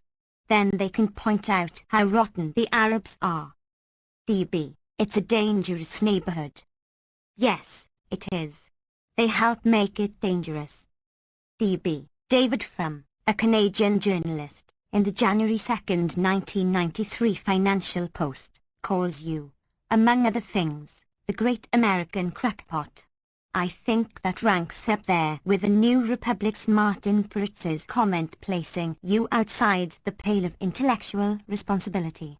But Frum actually has some substantive things to say. There was a time when the New York Times op-ed page was your stomping ground. Have I missed something here?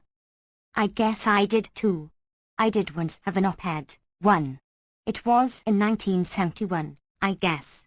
I had testified before the Senate Foreign Relations Committee. This was the period when everybody in the New York Times was deciding we'd better get out of Vietnam because it was costing us too much. Senator Fulbright had in effect turned the Senate Foreign Relations Committee into a seminar. He was very turned off by the war at that time. By American foreign policy. He invited me to testify. That was respectable enough. So they ran a segment of DB excerpts of your comments. There wasn't an original piece you had written for the Times. Maybe it was slightly edited, but it was essentially a piece of my testimony at the Senate Foreign Relations Committee.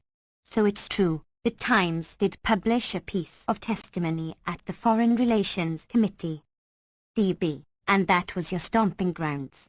What about letters? How many letters of yours have they printed? Occasionally, when something appeared which was an outlandish slander and lie about me, I've written back to them. Usually they don't publish the letters. Sometimes I was angry enough that I contacted friends who were able to put enough pressure on so they would run a letter of response. DB, I haven't seen one in years. Sometimes they just refuse. In the Times book review there were a bunch of vicious lies about me and the Khmer Rouge. I wrote back a short letter responding, and they just refused to publish it. I got annoyed and wrote back, and I actually got a response, saying, we published a different letter that we thought was better. DB, David Frum just can't stop lavishing praise upon you. He says, your views are exactly like the stuff peddled by Lyndon LaRouche and the Christic Institute. You had an incident involving the LaRouches that you've mentioned in several talks. It went as far as death threats. I had been following them pretty closely, partly because I knew some of the kids involved. They were children of personal friends. It grew out of the Columbia strike in 1968. Originally, it was the National Caucus of Labour Committees. It was a Marxist group of serious young people who were going to live in working-class areas and organize people. You could like it or dislike it. It was perfectly rational. This guy Lyndon LaRouche, who had some other name then, was the guru. At first he looked like some sort of standard ex-Trotskyite. After a while you could see what was happening.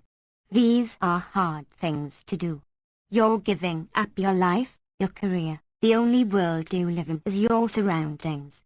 He gradually began to introduce slightly crazy themes into the ideology. You could see him do it little by little.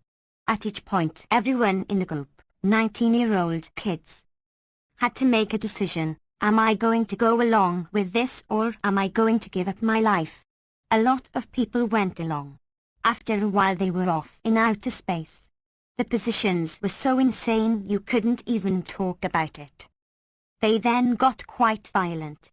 They started something called Operation Mop-Up.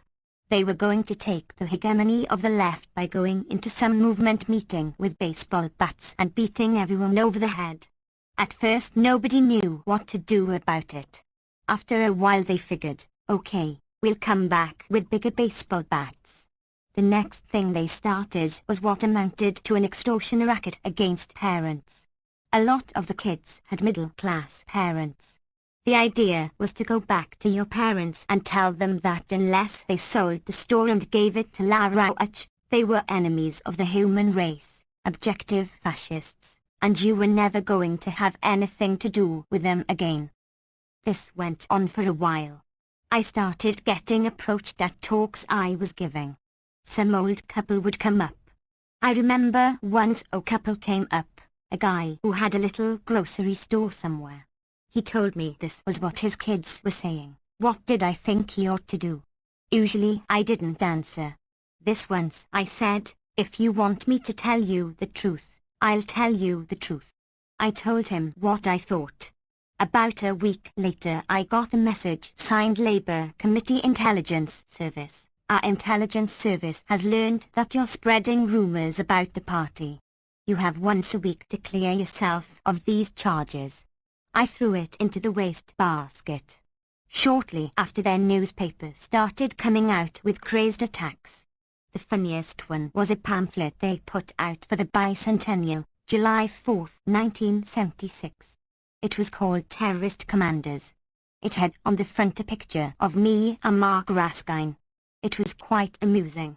It was about how the two of us run the KGB and the CIA and the PLO and the Queen of England and whoever else was in their conspiracy at the time. They said you were planning to put atom bombs in major US cities at the time of the bicentennial. I got it in August, a month after. Usually these end-of-the-world people, when it doesn't happen they have some reason. But they were still predicting it a month after it didn't happen. That was put on the windshield of my car with the death threat scribbled on it. I won't go into the details of what happened next. I didn't hear from them for a while. Since then it's similar things. DB, anyone who comes to visit your office at MIT will see a very large black and white photograph of Bertrand Russell in the hallway next to your door. What's the story behind that photograph? He's one of the very few people that I actually admire. I did have a big photograph of him.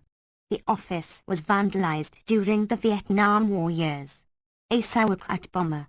One of the things that was destroyed was that picture. Somebody succeeded in putting up another one. DB, so does Russell exemplify the responsibility of intellectuals? Nobody is a hero, but he had a lot of very good characteristics and did a lot of things that I admire. DB, you do endless rounds of interviews, and I certainly inflict a fair share of them on you. How do you keep awake, much less sustain interest? What constitutes a good interview? What engages you? The questions are interminable, and usually the same. They're not always quite the same, and I have to rethink things anyway. These are very important and interesting topics, and as long as people are interested in them, I'm going to keep talking about them. DB, you can stay awake? Most of the time. DB, thank you. Keeping the Rabble in Line. Copyright 1994 by Noam Chomsky and David Barsamian. Media, Knowledge, and Objectivity. June 16, 1993. DB, it's about 7 a.m. here in Boulder, 9 o'clock where you are in Lexington. What is your morning routine like? Do you start off with reading the Boston Globe and the New York Times? Yes, and the Wall Street Journal. The Financial Times. Whatever. DB, is the morning a good time for you to work or are you interrupted with a lot of phone calls like this one? Usually, quite a lot. DB, the Boston Globe, your daily newspaper, has just been acquired by the New York Times. The Globe is one of the last major papers in the country not owned by a chain. What are your thoughts on that? It's a natural continuation of a tendency that's been going on for a long time. Ben Bagdikian, for example, has been documenting it year after year. It's a natural phenomenon. Capital tends to concentrate. I frankly doubt that it would make much difference in the nature of the newspaper, at least for a few years. However, over the time it probably will. DB, there is a well-documented trend in the concentration of media ownership. Do you see any counter-trends? What you are doing right now is a counter-trend. It's just like everything that's going on in the world. There's a trend towards centralization of power in higher and higher levels, but there's also a counter-trend towards regionalization, including what's called devolution in Europe, creation of grassroots movements, construction of alternatives. The new electronic technology, in fact, has given opportunities for lots of spreading of alternatives. Cable television offers alternatives. So things are going in both directions. Institutionally, the major tendency is centralization. The other tendency in the opposite direction, which is the only hope for one, in my opinion, is much more diffuse and has nothing much in the way of organized institutional forms. But it's certainly going on at every level. DB, there are also computer networks. They offer lots of possibilities. There are tens of thousands of people hooked up, maybe hundreds of thousands hooked into various networks on all kinds of topics, and lots of a discussion goes on and lots of information comes through. It's of varying quality, but a lot of it is alternative to the mainstream. That's still pretty much of an elite privilege at this point. DB, I recently got a letter from a listener in Lafayette, Colorado, a few miles from Boulder. He heard your talk Manufacturing Consent, which you gave at the Harvard Trade Union program in January. I thought the listener's comments were telling. He said after hearing the program that it left him feeling as politically isolated as the PR industry would have us. He asked, how do we get organized? Is everybody too tied down by monthly bills to care? So there are multiple questions and concerns there. How do we get organized? There's a simple answer. You go ahead and do it. People have gotten organized under much more onerous conditions than these. Suppose, for example, you're a peasant in El Salvador in a Christian-based community which tries to become a peasant cooperative. The conditions under which those things took place are so far beyond anything we can imagine that to talk about the problems we face seems superfluous. Sure, there are problems. People are weighed down with bills, they have personal problems. But most of us live under conditions of extraordinary privilege by comparative standards. The problem of getting organized is a problem of will. DB, isn't one of the functions of the media to marginalize people like this listener who wrote and to convince them that affairs must be left to the experts and you stay out of it? Of course. But notice that it's done differently in El Salvador. There they send in the death squads. Here what they do is try to hook you on sitcoms. It's true that both are techniques of control, but they are rather different techniques. DB, you're a scientist. Talk about the notions of objectivity and balance in the media and in scholarship. Who determines those kinds of things? There's a big difference between the sciences and humanistic or social science scholarship or the media. In the natural sciences you're faced with the fact of nature as a very hard taskmaster. It doesn't let you get away with a lot of nonsense. At least in the more well-developed areas of the sciences, it's difficult for error to perpetuate. Theoretical error, of course, can perpetuate because it's hard to detect. But if a person does an experiment and misstates the results, that's likely to be exposed very quickly, since it will be replicated. There's a fairly stern internal discipline, which by no means guarantees that you're going to find the truth. But it imposes standards that are very hard to break away from. There are external conditions that determine how science proceeds, funding, etc. But it's qualitatively different from other areas, where the constraints imposed by the outside world are much weaker. Much less is understood. The empirical refutation is much harder to come by. It's much easier to simply ignore things that you don't want to hear. So let's go back to your opening comment about the Times taking over the globe. The East Coast press has been flowing with praise for this and saying that because of the Times' high journalistic standards, there's no concern that this will have any danger. There are thousands of pages of documentation in print which demonstrate that the Times' journalistic standards are anything but high. In fact, they're grotesque. But it doesn't matter, because the critical analysis can simply be ignored. It has the wrong message. Therefore, you ignore it. That's the kind of thing that's very easy in journalism or any of the other ideological disciplines. You just ignore what you don't like, and if you are on the side of the powerful, it's easy to get away with it. The other day I read a summary article in the Washington Post by a good reporter who knows a lot about Central America, the lost decade in Central America. His article expresses all sorts of puzzlement about why Central America is worse off than it was in 1980 despite the enormous amount of American aid that went into the region. It asks whether this American aid was well spent, whether it was well designed, whether it went in the right areas. He asks what went wrong with our enormous effort to bring democracy and social development to Central America.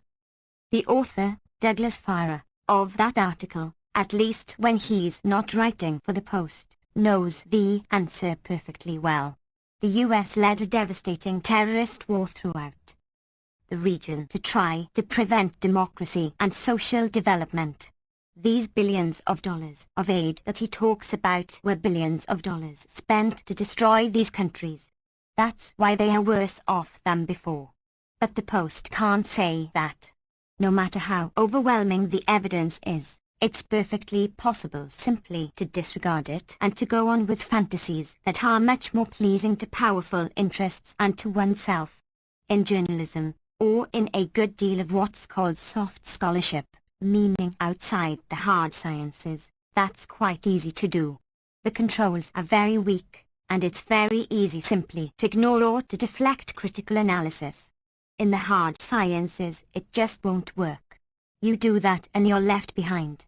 Somebody else discovers things and you're out of business. Years ago C.P. Snow talked about what he called the two cultures of the humanities and the hard sciences. He was much criticized for that. But there's something to it. They are rather different in character. There are further blurring comments that have to be made, but roughly speaking the difference is real.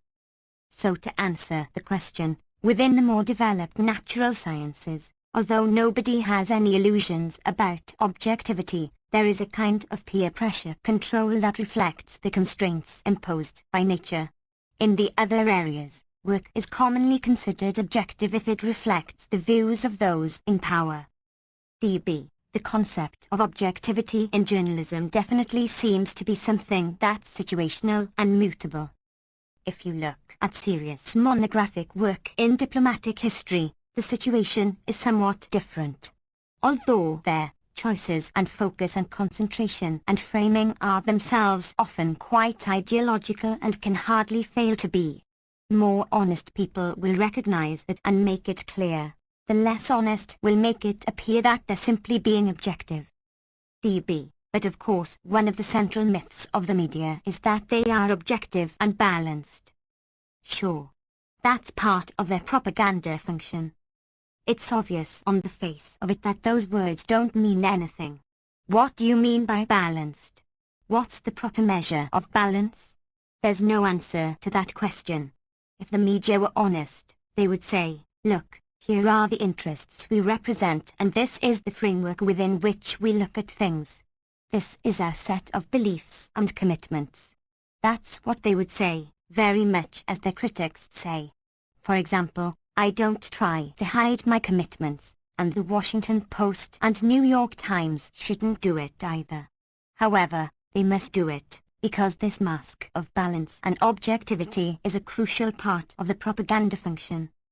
In fact, they actually go beyond that. They try to present themselves as adversarial to power, as subversive, digging away at powerful institutions and undermining them. The academic profession plays along with this game. Have a look at academic conferences on the media. One I went through in detail was held at Georgetown University. It was run by a dovish, rather liberal-leaning Quaker. It was about media coverage of Central America and the Middle East. The way the conference is framed is this. First came a series of statements opening the discussion by people who said the media and journalists are overwhelmingly biased against the government. They lie. They try to undermine the US government. They're practically communist agents. After these bitter attacks on the media for their adversarial stance, another set of papers were presented which said, look, it's pretty bad, we agree. But it's not quite as bad as you say.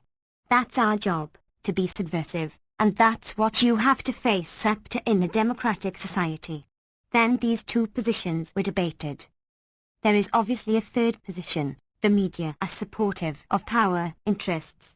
They distort and often lie in order to maintain those interests. But that position can't be expressed. In fact, in the conference I'm talking about, 100% of the coverage on Central America was within the bounds I have described. On the Middle East, where the media are just grotesque, it was only 96% within those ludicrous bounds. The reason was that they allowed one statement by Eric Hoagland, a Middle East scholar who made an accurate statement, and that's the 4%, which nobody ever referred to again. That's the way the media like to present themselves, naturally, and that's the way the academic profession likes to see them presented. If you can present the media as being critical, antagonistic to power, maybe even subversive, that makes an enormous contribution to the propaganda function. Then they say, look how critical of power we are. How could anyone go beyond us? DB, in an article about the acquisition of the Boston Globe in the Times a few days ago, it was pointed out that the Globe was one of the first papers in the United States to lead the crusade against U.S. intervention in Vietnam. You were reading this paper throughout that period. Is that accurate? Yes, it's very accurate. They published the first editorial calling for withdrawal from Vietnam. The editor at that time was a personal friend, and I followed this quite closely. They did a big study to determine if it would be possible to publish this editorial and still get away with it. They finally agreed to do it. My recollection is that that was in late 1969, that is, about a year and a half after Wall Street has turned against the war. I think it's probably true that that was the first mainstream call for withdrawal of U.S. forces. Of course, it was not framed in terms of a call to withdraw the U.S. forces that had attacked Vietnam, but rather, we should get out. It doesn't make sense, etc. That tells you something about the U.S. media.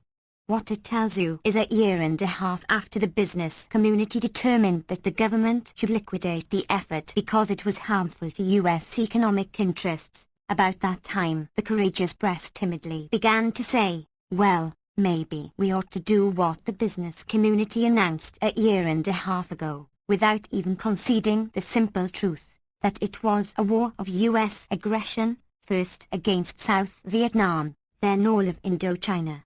Some elementary truths are too outrageous to be allowed on the printed page. DB, do you see knowledge as a commodity? Is it something that's traded and purchased and sold? Obviously it's sold. One sells oneself in the marketplace. I'd be a little cautious about the knowledge part. What passes for knowledge is sold. Take, say, Henry Kissinger as an example. He certainly sells himself in the marketplace. But one should be very skeptical about whether that's knowledge or not. The reason is that what's sold in the marketplace tends to be pretty shoddy. It works. It's knowledge or understanding shaped or distorted to serve the interests of power. Or, to go back to the hard sciences, their knowledge is certainly sold. Take American high-tech industry, or the pharmaceutical industry. One of the ways in which the public subsidizes the corporate sector is through university research labs, which do straight research. But the benefits of it, if something commercially viable comes out of it, are handed over to private corporations.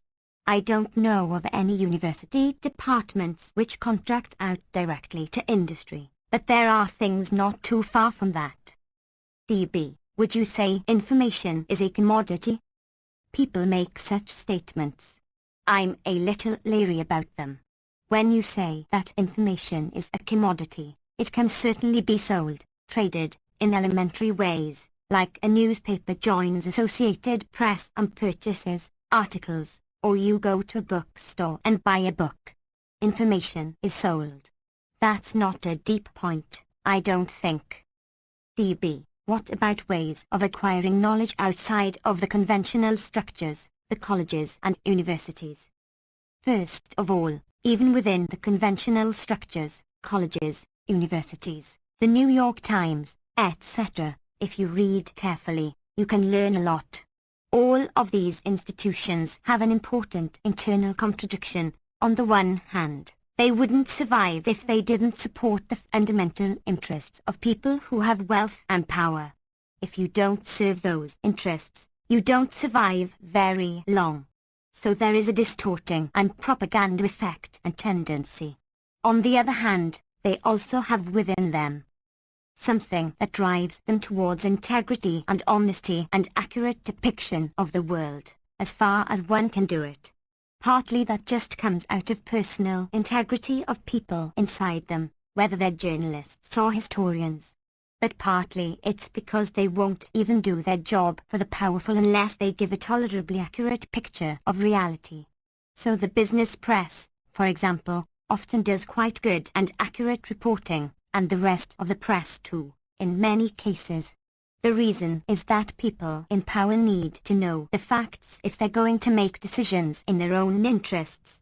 These two conflicting tendencies mean that if you weave your way between them you can learn quite a lot. To get back to your question, outside these institutions there are all sorts of things people can do. Let's go back to the article I mentioned in the Washington Post about Central America. Central American activists in Boulder or plenty of other places, when they look at that article, just collapse in laughter. They know the facts. They didn't find out the facts from reading the Washington Post, for the most part. They found them out through other sources. The Central American solidarity movements had access to extensive information and still do, through direct contacts, through alternative media, through people traveling back and forth, that is completely outside the framework of the mainstream media. For example, one thing that this article states is that the United States compelled the Marxist Sandinistas to run their first free election in 1990. Everyone in the Central American solidarity movements, and plenty of other people, knows that that's complete baloney and that there was a free election held in 1984, except it came out the wrong way. So therefore it was wiped out of history by the US. In fact, the author of this article certainly knows it as well. But for him to say it in the Washington Post would be like standing up in the Vatican and saying Jesus Christ didn't exist. You just can't say certain things within a deeply totalitarian intellectual culture like ours. Therefore, he has to say what he says, and maybe even believes it, although it's hard for me to imagine. Everybody has to say that. But people in the popular movements know perfectly well that it's not true and know why it's not true, because they've found other ways to gain understanding of the world. In case you heard a big bang in the background, that was one of the piles of books in my study collapsing on the floor, as happens regularly. DB, I can see you surrounded by mountains and stacks of papers and books. Occasionally they decide that the laws of physics won't handle it and they fall on the floor, which is what just happened. DB, you commented to a friend that the amount of material that you lose is awesome, but it seems to me that the amount of material that you retain is awesome as well. It doesn't feel that way to me. I feel mostly the loss. As I see it disappearing, it's agonizing. I know if I don't write about something within a couple of years it will be gone, lost in these piles. The trouble is, all of us feel like this. You're so far out of the mainstream that the few people who follow these issues closely and who write about them know that if they don't deal with something it's out of history. For example, the Nicaraguan election is in history, at least for people who care. Primarily because Edward Herman did some very good research on it. It doesn't matter to the Washington Post. For them it's out of history, period, because those are the orders from those who are on high. But for people who want to know, you can look at Herman's work. DB, something you've been saying over the years strikes me as somewhat contradictory. When you talk about the connection between US aid and human rights abuses, you say that connection is obvious, and at the same time you say that there's no way to know about these things and you have to be a fanatic, as you describe yourself, to find these things out. Doesn't that leave people intimidated and disempowered? If I put it that way, I'm being a little misleading. As an individual, you have to be a fanatic to find it out. On the other hand, if you're part of the semi-organized movement, like the Central America Solidarity movements, you don't have to be a fanatic, because you have access to alternative sources of information. Again, Take Edward Herman, my friend and colleague, who did an extensive study of the relation between US aid and torture. He found them very highly correlated. We published information about it in jointly written books of ours and elsewhere. He's also published his own books that describe this in detail. The leading Latin American academic specialist on human rights, Lars Scholz at North Carolina, published an article in about 1980 on US aid and human rights violations, primarily torture, in Latin America. He found exactly the same thing. As he put it in his article, US aid tends to flow to the most egregious human rights violators in the hemisphere. They are consistently the highest aid recipients. He also showed that this correlation has nothing to do with need, that it includes military aid, and that it runs through the Carter period. In the Reagan period it shot through the roof. You can find those things out. I've reported them. Herman's reported them. If an isolated individual like that person you mentioned earlier wanted to figure this stuff out, he'd have to be kind of a fanatic. It would take immense research to even find that anybody ever talked about these topics.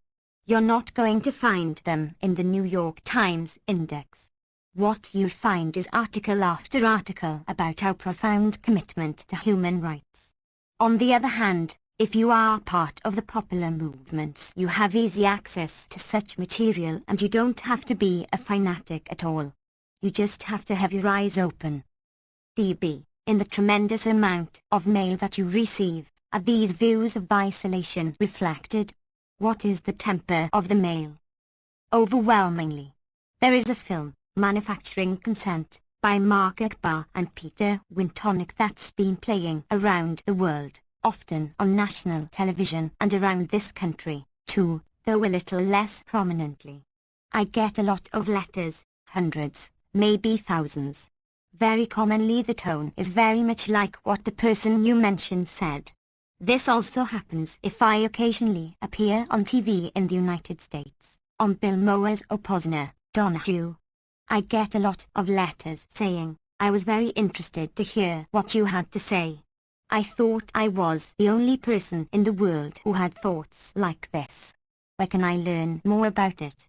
Sometimes I cringe when the letters say, how can I join your movement?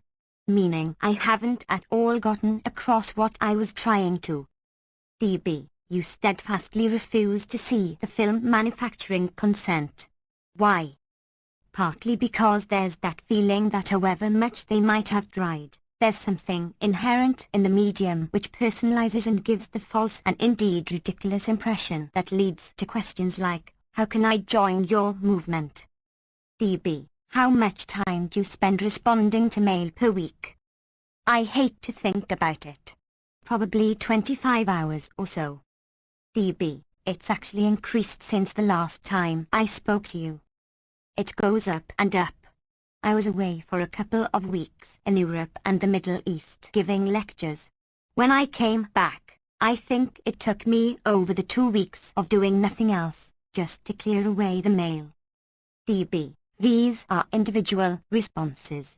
I know people are absolutely amazed when they do hear from you. They are stunned at the graciousness of your replies. These letters are often extremely serious and very thoughtful. I should say that on one topic, finally, I had to write a form letter, saying, sorry, I can't respond. DB, what was that? Take a guess. DB, JFK.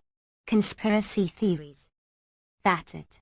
It just got to the point where I couldn't respond anymore. Within the bounds of a 24-hour day I couldn't answer the letters. So much to my regret I had to say, sorry, I can't do it. DB, does that interest in conspiracy theories tell you something about the political culture? It tells you something about what's undermining the left. For people who feel a need to believe in conspiracies, here's one sitting there waiting for them. Just imagine the CIA deciding, how can we undermine and destroy all of these popular movements? Let's send them off on some crazy wild goose chase which is going to involve them in extremely detailed microanalysis and discussion of things that don't matter. That'll shut them up. That's happening. In case anybody misunderstands, I don't believe this for one moment, but it's the kind of thing that goes around. DB. It's curious that there are elements of what is called the left in this country that have embraced this so fervidly. In my opinion, that's a phenomenon similar to this feeling of impotence and isolation that you mentioned. If you really feel, look, it's too hard to deal with real problems, there are a lot of ways to avoid doing so. One of them is to go off on wild goose chases that don't matter. Another is to get involved in academic cults that are very divorced from any reality and that provide a defense against dealing with the world as it actually is. There's plenty of that going on, including in the left. I just saw some very depressing examples of it in my trip to Egypt a couple of weeks ago. I was there to talk on international affairs. There's a very lively, civilized intellectual community, very courageous people who spent years in NASA's jails being practically tortured to death and came out struggling. Now throughout the third world there's a sense of great despair and hopelessness. The way it showed up there, in very educated circles with European connections, was to become immersed in the latest lunacies of Paris culture and to focus totally on those. For example, when I would give talks about current realities, even in research institutes dealing with strategic issues, participants wanted it to be translated into postmodern gibberish. For example, rather than have me talk about the details of what's going on in US policy or the Middle East, where they live, which is too grubby and uninteresting, they would like to know how does modern linguistics provide a new paradigm for discourse about international affairs that will supplant the post-structuralist text. That would really fascinate them. But not what do Israeli cabinet records show about internal planning. That's really depressing. DB. This was your first visit to Egypt? Yes. Incidentally, when that happens in Egypt it's very sad. When it happens all over the West as it does, it's maybe comical or unpleasant but not devastating. DB. I just got back from Amsterdam, where I did some interviews and gave some talks. Precisely those kinds of convoluted, very pretentious questions were asked. I've seen the same in Holland. These are ways in which intellectuals can separate themselves from actual, ongoing struggle and still appear to be lefter than thou. Nobody's radical enough for them. That way you advance your career, you separate yourself from things that are going on. You don't have to get involved in popular activities. You don't have to learn about the world, let alone do anything about it. I'm overstating. I don't want to say this is true of everybody, by any means, but there are elements of it. These are other ways of reacting to the fact that dealing with the problems of the world is hard and unpleasant. Especially if you begin to do it effectively, there are personal costs. DB. It also creates a tremendous gap between them and so-called people. Sure. Nobody can understand this stuff. That has the effect of intimidating people, especially young people coming into the colleges who look at this and say, my God, to be a radical I'm going to have to understand all these 10-syllable words. It's hopeless. I'd better do something else. DB. What did you learn about the Islamic movement in Egypt? I don't want to overstate. I wasn't there long enough to learn a lot. But I should say that I did meet to a pretty wide range of people I knew and those who were recommended to me, and most of those I came across who were seriously thinking through problems of Egypt and the region were the intellectuals who were associated with the Islamic movement. The ones I met were kind of on the secular wing of those movements. I didn't meet clerics. But these are people who regard themselves, and are regarded as, oppositionists and part of the Islamic movement. They plainly do have grassroots connections. They themselves describe the movement as split between the more progressive sectors and the rigid sector, meaning the real deep fundamentalists, who say, we go back to Quranic law, Sharia, and that's the end of it. But they themselves are thinking about domestic and regional development and local problems in ways which are not at all unrealistic. Furthermore, these movements actually do things. They provide healthcare, run welfare programs, and try to deal with people's problems. They're almost unique in that respect. Everyone agrees to that, even the people who hate them. DB, what's the motor that's pushing this movement in Egypt? You just walk around Cairo and you can see the motor. There was a period of secular nationalism, of which Nasser was the leading figure. It failed, or was destroyed, partly by itself and partly from outside. Sadat, around 1980, undertook a policy which translates as opening up, in effect, structural adjustment, neoliberal policies. There were the usual effects, seen all over the world, completely predictable by now. They increased very sharply the split in the society between great wealth and privilege and enormous misery and suffering, with the proportions being by no means balanced. People are suffering, and they see right next to them enormous wealth and privilege. The government is totally corrupt and doesn't do anything. It's a police state, not a harsh police state, but you can't forget it for long. What happens under those conditions? People turn to something else. It's happening all throughout the region. DB, is it not really happening throughout the world as there's global impoverishment?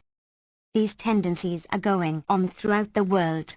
The rich Western countries are imposing these neoliberal policies, as they're called, on the third world.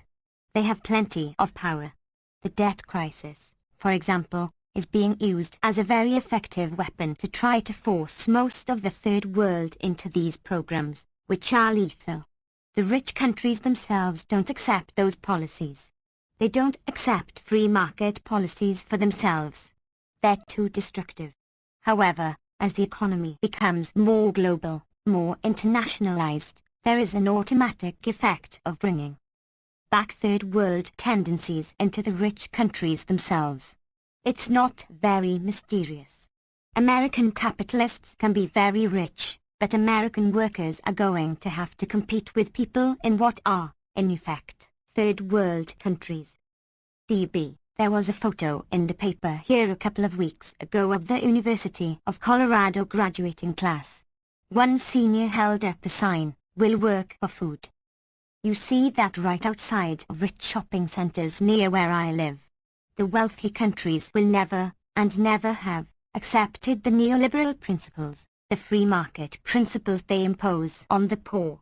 The consequences of imposing them on the poor are slowly to have this third world model seep back into the rich countries themselves. It's very striking in the US. You can see it in Europe, particularly in England, and on the continent you're beginning to see it as well. There's nothing secret about it. The business press, Business Week, the Financial Times, etc., are very open in saying, American and especially European workers are going to have to give up their luxurious social programs. They're going to have to stop being pampered and accept labor mobility, meaning lose their security, because corporations can go over to Eastern Europe. In Poland they can get trained workers at 10% of the wage of the pampered West European workers. No benefits, and a highly repressive government that breaks up strikes. Therefore, you guys better recognize what's in store for you. There was an article in the Financial Times recently with a wonderful headline, "Green Shoots in Communism's Ruins," meaning communism is a wreck, but there are some green shoots, a few good things. The good thing was that as capitalist reforms are imposed in Eastern Europe, pauperization and unemployment follow, which lowers wages and makes it possible for Western corporations to move in and make huge profits. Those are the green shoots. DB, there is of course a huge increase in unemployment in Western European countries. That has an attendant social component in the many attacks against immigrant communities. Unemployment and loss of hope lead to social breakdown. We're much more advanced in that respect. There's a kind of breakdown of social structure in American urban communities which is amazing to most of the world. Take, say, Cairo. Cairo is a very poor city, extremely impoverished. There's nothing like it here. Nevertheless, there is a sense of community that exists that doesn't exist here. You feel safer walking through the streets than here. You don't stumble over homeless people. People are taken care of somehow. It's the same in Nicaragua or many other third world countries that haven't totally broken down. We are beginning to get third world characteristics, but under conditions of social breakdown. That's very dangerous. That's why you can have people cheering when someone wins a court trial in Baton Rouge, Louisiana, after having blasted away somebody, Yoshihiro Hattori, that dared to step on his lawn. That appalled most of the world. They just couldn't understand it. DB, your latest book as of this morning, Howard's Inn likes to add that caveat, is Letters from Lexington. Do you have any more books planned? I promised to write up lectures on international affairs and the Middle East that I gave in Cairo. That will be published by American University Press, Cairo. DB, is the summer a good time for you to work, when you're away from the interviews, the phone calls, the classes? As you know, I turn off the phone. That's about the only time I can try to get anything done. DB, later this year you're going to turn 65. You don't believe that propaganda, do you? DB, have you thought about slowing down, cutting back on your schedule at all? There are an awful lot of things I'd like to do that I'm just not getting to.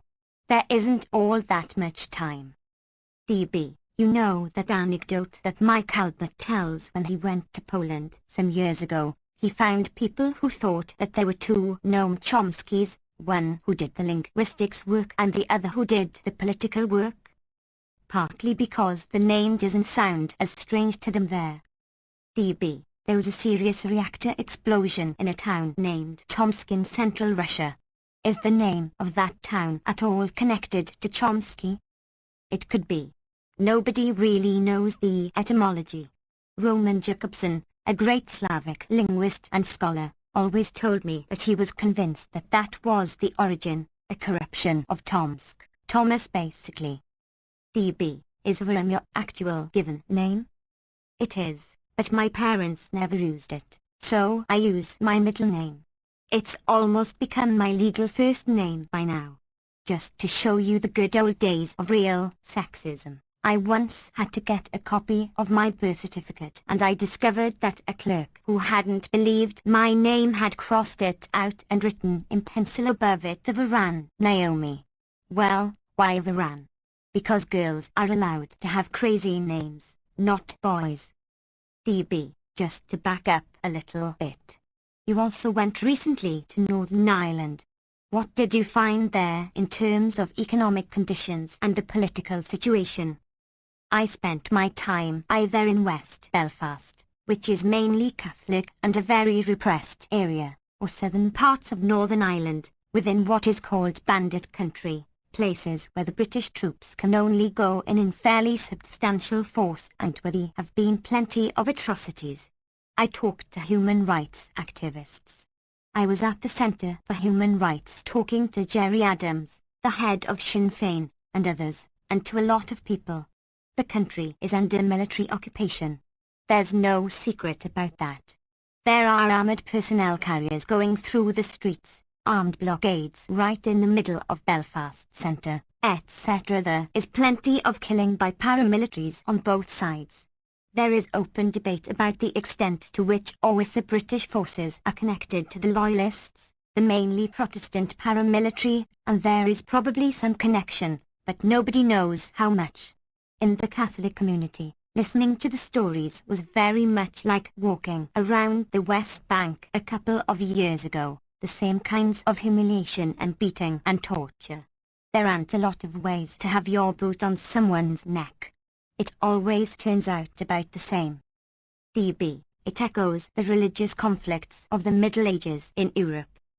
The British, back in the mid-17th century, carried out real ethnic cleansing. The indigenous population in what's now Ulster was mostly driven out, often into Central Ireland. DB was the settler colonialism. Yes. They brought in Scottish and other British settlers to replace them. They took most of the fertile land.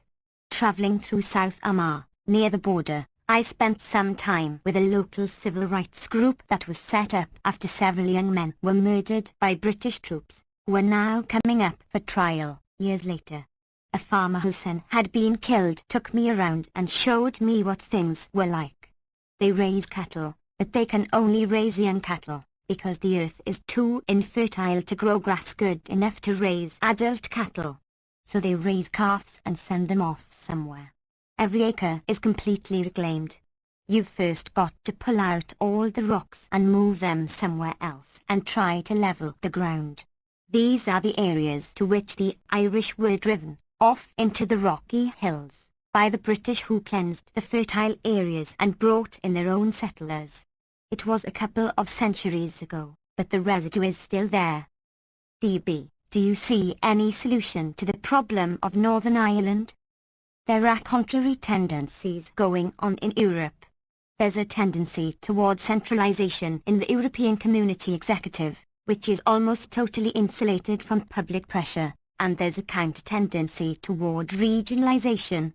So local regions, whether Catalonia, the Basque Country, Wales, or whatever, are beginning to become more involved in developing their own cultural authenticity and forms of independence and ways of self-government. In the context of this regionalization and devolution, it's not impossible that the former British Isles could break down into a kind of federal arrangement, maybe as part of a broader European federalism. It would involve a degree of independence in a number of areas: Scotland, Wales, England, Northern Ireland, the Republic, and in that context I think you might imagine a solution. I don't see much else. Within a couple of years the population of Northern Ireland is going to be about 50-50 Catholic and Protestant, according to demographic projections. DB, I have to tell you, going back to the level of mail that you get, some years ago I wrote you a letter, and that was my first contact with you. You responded. That led to a correspondence. Then we started doing interviews. It really helped to get alternative radio going. I can bear witness and give testimony to the enormous efficacy of your efforts. I think I speak for a lot of people who appreciate what you're doing. It does make a difference. It's reciprocal. I very much appreciate what thousands of people are doing everywhere, which is making a difference, a big difference. These activities of many, many people around the country and the world have made a tremendous difference over the last 30 years. DB, it's incremental. People want to see dramatic changes, but the culture and politics change rather slowly. They do, but it's very different from what it was. Under conditions like those in the 1960s, you would have had to wait until the fall of 1969 for the first newspaper to timidly suggest that maybe we ought to stop the aggression in Vietnam. DB, thank you, and have a restful summer. How's your foot? It's okay. It's just a fractured bone. Keeping the rabble in line. Copyright 1994 by Noam Chomsky and David Barsamian. Crime and Gun Control. December 6, 1993. DB, I know I didn't get you up because it's well known that you stay up and work through the night, drinking tons and tons of coffee. That's why I sound so groggy. DB, I want to talk to you about a couple of domestic and foreign policy issues and then take calls from our listeners. You can tell a great deal about the society when you look at its system of justice.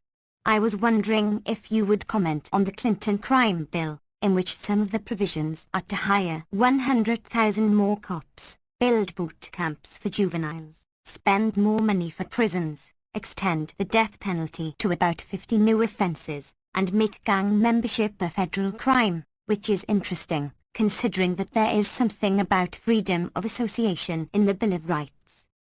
One of the consequences of the developments over the past 20 or 30 years had been a considerable increase in inequality. This trend accelerated during the Reagan years. The society has been moving visibly towards a kind of third world model, which has to do with all sorts of things going on in the international economy as well as very explicit social policy. Huge sectors of the society are simply becoming more or less superfluous for wealth creation, which is considered the only human value. The consequence of this is an increasing crime rate, as well as other signs of social disintegration. People are very worried, and quite properly, because the society is becoming very dangerous. Most of the crime is poor people attacking each other, but it spills over to more privileged sectors. As a result, there's a great deal of fear about crime. A constructive approach to the problem would require dealing with its fundamental causes, and that's off the agenda, because we must continue with social policy aimed at strengthening the welfare state for the rich. So there's no constructive response. The only kind of response that the government resort to under those conditions is pandering to these fears with increasing harshness and attacks on civil liberties and moves to control the useless population, essentially by force, which is what this is all about. DB, what are your views on capital punishment? It's a crime. I agree with Amnesty International on that one, and indeed with most of the world. The state should have no right to take people's lives. DB, there's quite a bit of controversy on gun control. Advocates of free access to arms cite the Second Amendment. Do you believe the Second Amendment permits unrestricted, uncontrolled possession of guns?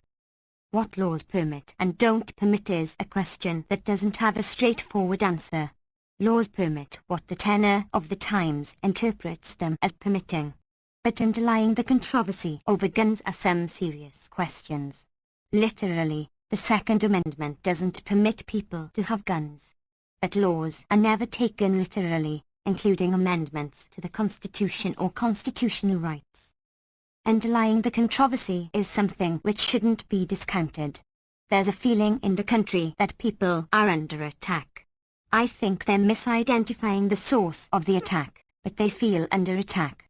Decades of intensive business propaganda have been designed to make them see the government as the enemy, the government being the only power structure in the system that is even partially accountable to the population, so naturally you want to make that be the enemy, not the corporate system, which is totally unaccountable. After decades of propaganda, people feel that the government is some kind of enemy and they have to defend themselves from it. Many of those who advocate keeping guns have that in the back of their minds. I wouldn't believe it if I hadn't heard it so many times. That's a crazy response to a real problem. DB, what role do the media play in fostering those attitudes? At the deepest level, by contributing to this notion of getting the government off our backs. It's not that that doesn't have its justifications, too. The government is authoritarian and commonly a hostile structure for much of the population, but it is partially accountable and potentially very extensively accountable to the general population. The media grossly mislead by contributing to the sense that the government is the enemy and displacing real power from view, suppressing the sources of real power in the society, which lie in the totalitarian institutions, by now international in scale, that control the economy and much of social life and in fact certainly set conditions within which government operates and control it to a large extent. This happens sometimes in comical ways and sometimes in deeper ways. People simply have no awareness of the system of power under which they are indeed suffering. As a result, as intended, they turn against the government. People fear that they're overtaxed. By comparative standards, they're undertaxed. When people talk about a tax-based health plan, meaning one that doesn't just soak the poor, like the Clinton plan is intended to do, you get a reflex response, more pointy-headed bureaucrats stealing our money and running our lives. On the other hand, payment of far higher taxes, regressive to boot, to a far more bureaucratized and oppressive insurance company that is completely unaccountable. That's okay because you aren't supposed to see it. To get back to gun control, people have all kinds of motivations, but there is definitely a sector of the population that considers themselves threatened by big forces, ranging from the Federal Reserve to the Council on Foreign Relations to big government to who knows what, and are calling for guns to protect themselves. DB, I don't know how much you watch local or national network news, but there has been a discernible trend over the last few years. The influence of local news, primarily dealing with crimes, rapes, and kidnappings, is now spilling over into the national network news. That's true, but it's always the surface phenomenon. Why is there an increase in violent crime? Is that connected to the fact that there has been a considerable decline in income for the large majority of the population and opportunity for constructive work? Is it connected to NIFTA, for example, and the basic phenomena of which NIFTA itself is a symptom? Sure it is. But until you ask why there is an increase in social disintegration and what this has to do with policies that are directing resources towards the wealthy and privileged sectors and away from the general population, until you ask those questions you can't have even a concept of why there's rising crime or how you should deal with it. DB, there's a juxtaposition I want to pose to you now. Anthony Lewis, in a very strong pro-NIFTA column in the New York Times, before the vote, writes that an anti-NAFTA vote would mean the end of nearly 50 years of rising world prosperity. That's all. Since World War II, the world has experienced extraordinary growth. The engine for that growth has been international trade. Vastly increased trade in an age of more and more rapid transportation and communication. Wanda Diaz-Para, the head of the Latin American Association for Human Rights, in a meeting in Quito, Ecuador, says, in Latin America today there are 7 million more hungry, 30 million more illiterate, 10 million more families without homes, 14 million more unemployed persons than there were 20 years ago. There are 214 million human beings in Latin America without the necessities of life. And this when the region is richer and more stable than ever, according to the way the world sees it. How do you reconcile those points of view? It just depends on which people we are worried about. The World Bank came out with a study on Latin America about 2 months ago in which they warned that Latin America was facing chaos and even the things they're concerned about would be threatened, because of the extraordinarily high inequality, which is the highest inequality in the world, and that's after a period of substantial growth rates. For example, take Brazil, which is a very rich country with enormous resources. It would be one of the richest countries in the world if it weren't for its social and economic system. It is ranked around Albania and Paraguay in quality of life measures, infant mortality, etc. On the other hand, it's had one of the highest growth rates in the world. It's also been almost completely directed by American technocrats for about 50 years. The inequality that the World Bank describes is not just something that came from the heavens. There was a struggle over the course of Latin American development back in the mid-1940s, when the New World Order of that day was being crafted. The State Department documents on this are quite interesting. They said that Latin America was swept by what they called the philosophy of the new nationalism, which calls for increasing production for domestic needs and reducing inequality. Its basic principle was that the people of the country should be the first beneficiaries of the development of the country's resources. That's the philosophy of the new nationalism, as the State Department described it. The US was sharply opposed to that and came out with an economic charter for the Americas that called for eliminating economic nationalism, as it's called, in all of its forms, and insisting that Latin American development be complementary to US development, meaning we'll have the advanced industry and the technology and the peons will produce export crops and do some simple operations that they can manage. But they won't develop the way we did. The US, of course, 1. Given the distribution of power. In countries like Brazil, the US just took over. It was one of the testing grounds for scientific methods of development on the American capitalist model, as propaganda had it. And so it was, and so you get the consequences you describe. It's true, as Lewis says, that there has been very substantial growth. At the same time there's incredible poverty and misery, which has also increased. Over the past 30 years, there has been a sharp increase in inequality. The growth has slowed down considerably in the last 10 years, but there has been growth. Much more dramatic has been the separation of the top sector of the population from the rest. So if you compare the percentage of world income held by the richest 20% and the lower 20%, the gap has dramatically increased. That's true whether you consider countries, which is a little mystical, but taking the top 20% of countries and the bottom 20% of countries, that gap has about doubled. Take the top 20 and the bottom 20% of people, the gap has increased far more and is much sharper. That's the consequences of a particular kind of growth. Incidentally, what Lewis calls trade, he's using the conventional term, but it's a bit misleading.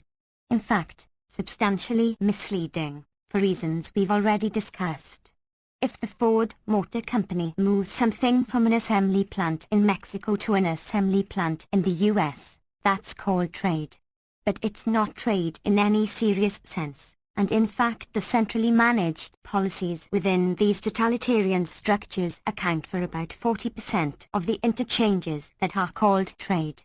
These policies often involve radical violations of market principles which are not considered by GATT and NIFTA because they are not designed to extend the market system but to extend the power of corporations who want to benefit from this kind of market distortion.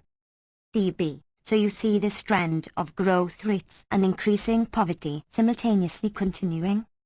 Actually, growth rates have been slowing down a lot. In the past 20 years, growth is roughly half of what it was in the preceding 20 years. That tendency of lower growth will probably continue.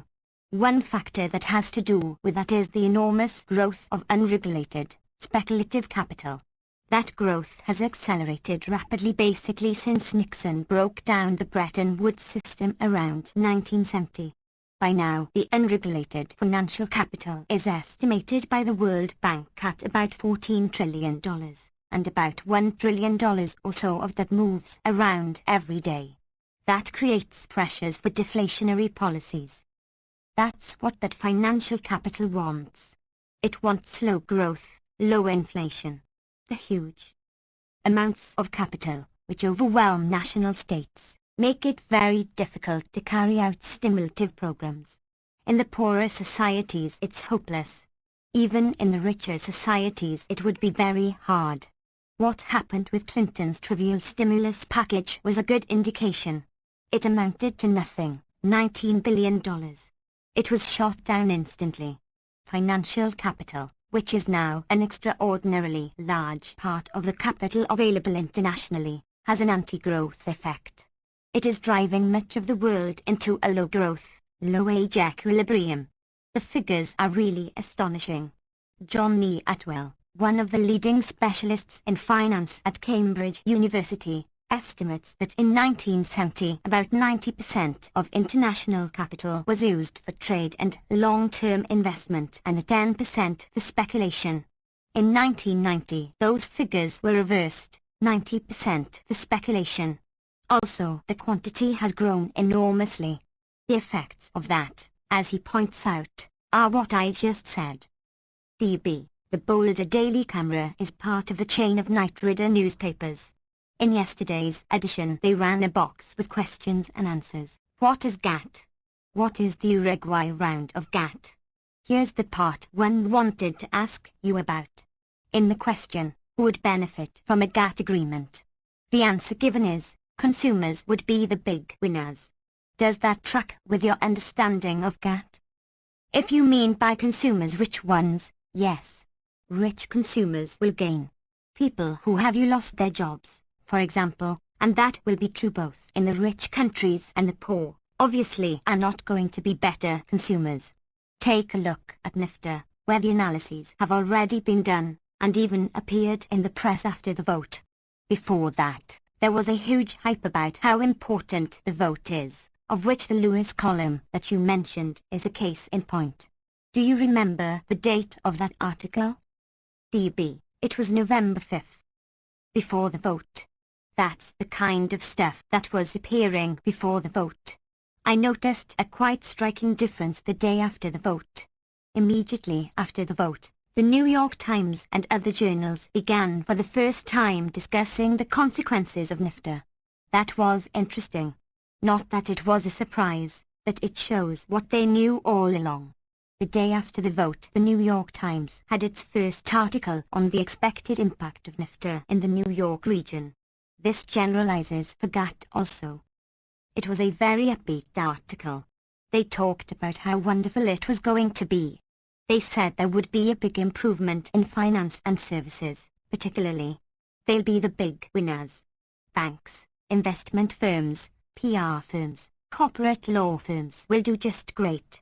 They said that some manufacturers will benefit, namely their publishing industry and chemical industry, which is highly capital intensive, not many workers to worry about. Also the pharmaceutical industry, the big beneficiaries of the increased protectionist elements concerning intellectual property. They'll all do fine and it will just be wonderful. Then they said that, well, there will be some losers, too. The losers will be women, Hispanics, other minorities, and semi-skilled workers, who comprise maybe 70% or more of the workforce. They will be losers. But everyone else will do fine. In other words, exactly as anyone who was paying attention knew, the purpose of NIFTA was to split the society even further. There will be benefits for it's a rich country, so the small sectors, not tiny, but a smaller sector of highly privileged people, investors, professionals, managerial classes, and so on, the boozy isolated classes. It will work fine for them, and the general population will suffer. The prediction for Mexico is pretty much the same. The leading financial journal in Mexico, which is very pro-NIFTA, estimated that Mexico would lose about 25% of its manufacturing capacity in the first few years and about 15% of its manufacturing labor force. In addition, cheap U.S. agricultural exports are expected to drive even more people off the land. That's going to mean a substantial increase in the unemployed workforce in Mexico, which of course will drive down wages. On top of that, organizing is essentially impossible. Notice that although corporations can operate internationally, unions cannot. So though unions can operate in different states of the U.S., they cannot cross borders, which means there is no way for the workforce to fight back against the internationalization of production. The net effect is expected to be a decline in wealth and income for the majority of the population of Mexico and for the majority of the population of the U.S., while there will be exactly that growth and increase in consumption that the Boulder paper talks about, the increase in income that Lewis talks about. Those are completely consistent. A country like Brazil is the extreme example, and a very dramatic example because of its enormous wealth and because of the fact that we've been running it for 50 years. It's a very good model to look at. Very high growth rates, tremendous prosperity, a lot of consumption in a very narrow sector of the population, and overall, the quality of life at the levels of Albania and Paraguay. DB. Chile is another country that's recently been heralded in a number of articles as reflecting that model growth rate. There was a really funny pair of stories yesterday. The New York Times had a story about the election in Chile and about how nobody was paying much attention to it.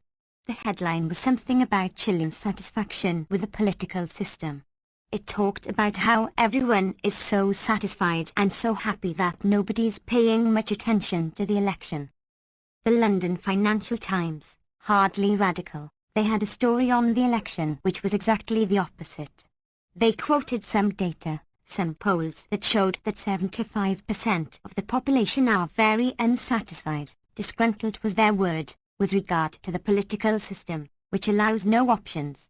They said that indeed there is apathy about the election, but that's a reflection of the breakdown of the social structure of Chile, which was a lively, vibrant, democratic society into the early 1970s and then was essentially depoliticized through a reign of fascist terror. People work alone, the associations were broken down.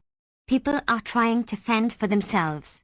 The economy is not doing badly, but it's based almost entirely on primary exports, fruit, copper, and so on. It's very vulnerable to world markets.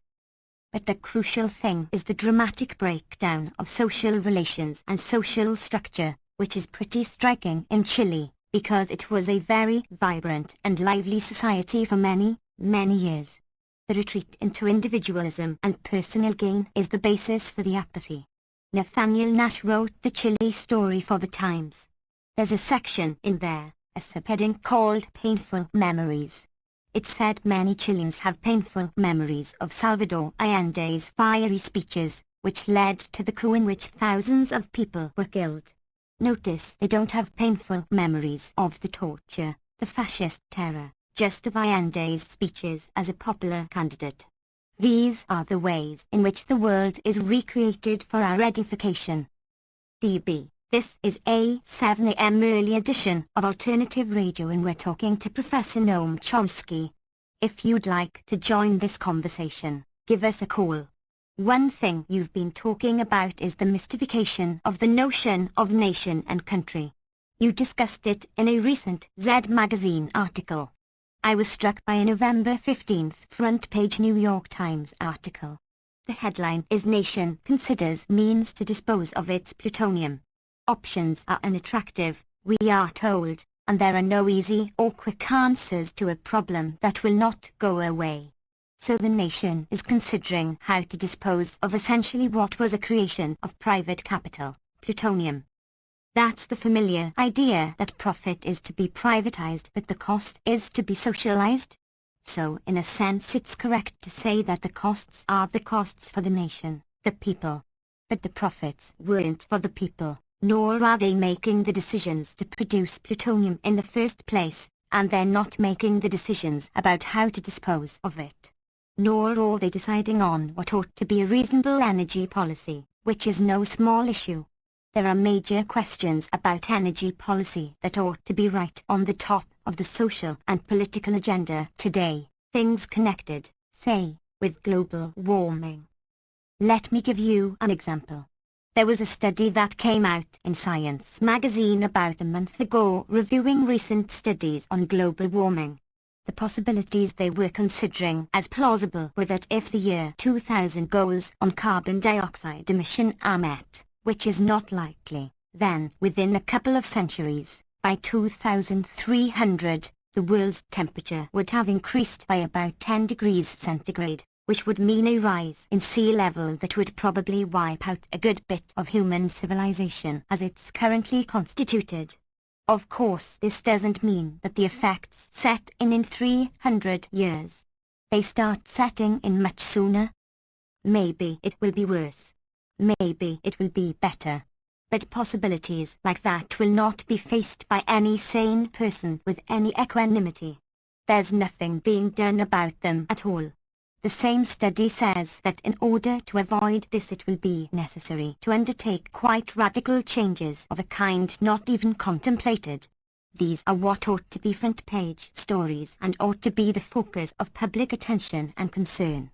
The matter of disposing of plutonium has largely to do with weapons production.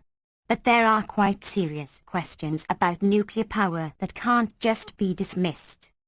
Call-ins. Listener, you have established a fairly loyal following. I am fearful that there may be the saturation point of despair just from knowing the heaviness of the truth that you impart. I would like to strongly lobby you to begin the process of maybe devoting 10 or 15% of your appearances or books or articles towards tangible detailed things that people can do to try to change the world that they're in, even if it does seem like it's potentially useless from time to time. I've heard a few occasions where someone says, "What can I do? I live all by myself in Lafayette, Colorado or some other little town," and your response is, "Organize. Just do it." Your point is quite right. People have been telling me that for a long time. I'll give you an example which goes back about 10 years ago. Southend Press asked me to write a book called Turning the Tide. It came out in 1985. Most of it was just what you were criticizing, and properly, but there was a section at the end called Turning the Tide. What can you do about it? I try to keep it in the back of my mind and think about it, but I'm afraid that the answer always is the same. It's that person in Lafayette. There is only one way to deal with these things. Being alone, you cannot do anything.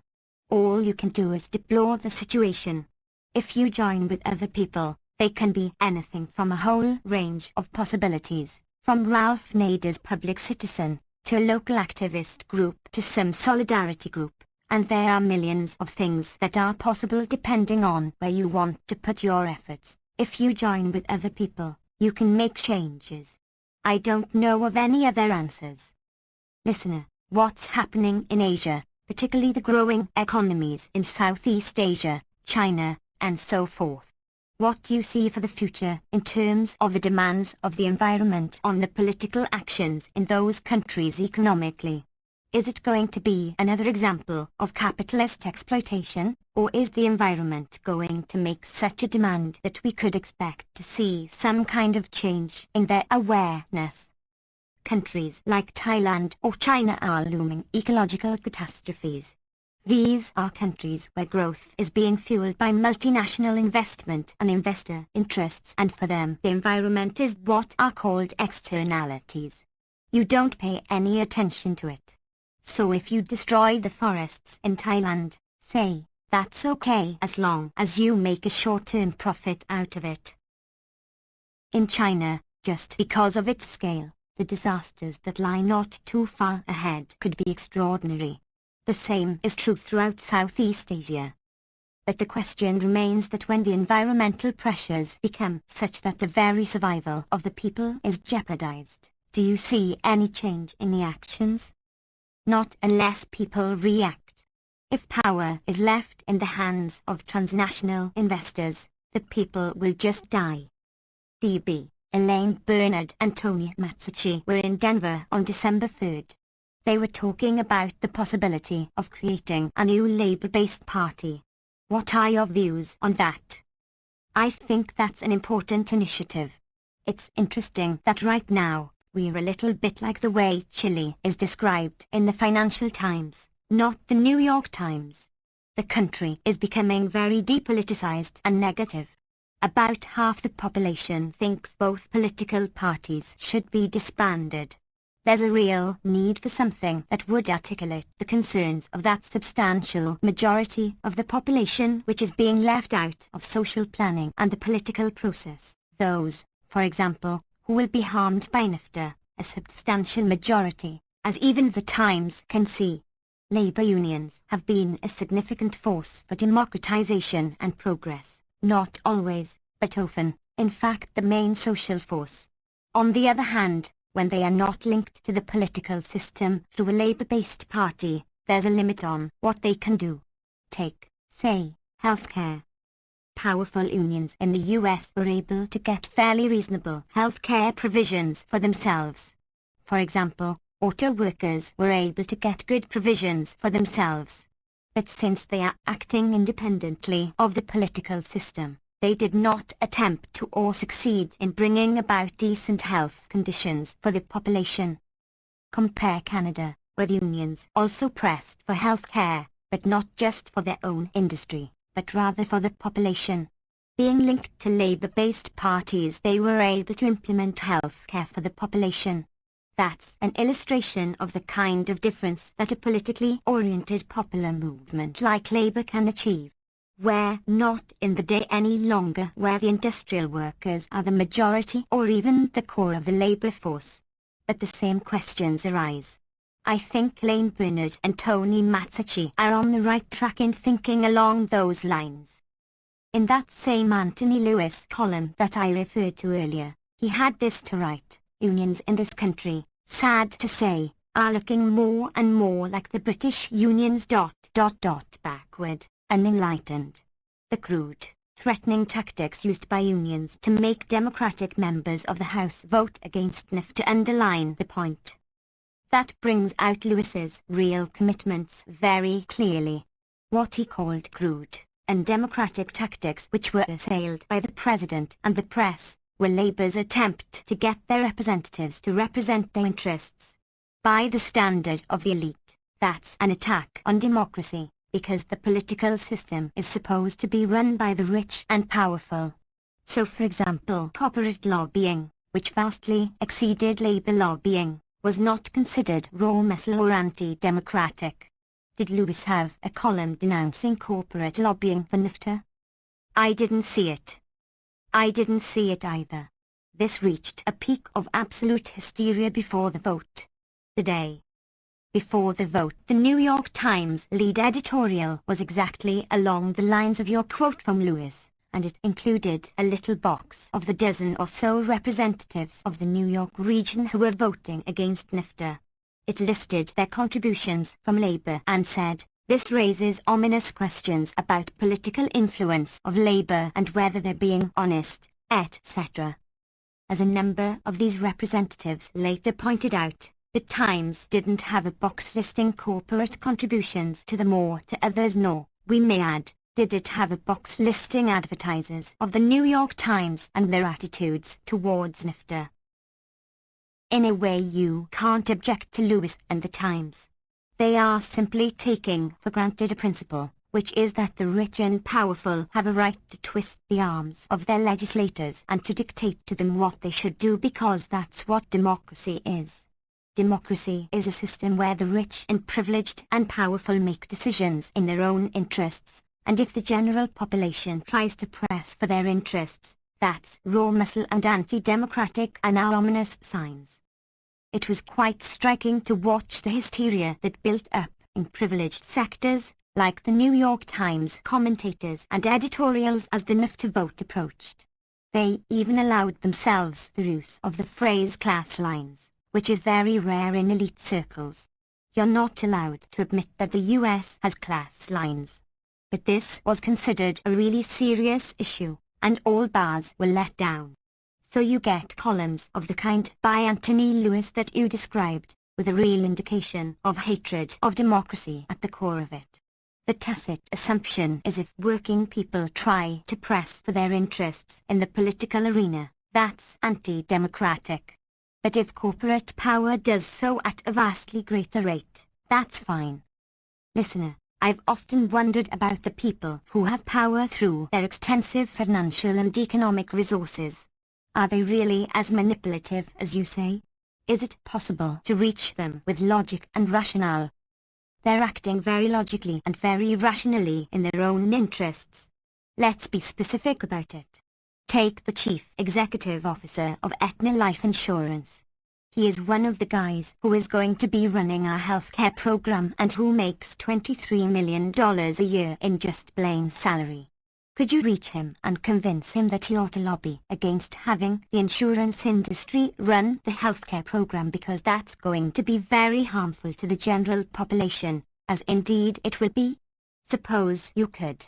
Suppose you could sit down with him and convince him, look, you ought to give up your salary and be a working person. The insurance industry shouldn't run this show and it will be terrible and so on. Suppose he agreed. Then what happens? Then he gets thrown out as CEO and someone else comes in who accepts that position. These are institutional factors. Listener, take it down to the individual, personal level. I got a notice in my public service bill that said they're asking for a rate hike.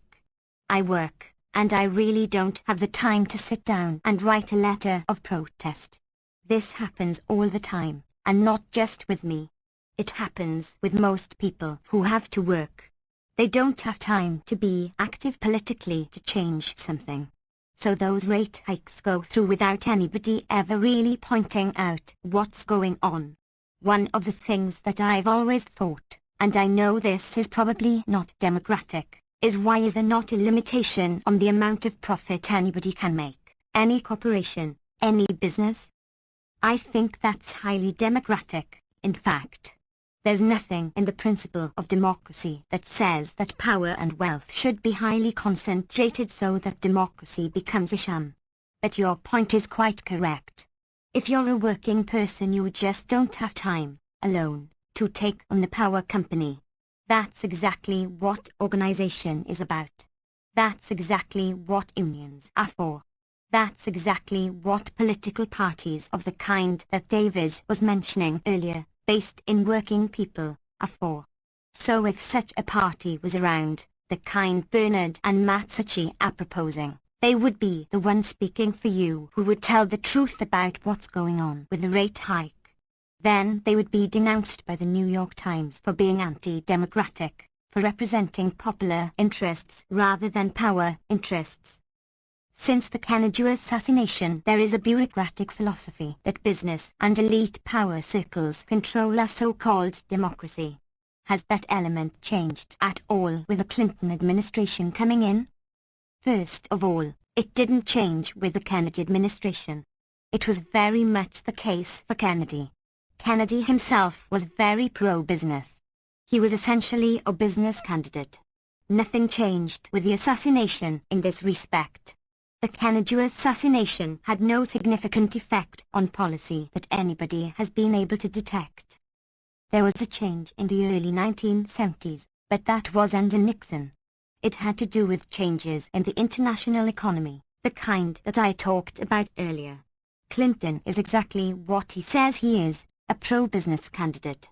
The Wall Street Journal had a very enthusiastic big front-page article about him right after the NAFTA vote. They pointed out that the Republicans tend to be just the party of business, period, but the Democrats were a little more nuanced.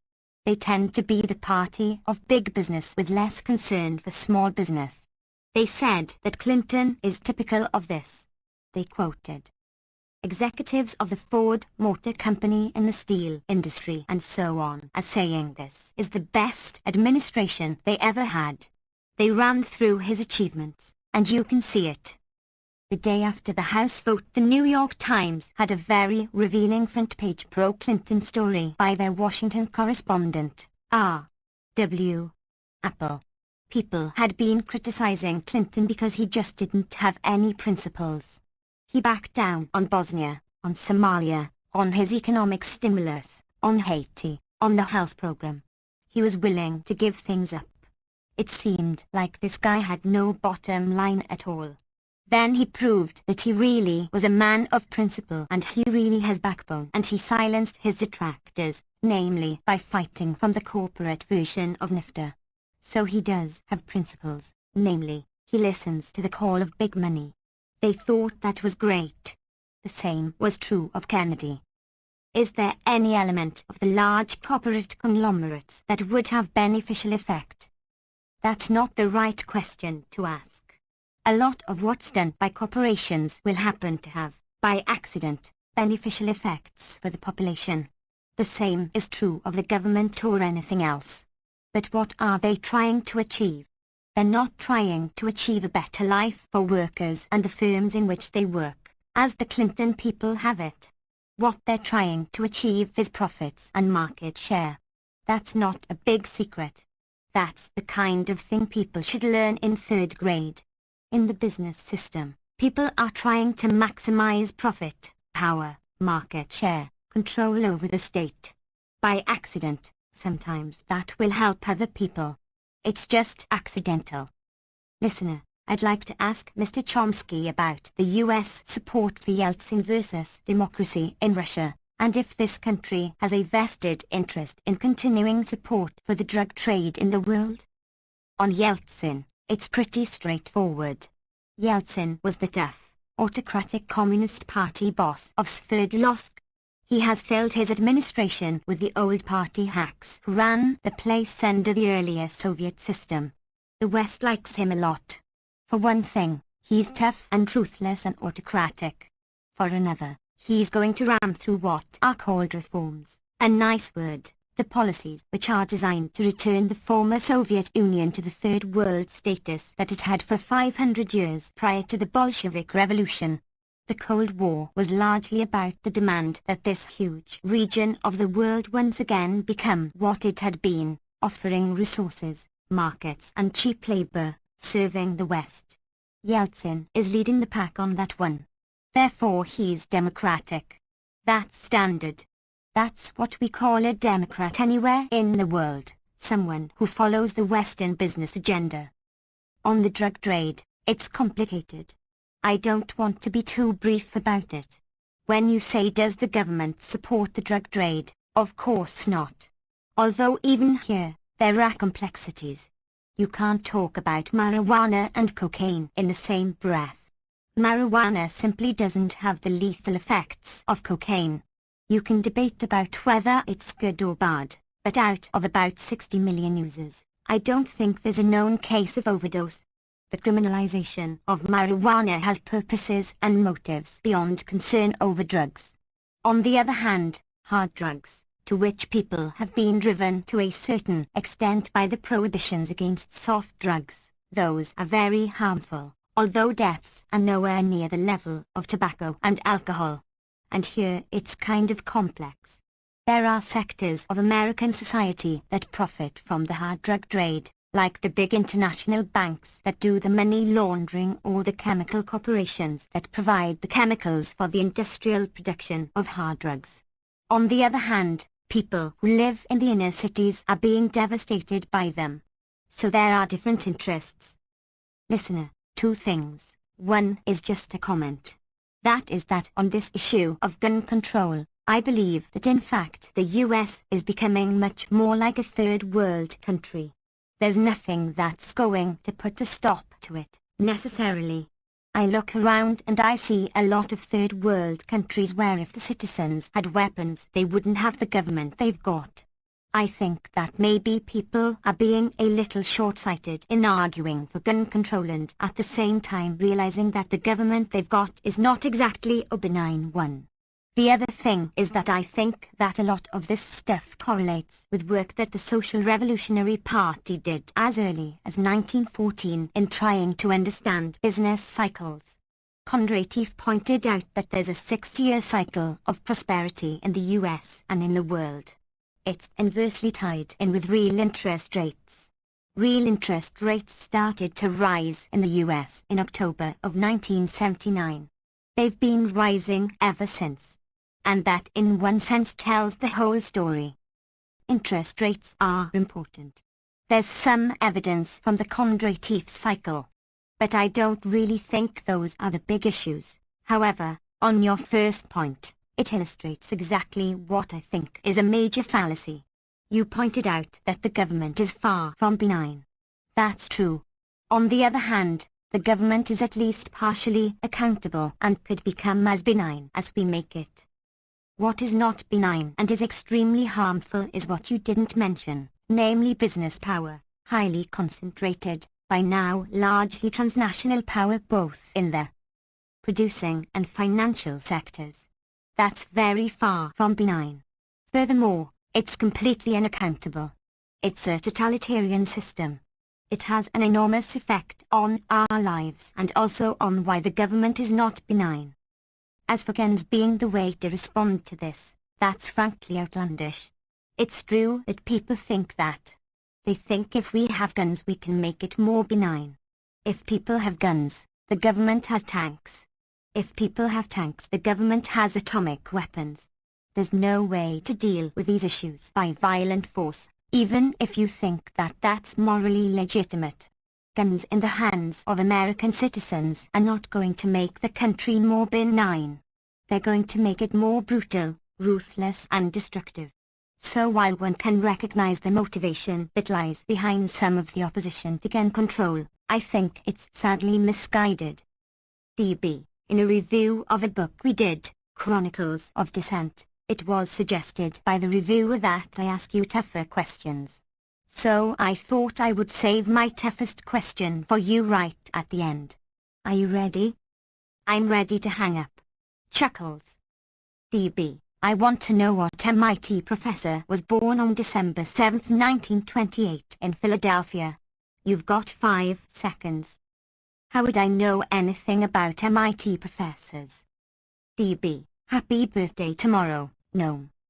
Keeping the rabble in line. Copyright 1994 by Noam Chomsky and David Barsamian.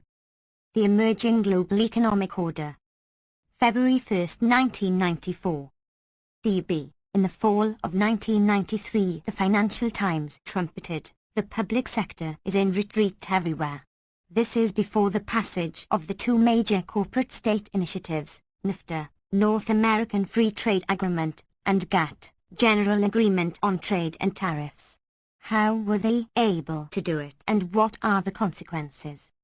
First of all, it's largely true that major sectors of the public sector are alive and well, in particular those parts that cater to the interests of the wealthy and the powerful.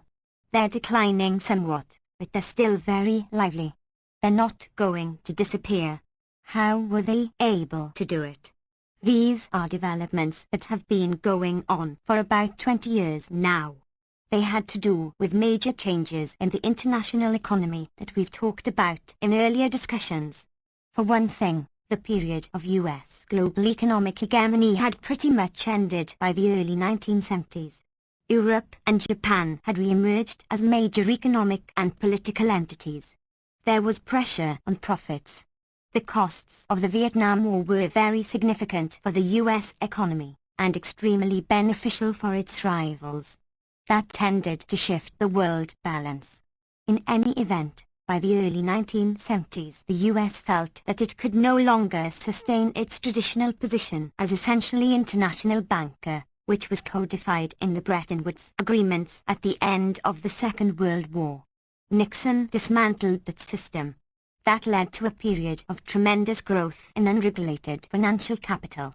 It was accelerated by the short-term rise in commodity prices, which led to a huge flow of petrodollars into the now largely unregulated international system. There were technological changes that took place at the same time which were significant. The telecommunications revolution made it extremely easy to transfer capital or paper equivalents of capital, in fact, electronic equivalents of it, from one place to another. There has been an enormous expansion of unregulated financial capital in the past 20 years. What's more, its constitution changed radically. Whereas in the early 1970s about 90% of financial transactions were devoted to long-term investment and trade, basically more or less productive things, by now that's reduced to 10%. About 90% is being used for speculation. This means that huge amounts of capital, $14 trillion, according to a recent World Bank estimate, are now simply very quickly movable around the world, basically seeking deflationary policies. It is a tremendous attack against government efforts to stimulate the economy. I think it was pointed out in the same Financial Times article to which you referred. That's one factor. Related to that was a very substantial growth in the internationalization of production, so it became a lot easier than it had been in the past to shift production elsewhere to places where you get much cheaper labor, generally higher oppression, low-wage areas. So it becomes much easier for, say, a corporation executive who lives in Greenwich, Connecticut to have corporate and bank headquarters in New York, but the factory is in some third world country. That now includes Eastern Europe. These developments placed powerful weapons in the hands of corporate and financial power. With the pressure on corporate profits that began in the early 1970s came a big attack on the whole social contract that had developed through a century of struggle and had been kind of codified round the end of the Second World War with the New Deal and the European social welfare states and so on. There was a big attack on that, led first by the US and England, and by now going to the continent. It's had major effects. One effect has been a serious decline in unionization, which carries with it a decline in wages and other forms of protection of rights. That's led to polarization of the society, primarily in the US and Britain, but it's extending. Just this morning driving in, I was listening to the BBC. They reported a new study of children in Britain which concluded that children living in workhouses a century ago had better nutritional standards than millions of children in Britain today living in poverty. That's one of the grand achievements of the Thatcher Revolution, in which she succeeded in devastating British society and destroying large parts of British manufacturing capacity and driving England into, as the Financial Times puts it, the poorhouse of Europe. England is now one of the poorest countries in Europe, still above Spain and Portugal, but not much. It's well below Italy. That's the British achievement. The American achievement was rather similar. We're a much richer, more powerful country, so it isn't possible to achieve quite what Britain achieved. But the Reaganites succeeded in driving US wages down, so we're now the second lowest of the industrial countries. Britain is the lowest. Wages in Italy are about 20% higher than in the US. Germany may be 60% higher. Along with that goes a deterioration of the general social contract. The breakdown in public spending, or the kind of public spending that goes to the less privileged. That's rather crucial. That's just a concomitant. We should bear in mind, and it's important to say, that the kind of public spending that goes to the wealthy and the privileged, which is enormous, remains fairly stable. That's a major component of state policy. DB. What was the extent and quality of domestic opposition and resistance to NIFTA and GATT? That was quite interesting. The original expectation was that NIFTA would just sail through. Nobody would ever even know what it is. So it was signed in secret. It was put on a fast track in Congress, meaning essentially no discussion. There was virtually no media coverage. Who was going to know about a complex trade agreement? So the idea was, we just ram it through. That didn't work. And it's interesting that it didn't work. There are a number of reasons. For one thing, the Labour movement got organised for once and made an issue of it. Another was the maverick third-party candidate Ross Perot, who managed to make it a public issue. And it turned out that as soon as the public heard about it and knew anything about it, they were pretty much opposed. The media coverage on this was extremely interesting. Usually the media try to keep their class loyalties more or less in the background. But on this issue the bars were down. They just went berserk, especially toward the end when it looked like there was going to be a problem. There was a very quick transition after it passed, incidentally. I've written about this in Z magazine. But nevertheless, despite this enormous media barrage and the government attack and huge corporate lobbying, which totally dwarfed anything else, of course, despite that the level of opposition remained pretty stable. If you look at polls right through the period, roughly 60% or so of those who had an opinion remained opposed. It varied a little bit here and there, but that's quite substantial. In fact, the end result is very intriguing. There was a poll published a couple of days ago in which people had to evaluate Labour's actions with regard to NIFTA. The public was overwhelmingly opposed to the actions of the Labour movement against NIFTA, about 70% opposition to it. On the other hand, the public also took exactly the same position that Labour was taking. So why were they opposed to it? I think it's easy to explain that. The media went berserk. From Bill Clinton down to Anthony Lewis, as you pointed out to me in an earlier interview, December 6, 1993, there was just hysteria about Labour's muscle-bound tactics and these backward Labour leaders trying to drive us into the past, jingoist fanatics and so on. In fact, the content of the Labour critique has virtually not appeared in the press. But there was plenty of hysteria about it all over the spectrum. Naturally, people see what's in the press and figure Labour must be doing really bad things. The fact of the matter is that Labour, one of the few more or less democratic institutions in the country, was representing the position of the majority of those who had an opinion on NIFTA. evidently from polls the same people who approved of the positions that Labour was actually advocating, though they may not have known it, were opposed, or thought they were opposed to the Labour tactics. I suspect that if someone had a close look at the Gore-Perot television debate, they might well find the same thing. There were some interesting facts about this debate which ought to be looked at more closely. I didn't watch it, but friends who did watch it thought that Perot did quite well. But the press, of course, instantly had a totally different reaction. The news analysis right after was that Gore won a massive victory. Same thing with next morning's headlines, tremendous victory for the White House. If you look at the polls the next day, people were asked what they thought about the debate. The percentage who thought that Perot had been smashed was far higher than the percentage of people who had seen it, which means that most of the people were getting their impression of what happened in the debate from the front pages the next day or the television news.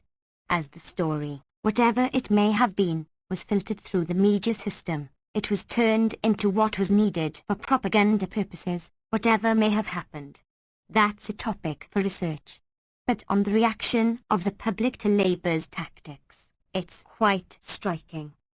DB, one of the mass circulation journals that I get is Third World Resurgence, out of Penang, Malaysia. In that I learned that in Bangalore, India, 500,000 farmers demonstrated against GATT.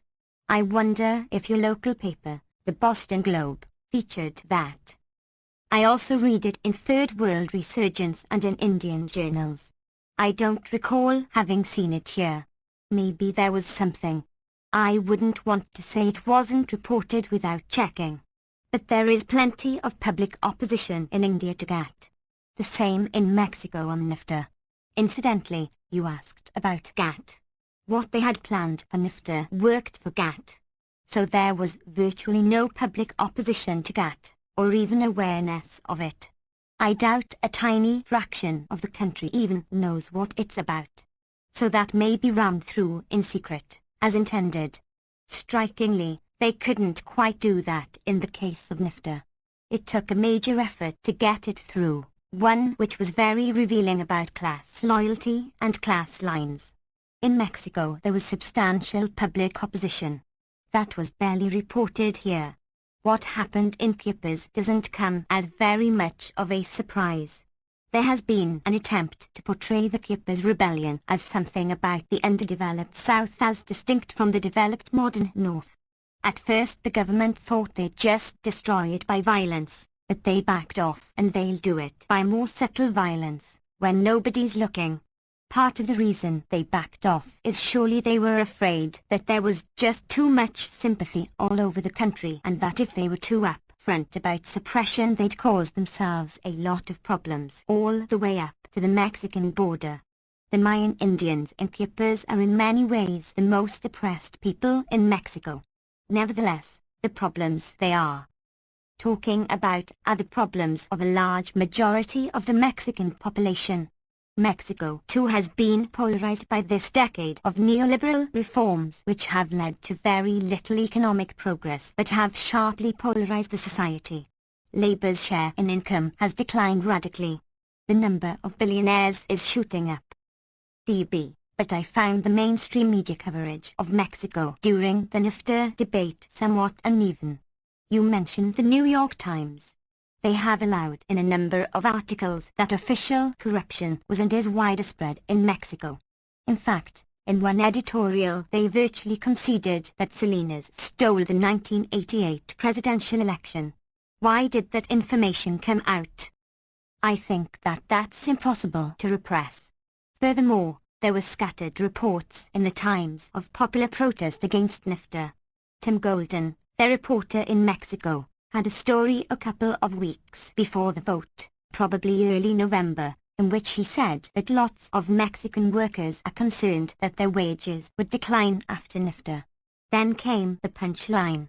He said that undercuts the position of people like Ross Perot and others who think that NAFTA is going to harm American workers for the benefit of Mexican workers. In other words, they're all going to get screwed. It was presented in that framework as a critique of the people who were opposing NIFTA here. But there was very little discussion here of the large-scale popular opposition in Mexico, which included, for example, the largest non-governmental trade union. The main trade union is about as independent as the Soviet trade unions were. There were large public protests not reported here. The environmental movements were opposed. Most of the popular movements were opposed. The Mexican Bishops' Conference came out with quite a strong statement criticizing NIFTA and endorsing the position of the Latin American bishops at Santo Domingo in December 1992. There was a conference of Latin American bishops, the first one since Puebla and Medellin back in the 1960s and 1970s, which was quite important. It was not reported here, to my knowledge. The Vatican tried to control it this time to make sure that they wouldn't come out with these perverse ideas about liberation theology and the preferential option for the poor. But despite a very firm Vatican hand, the bishops came out quite strongly against neoliberalism and structural adjustment and these free market for the poor policies. The Mexican bishops reiterated that in their critique of NIFTA. If there was anything about that here, I didn't see it. DB, what about the psychological and political position people like us find ourselves in of being against, of being anti-reactive rather than proactive? NIFTA's a good case, because in fact the NIFTA critiques were proactive. Very few of the NIFTA critics were saying, no agreement. Not even Perot. He had constructive proposals. The labor movement, the Congressional Office of Technology Assessment, which issued another major report that was also ignored, and other critics. In fact, virtually every critic I saw was saying there would be nothing wrong with a North American free trade agreement. But not this one. It should be different. The respects in which it should be different were outlined in some detail. It's just that it was all suppressed. What's left is the picture that, say, Anthony Lewis portrays. Jingoist fanatics screaming about NIFTA. Incidentally, what's called the left played the same game. James Galbraith is a left liberal economist at the University of Texas. He wrote an article in which he also denounced the jingoist left. He picked me out as the main person, quoting an article in which I said the opposite of what he attributed to me, of course, but that's normal. It was in a sort of left liberal journal. World Policy Review. He said there's this jingoist left, nationalist fanatics, who don't want Mexican workers to improve their lives. Then he went on with how the Mexicans are in favor of NIFTA. By the Mexicans he meant Mexican industrialists and executives and corporate lawyers. He didn't mean Mexican workers and peasants. He doesn't have a word about them.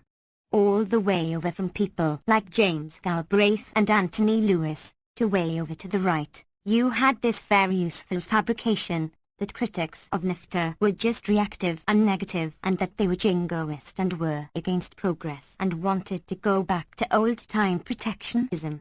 When you have essentially total control of the information system, it's rather easy to convey that image. It leads to the conclusion that you describe, that the critics are reactive and not proactive. It isn't true. You read the reports and studies and analyses and you see that they had very constructive proposals. DB, in early January you were asked by an editor of the Washington Post to submit an article on the New Year's Day uprising in Chiapas. Was this the first time they had asked you to write something for them? That was the first time ever. It was for the Sunday Outlook section. I was kind of surprised. I'm never asked to write for a major newspaper. I wrote it. It didn't appear. DB, was there an explanation? No. It went to press, as far as I know. The editor who had asked me called me saying it looked okay and then later told me that it had simply been cancelled at some higher level. I don't know any more about it than that. Although I can guess. That article was about Chiapas, but it was also about NIFTA, and I think the Washington Post has been even more extreme than the Times in keeping discussion of this topic within narrow bounds. DB. In that article you write that the protest of Indian peasants in Kippas gives only a bare glimpse of time bombs waiting to explode, not only in Mexico. What did you have in mind? Take South Central Los Angeles, for example. In many respects, different societies and so on, but there are points of similarity to the Kippas rebellion. South Central Los Angeles is a place where people once had jobs and lives. Those jobs and lives have been destroyed. They have been destroyed in large part by the socio-economic processes that we have been talking about. For example, say, furniture factories went to Mexico where they can pollute more cheaply. Military industry, the big public input into the high-tech system, has somewhat declined, especially in the LA area. People used to have jobs in the steel industry. They don't anymore. They rebelled. The Kippas rebellion was quite different. It was much more organized, much more constructive, and it's the difference between an utterly demoralized society, like South Central Los Angeles, the kind we have, and a society that still retains some sort of integrity and community life and so on, though objectively poorer. When you look at consumption levels, doubtless Mexican peasants are poorer than people in South Central Los Angeles. There are fewer television sets per capita. By other, more significant criteria, mainly social cohesion, integrity of the community, they're considerably more advanced. We have succeeded in the US not only in polarizing but also in destroying community structures. That's why you have such rampant violence. That's one case. Take another which is even more dramatic. A couple of days after the NIFTA vote, the Senate overwhelmingly passed the most extraordinary crime bill in history. It was hailed with great enthusiasm by the far right as the greatest anti-crime bill ever. I think that it greatly increased, by a factor of 5 or 6, federal spending for fighting crime. There's nothing constructive in it. There are more prisons, more police, heavier sentences, more death sentences, new crimes. DB. 3 strikes and you're out. 3 strikes and you're out. Membership in a gang is a crime. Clinton has quickly moved to pick this up as his major social initiative. That makes a lot of sense, and it makes a lot of sense that it should appear right after NIFTA. NIFTA will continue, maybe accelerate the polarization of society. No one has any plans for these people who are being marginalized and suppressed.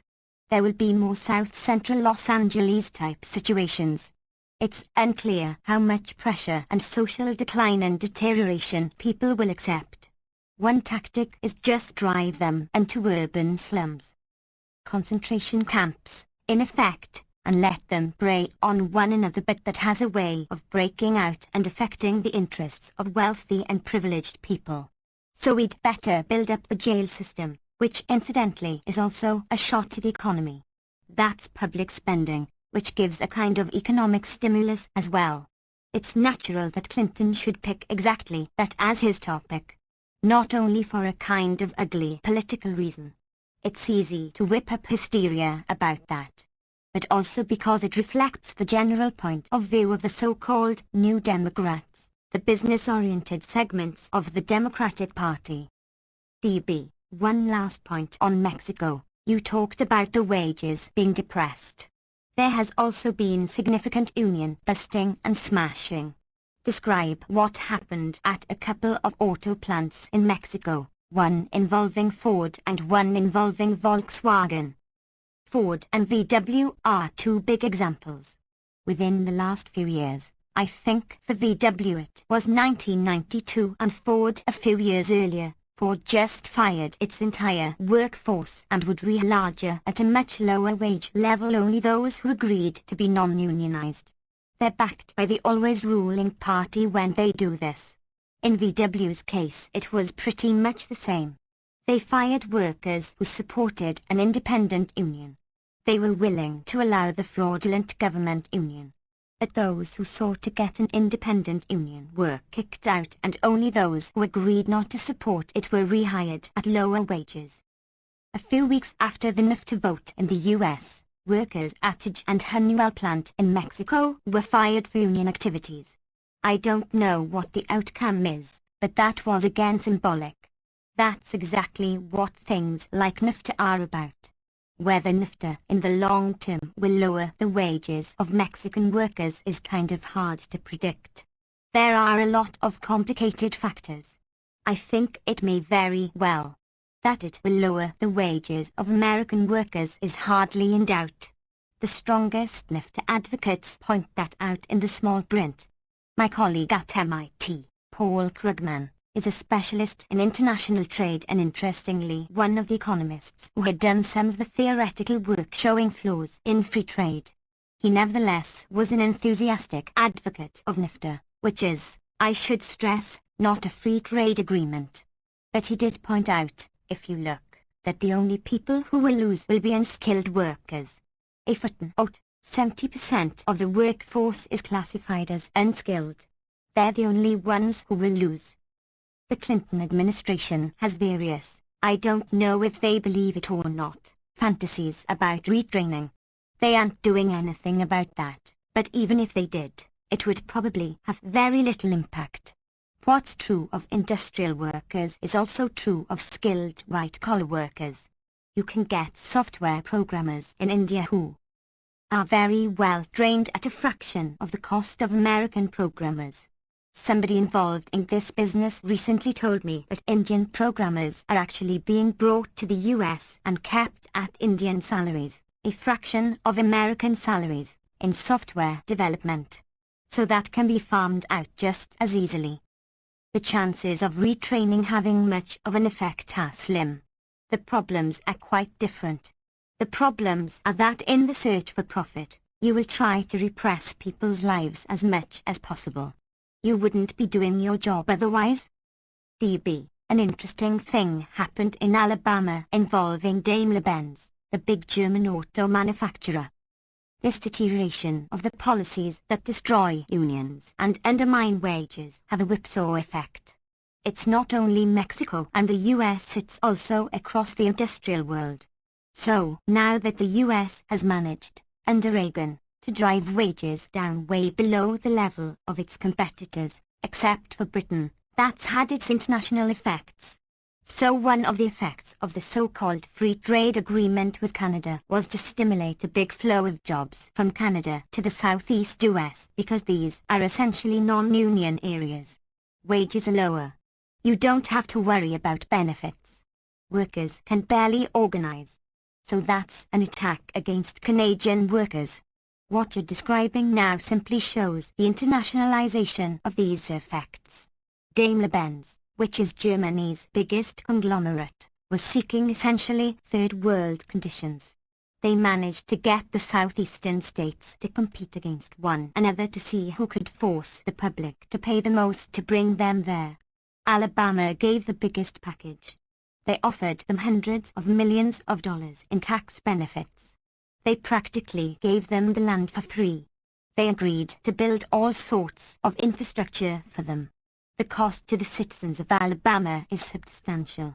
But there will be people who benefit. The small number of people who are employed there, some spill over to hamburger stands and so on, but primarily bankers, corporate lawyers, people involved in investment and finance and financial services and so on, they'll do very well. It was interesting that even the Wall Street Journal, which is rarely critical of business, pointed out that this is very much like what happens when rich corporations go to third world countries and questioned whether there were going to be overall benefits for the state of Alabama. Probably not, although for sectors of Alabama, especially the corporate, financial and skilled professional sectors, there will be benefits. The general public will pay the costs. Meanwhile, Daimler-Benz can use that to drive down the living standards of German workers. That's in fact the way the game is played. Southeastern US is one case, but of course Mexico, Indonesia, and now East Europe are much better cases. For example, VW will throw out their workforce in Mexico and rehire it. But they'll also set up factories in the Czech Republic, as they are now doing, where they can get workers for about 10% of the cost of German workers. It's right across the border. It's a westernized society. High education levels. Nice white people with blue eyes. You don't have to worry about that. Of course, they insist on plenty of benefits. They don't believe in the free market any more than any other rich people do, so they leave the Czech Republic to pay the social costs of pollution, debts, etc. They'll just pick up the profits. It's exactly the same when GM moves to Poland. GM is building plants in Poland, but of course insisting on 30% tariff protection. The free market is for the poor. We have a dual system. Free markets for the poor and state socialism for the rich. DB, after your return from a recent trip to Nicaragua, you told me it's becoming more difficult to tell the difference between economists and Nazi doctors. What did you mean by that? A report from UNESCO just appeared, which I haven't seen reported here. It was reported in the Financial Times of London, which estimated the human cost of what are called reforms, a nice-sounding word, in Eastern Europe since 1989. Reforms is a propaganda term. It implies that the changes are good things. If a populist government took over private industries, that wouldn't be called reform. By referring to the policies as reforms, the press is able to avoid any discussion of whether they are good or bad policies. They are good, by stipulation. But the so-called reforms, meaning returning Eastern Europe to its third world status, have had social costs. The UNESCO study tries to estimate them. For example, in Russia they estimate about 500,000 deaths a year as a direct result of the reforms, meaning the effect of the collapse of health services, the increase in disease, the increase in malnutrition, and so on. Killing 500,000 people a year, that's a fairly substantial achievement for reformist economists. You can find similar numbers, though not quite that bad, in the rest of Eastern Europe, if you look at death rates from malnutrition, polarization, suffering. It's a great achievement. If you go to the third world, the numbers are fantastic. So for example, another UNESCO report estimated that in Africa about 500,000 children die every year simply from debt service. Not from the whole array of reforms, just debt service. About 11 million children are estimated to die every year from easily treatable diseases. Most of them could be overcome by a couple of cents worth of materials. But the economists tell us that to do this would be interference with the market system. It's not new. It's very reminiscent of British economists during the Irish famine in the mid-19th century, when economic theory dictated that famine-struck Ireland must export food to Britain, which it did, right through the Irish famine, and should not be given food aid because that would violate the sacred principles of political economy. These principles typically have this curious property of benefiting the wealthy and harming the poor. DB, you'll recall the uproar in the 1980s about Sandinistas to abuses of the mosquito Indian population on the Atlantic coast. President Reagan, in his inimitable style of understatement, said it was a campaign of virtual genocide. UN Ambassador Jean Kirkpatrick was a bit more restrained. She called it the most massive human rights violation in Central America. What's happening now with the mosquito Indians in Nicaragua? They were talking about an incident in which, according to America's Watch, several dozen mosquitoes were killed and lots of people were forcefully moved in a very ugly way in the course of the Contra War. The US terrorist forces were moving into the area and this was the reaction. It was certainly an atrocity, but you couldn't even see it in comparison to the atrocities that Jean Kirkpatrick was celebrating in the neighboring countries at the time, or for that matter in Nicaragua, where the overwhelming mass of the atrocities were committed by the so-called freedom fighters. What's happening to the mosquitoes now? I was in Nicaragua in October. Church sources, the Christian Evangelical Church, primarily, who work in the Atlantic coast, were reporting that 100,000 mosquitoes were starving to death, largely as a result of the policies that we are imposing on Nicaragua. Not a word here. Another problem among the mosquitoes is narcotics. One typical consequence of US victories in the Third World, which again includes much of Eastern Europe, is that the countries where we win immediately become big centers for drug flow. There are good reasons for that. That's part of the market system that we impose on them. Nicaragua has now become a major drug transshipment center. There's a little concern about that here, so that gets into the press. If you look at the small print, you'll discover that a lot of it goes through the Atlantic coast now that the whole governmental system has collapsed. There's also a drug epidemic. This goes along with being a drug transshipment area. It's a major epidemic among the mosquitoes, in particular, among the divers. Mosquito Indian divers, both in Nicaragua and Honduras, were compelled by economic circumstances to carry out diving under horrendous conditions. They are forced to do very deep diving without equipment for lobsters and other shellfish. It's a market system. You've got plenty of superfluous people, so you make them work under these conditions. If they die off fast, you just bring in others. That's a standard free market technique. In order to try to maintain their work rate, they stuff themselves with cocaine. Somehow it enables them to bear the pain. So that actually sort of got reported. There was a little report about cocaine use among mosquito Indians. Of course, nobody cared much about the work conditions, or why they are there. That's the situation of the mosquito Indians in Nicaragua today. In Honduras it may even be worse. DB. This speaks volumes about the whole notion of worthy victims whose plight can be attributed to official enemies, and then when the enemies are eliminated, they become unworthy victims. It's a clear example of that. If you want another example, in many ways an uglier one, have a look at today's Boston Globe. There's an op-ed by Sidney Schinberg blasting Senator Kerry of Massachusetts for being dishonest and two-faced because he is refusing to concede that the Vietnamese have not been entirely forthcoming about American powers. Nobody, according to Schinberg, is honest enough to tell the truth about this. He says the government ought to finally have the honesty to say that it left Indochina without accounting for all the Americans. Of course, it wouldn't occur to him to suggest that the government should be honest enough to say that we killed a couple of million people and destroyed 3 countries and left them in total wreckage and have been strangling them ever since. It is particularly striking that this is Sidney Schinberg. He is regarded as the great conscience of the press because of his intrepid courage in exposing the crimes of official enemies, namely Pol Pot.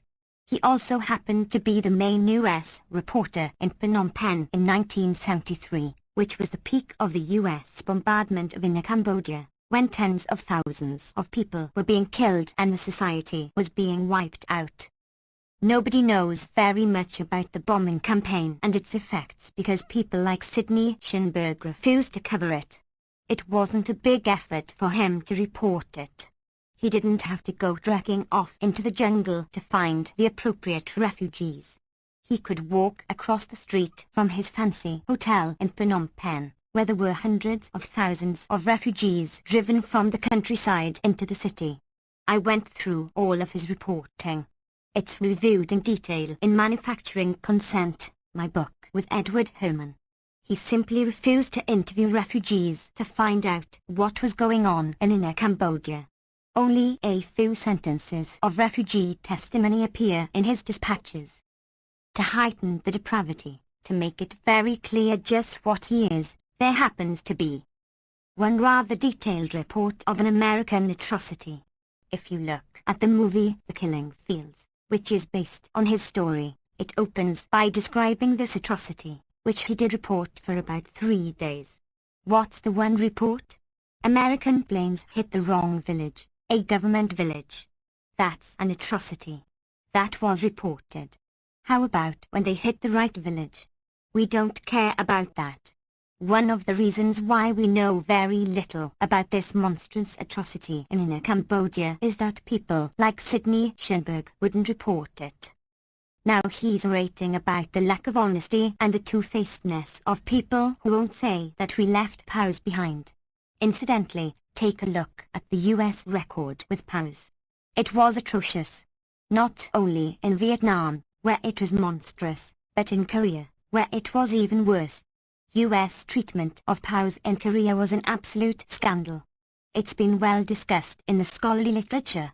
If you go back to the Pacific War, it's also horrible, including after the war, when we kept prisoners illegally under confinement, as did the British. D.B. Other Losses, a Canadian book, alleges it was official US policy to withhold food from German prisoners. Many of them supposedly starved to death. That's James Back's book. There's been a lot of controversy about the details, and I'm not sure what the facts of the matter are. He did say that. On the other hand, there are things on which there's no controversy. Ed Herman and I wrote about it back in the late 1970s, in our book Political Economy of Human Rights. It was kind of striking. Just at the time that the first uproar was being ripped up about the American POWs, scholarly work was coming out about American and British treatment of German POWs during and after the Second World War. There were some reviews of this material. They were lauding the humanitarian efforts of the Americans and the British. If you looked at the material, what happened was that the Americans were running re-education camps for German prisoners. Since it was in gross violation of international conventions, it was concealed. They finally changed the name. They picked some Orwellian name for it instead of re-education camps. This was hailed as a tremendous example of our humanitarianism, because we were teaching them democratic ways. In other words, we were indoctrinating them into accepting our beliefs. Therefore, it's humanitarian in these re-education camps. They kept it secret because they were afraid that the Germans might retaliate and treat American prisoners the same way. Prisoners were being treated very brutally, killed and starved and so on. Furthermore, it went on after the war. The US kept German POWs until mid-1946, I think. They were used for forced labor, beaten, and killed. It was much worse in England. That they kept them until, I think, mid-1948. All totally illegal, forced labor, violence, and so on. Finally, there was public reaction in Britain. The person who started it off was Peggy Duff, a marvelous woman who died a couple of years ago. She was later one of the leading figures in the CND and the international peace movement during the 1960s and 1970s. She started off her career with a protest against the treatment of German POWs. Incidentally, why only German POWs? What was happening to the Italian POWs? We don't know anything about that. The reason is that Germany is a very efficient country. So they have published volumes of documents on what happened to German POWs. But Italy's sort of laid back. And at least at that time there was no research on the surely much worse treatment of Italian POWs. I remember this as a kid. There was a POW camp right next to my high school. There was controversy among the students over the issue of the students taunting the prisoners. There were a group of us who thought this was horrifying and objected to it, but very few.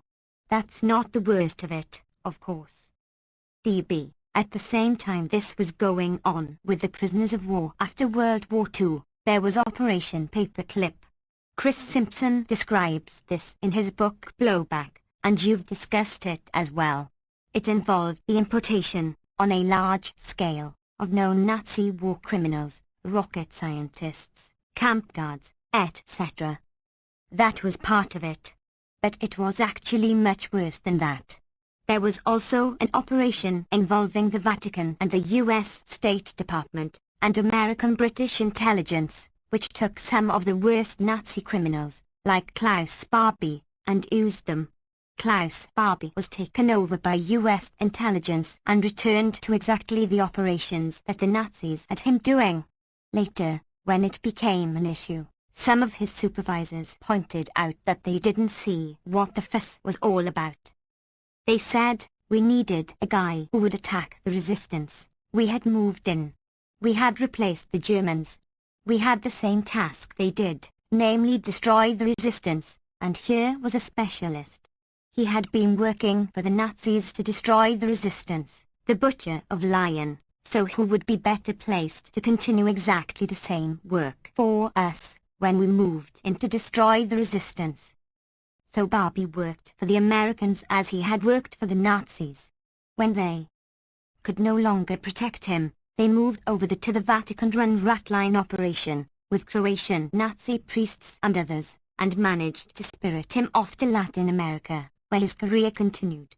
In fact, he became a big drug lord and narco-trafficker, and was involved in Bolivia in a military coup, all with US support.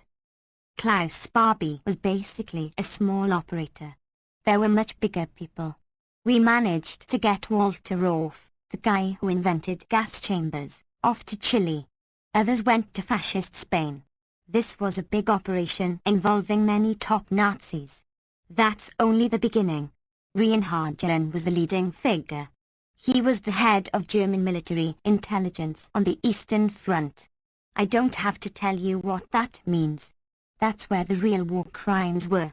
Now we're talking about Auschwitz and other death camps. Gehlen was taken over quickly by American intelligence and returned essentially to the same role. The US was supporting German established armies in Eastern Europe. The US continued to support them at least into the early 1950s. It turns out the Russians had penetrated American intelligence, so the airdrops didn't work very well. But they were trying to support Hitler's armies in Eastern Europe. Gehlen was returned to the operations that he had carried out under the Nazis. Furthermore, German, as they called them, counter-terrorist specialists, meaning people who were fighting the partisans and the resistance, were taken over by the American army. Their records and expertise were used to create counterinsurgency doctrine.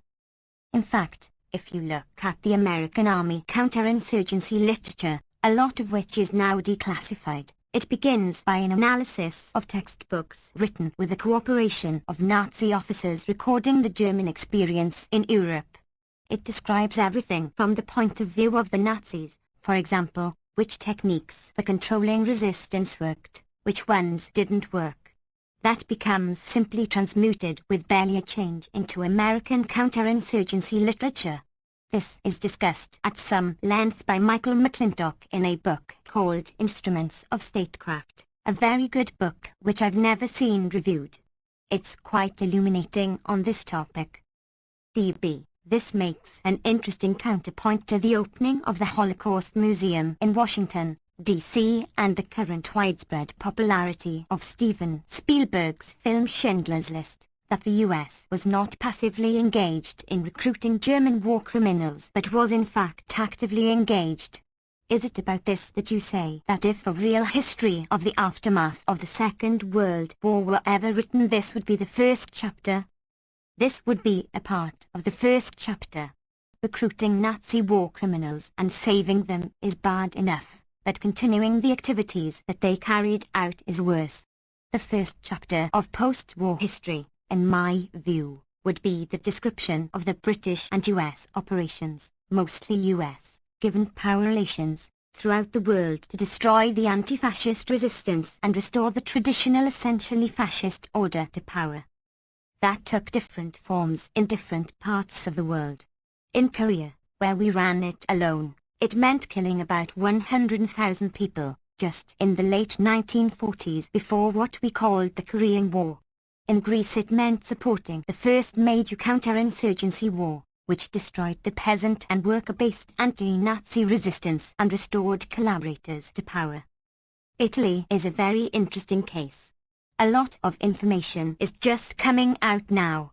The British first, and then the Americans, as they moved in, wanted to destroy the very significant resistance movement. It had liberated most of northern Italy. The Americans essentially wanted to restore the fascist order, as did the British. This is the British Labour Party, incidentally. In the south, they simply restored the fascist order, the industrialists. The Americans tried to get leading fascists in, like Dino Grandi, but the Italians wouldn't accept it, so they took an Italian war hero, Badoglio, and essentially restored the old system. But the big problem was when they got to the north. There the Italians had already been liberated. The Germans had been driven out by the Italian resistance. The place was functioning. Industry was functioning. First Britain and then the US had to dismantle all of that and restore the old order. Their attitude is extremely interesting. It's just coming out now in books. There is one by an Italian scholar, Federico Romero, who describes this very positively. The big critique of the resistance was that they were displacing the old owners in favor of popular workers and community control. This was called arbitrary dismissal of the legitimate owners. They were also hiring what was called excess workers, meaning they were giving jobs to people beyond what's called economic efficiency, meaning maximal profit making. In other words, they were trying to take care of the population and they were more democratic. That had to be stopped. The prime commitment, as the documents say, was to eliminate this arbitrary dismissal of legitimate owners and the hiring of excess workers. There was also another problem which they recognized. Of course, the most severe problem for Italy at the time was hunger and unemployment. But that's the Italians' problem, the British Labour attaché explained. Our problem, the problem of the occupying forces, is to eliminate this hiring of excess workers and arbitrary dismissal of owners. Then they can worry about the other problem, everybody's starving. This is, I should say, described very positively, showing how law-abiding we are. It goes right to contemporary neoliberalism without much change. The next thing was to try to undermine and destroy the democratic process, which the US was very concerned about in Italy. The left was obviously going to win the elections. It had a lot of prestige from its involvement in the resistance and the traditional conservative order had been discredited. The US wouldn't tolerate that. The first memorandum of the first meeting of the newly formed National Security Council in 1947 is devoted to this. This was a major issue. They decided that they would undermine the election. There were big efforts made to undermine the election, to withhold food and put all sorts of pressure to ensure that the democratic system couldn't function and that our guys would get in. That's a pattern that's been relived over and over. Nicaragua recently is another case. You strangle them. You starve them. And then you have a free vote and everybody talks about how wonderful democracy is. They were afraid that violence and coercion might not work. The fascist police and strikebreakers were put back. They said, in the event that the communists win a democratic election legitimately, the US will declare a national emergency, put the Sixth Fleet on alert in the Mediterranean and support paramilitary activities to overthrow the Italian government. That's NSC1, the first National Security Council report. There were other people who were more extreme, like George Kennan, who thought that we just ought to invade the place, not even let them have the election. They managed to hold him back, figuring that subversion and terror and starvation would do it. And it did. Then comes a long follow-up, right into at least the 1970s, when records dry up. Maybe it's still going on. Probably the major CIA effort in the world was the subversion of Italian democracy, from the 1940s right to the very modern period, including support for ultra-right Masonic lodges and paramilitary elements and terrorists and so on. A very ugly story. If you look at France and Germany and Japan, you get pretty much the same thing. That ought to be chapter 1 of post-war history. The person who opened up this topic and many others was Gabriel Kolko, in his classic book Politics of War, 1968, which has really been shamefully ignored. It's a terrific piece of work.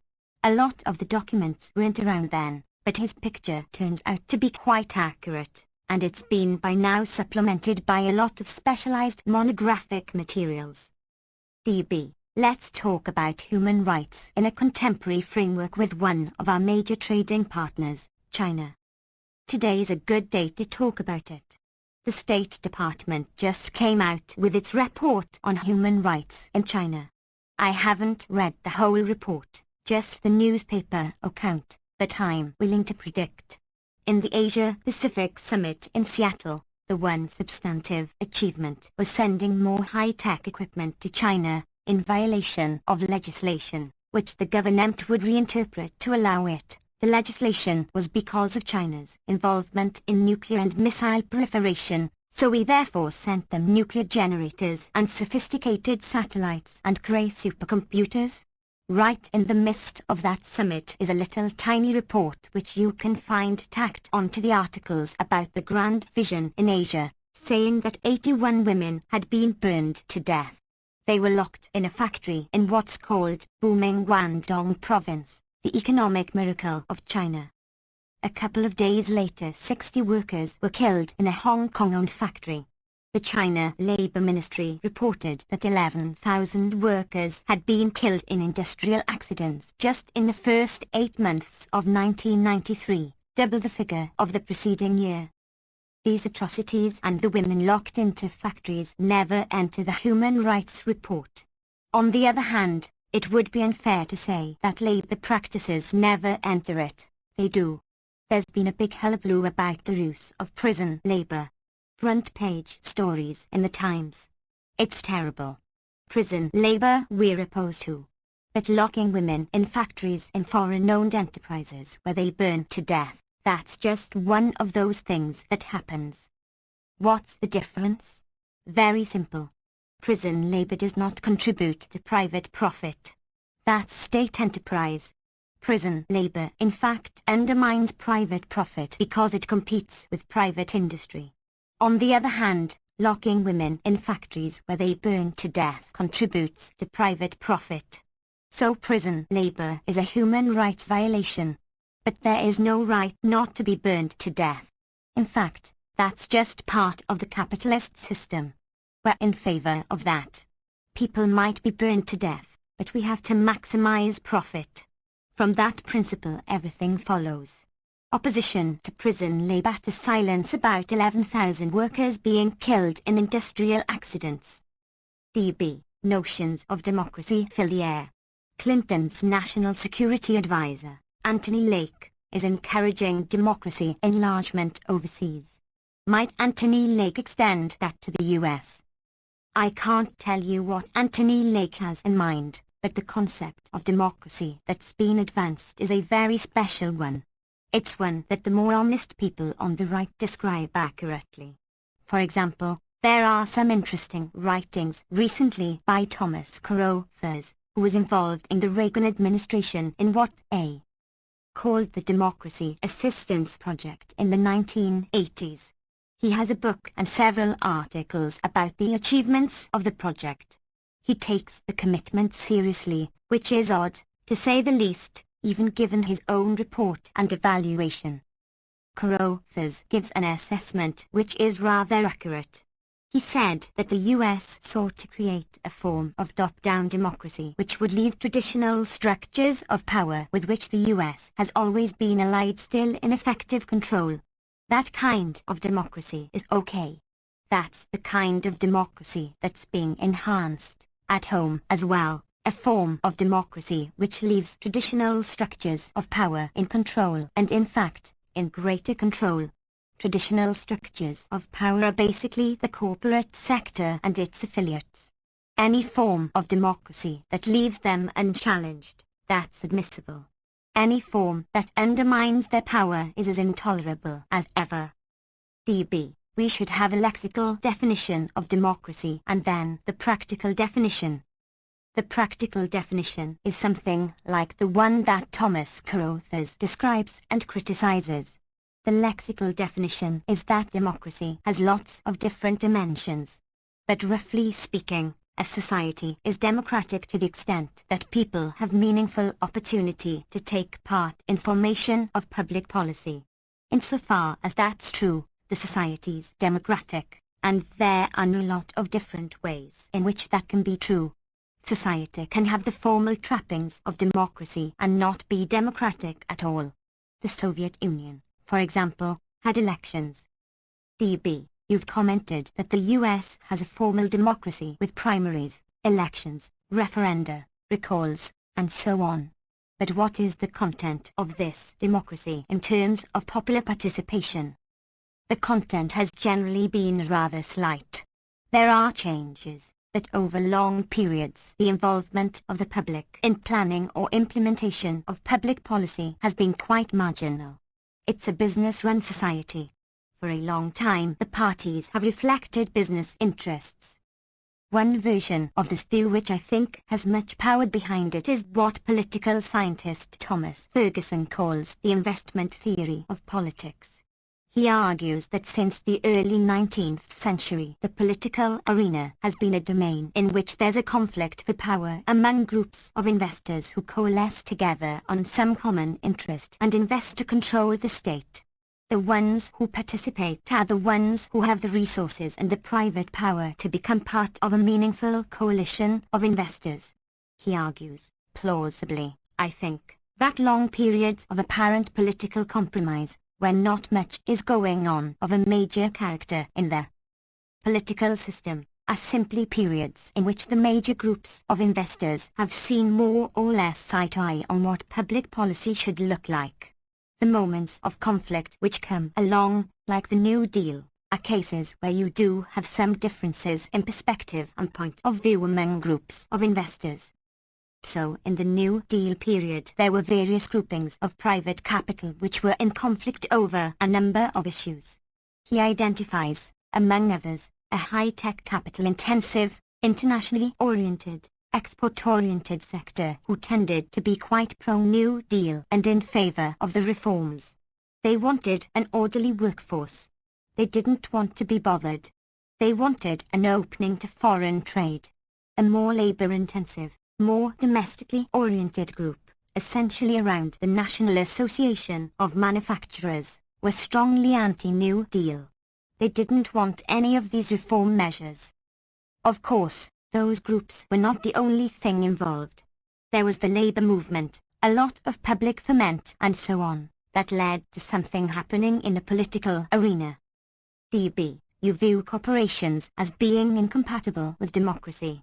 You say if we apply the concepts we use in political analysis they are fascist. Fascist is a highly charged term. What do you mean? I mean fascism pretty much in the traditional sense. So when a rather mainstream person like Robert Skidelsky, the biographer of Keynes, describes the early post-war systems as modelled on fascism, he simply means the system of state coordination of corporate sectors. It integrates labour, capital, and so on, under the control of those who have power, which is the corporate system, and with general state coordination. That's what a fascist system traditionally was. It's absolutist. Power goes from top down. Even the fascist system can vary in the way it works, but the ideal state is top-down control with the public essentially following orders. Let's take a look at a corporation. Fascism is a term that applies to the political domain, so it doesn't apply strictly to corporations. But if you look at what they are, power goes strictly top-down. From the board of directors to managers to lower managers to ultimately the people on the shop floor, typing messages, and so on. There's no flow of power or planning from the bottom up. People can disrupt and make suggestions, but the same is true of a slave society. The structure of power is linear, from top to bottom, ultimately back to owners and investors. As for those who are not part of that structure, they have nothing to say about it. They can choose to rent themselves to it, and enter into the system at some level, following the orders from above and giving them to those down below. They can choose to purchase their commodities or services that it produces. That's it. That's the totality of their involvement in the workings of the corporation. That's something of an exaggeration, because corporations are subject to some legal requirements and there is some limited degree of public control. There are taxes and other things. That reflects the parliamentary system to the extent that that's democratic. corporations are more totalitarian than the things we call totalitarian in the political system. These are vast. We're not talking about small isolated islands in some huge sea. We're talking about islands which are the size of the sea. Their operations, including much of what is called trade, are centrally managed by highly visible hands which may introduce severe market distortions. So, for example, a corporation that has an outlet in Puerto Rico may decide to take its profits in Puerto Rico because of tax rebates and change the pricing system, what's called transfer pricing, so they don't seem to be making a profit here. There are severe market distortions, as in fact in any form of central internal planning. It's a very substantial and growing part of interactions across borders, which really shouldn't be called trade. About half of what are called US exports to Mexico are just inter-firm transfers. They don't enter the Mexican market. There's no meaningful sense in which they're exports to Mexico. It means Ford Motor Company has components constructed here and ships them to a plant which happens to be on the other side of the border where they get much lower wages and don't have to worry about pollution, unions, and that sort of nonsense. Then they ship them back here. Mexico has nothing to do with it. According to the last figures I saw, about 70% of Japanese exports to the US were in that category. These are major market distortions, and growing. When people say that GATT and NAFTA are free trade agreements, there are many respects in which that's not true. Some of the respects in which it's not true is that these investor rights agreements, as they ought to be called, extend the power of international corporations and finance. That means extending their ability to carry out market-distorting operations internally. If you try to get a measure of the effect of the distortion of market principles, which I don't think anybody has ever done, you'll probably find that it's quite significant. Things like shifting pricing around to maximize profit are more or less functionally equivalent to non-tariff barriers to trade and voluntary export restrictions. There are estimates of the scale of non-tariff barriers, but I know of no estimates of internal corporate interference with market processes that way. They may be large in scale and are sure to be extended by the trade agreements. These are huge totalitarian institutions which are in a kind of oligopolistic market with plenty of government interference. There are market factors that affect them, but internally, they have little to do with market principles, and they are totalitarian. So when people like Anthony Lake, to get back to the original point, talk about enlarging market democracy, they are enlarging something, but it's not simply markets and it's not democracy. DB, you describe free trade as protection for the rich and market discipline for everyone else. That's what it comes down to. So the poor are indeed subjected to market discipline. The rich are not. The ideology calls for what are called flexible labor markets. Flexible labor markets is a fancy way of saying, when you go to sleep at night you don't know if you'll have a job tomorrow morning. That's a flexible labor market. That increases efficiency.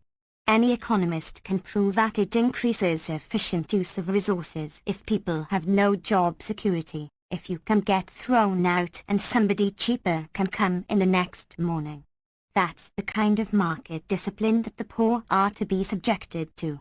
But the rich have all sorts of forms of protection. This was dramatically illustrated at Clinton's great triumph at the Asia-Pacific Summit, when he presented what the press called his grand vision for the free market future. He picked as his model from the free market future the Boeing Corporation, whose wealth and power derives substantially from state intervention. That's protection for the rich. Keeping the rabble in line. Copyright 1994 by Noam Chomsky and David Barsamian. Reflections on Democracy. April 11, 1994. DB, you just returned from the San Francisco Bay Area where you had the usual rounds of speeches, interviews, and receptions. Anything different about this particular trip? there was a noticeable effect of people having seen the Akbar Wind Tonic film Manufacturing Consent. Lots of people recognized me on campus and the streets. Otherwise, it's similar to what I find around the country. It takes a little different form in different places. It's a combination of dismay ranging to hopelessness on the one hand and hunger for something to do and some suggestion as to a way to proceed on the other. DB, are you concerned that this increased visibility and recognition might inhibit you in some way? It has a feature that I think is extremely unfortunate and that may actually be inherent in the film medium and also in the general collapse of a left intelligentsia, namely a tendency to personalize issues and to impose a serious misunderstanding of the way things happen, as if they happen because individuals show up and lead people, whereas in fact what happens is that people organize and occasionally will toss up a spokesperson. DB, let's talk about democracy. When democratic theorists talk about the rabble, who do they mean? They mean the general population, who they in past years called the rabble and in more recent years have called ignorant and meddlesome outsiders. If they're more polite, they call them the general public. DB, why is it important to keep the rabble in line? Any form of concentrated power, whatever it is not going to want to be subjected to popular democratic control or, for that matter, to market discipline. Powerful sectors, including corporate wealth, are naturally opposed to functioning democracy, just as they're opposed to functioning markets, for themselves, at least. It's just natural. They do not want external constraints on their capacity to make decisions and act freely. It entails that the elites will be extremely undemocratic. DB, and has that always been the case? Always. Of course, it's a little more nuanced because certain forms of democracy are favored, what is sometimes called formal democracy. Modern democratic theory is simply more articulate and sophisticated than in the past. It takes the view that the role of the public, the ignorant and meddlesome outsiders, as Walter Lippmann called them, is to be spectators, not participants, who show up every couple of years to ratify decisions made elsewhere or to select among representatives of dominant sectors in what's called an election. That form of democracy is approved and is indeed helpful to certain kinds of ruling groups, namely those in more or less state capitalist societies, and indeed the rising bourgeoisie a century or two ago. For one thing, it has a legitimizing effect, and for another, it does offer significant options for the more privileged sectors, sometimes called the political class or the decision-making sectors, maybe something like a quarter of the population in a wealthy society. DB, in discussions on democracy you refer to a couple of comments from Thomas Jefferson. Near the end of his life, he died in 1826, and a little before that, Thomas Jefferson had spoken with a mixture of concern and hope about what had been achieved. This is roughly 50 years after the Declaration of Independence. He said many interesting things. He made a distinction between two groups, what he called aristocrats and democrats.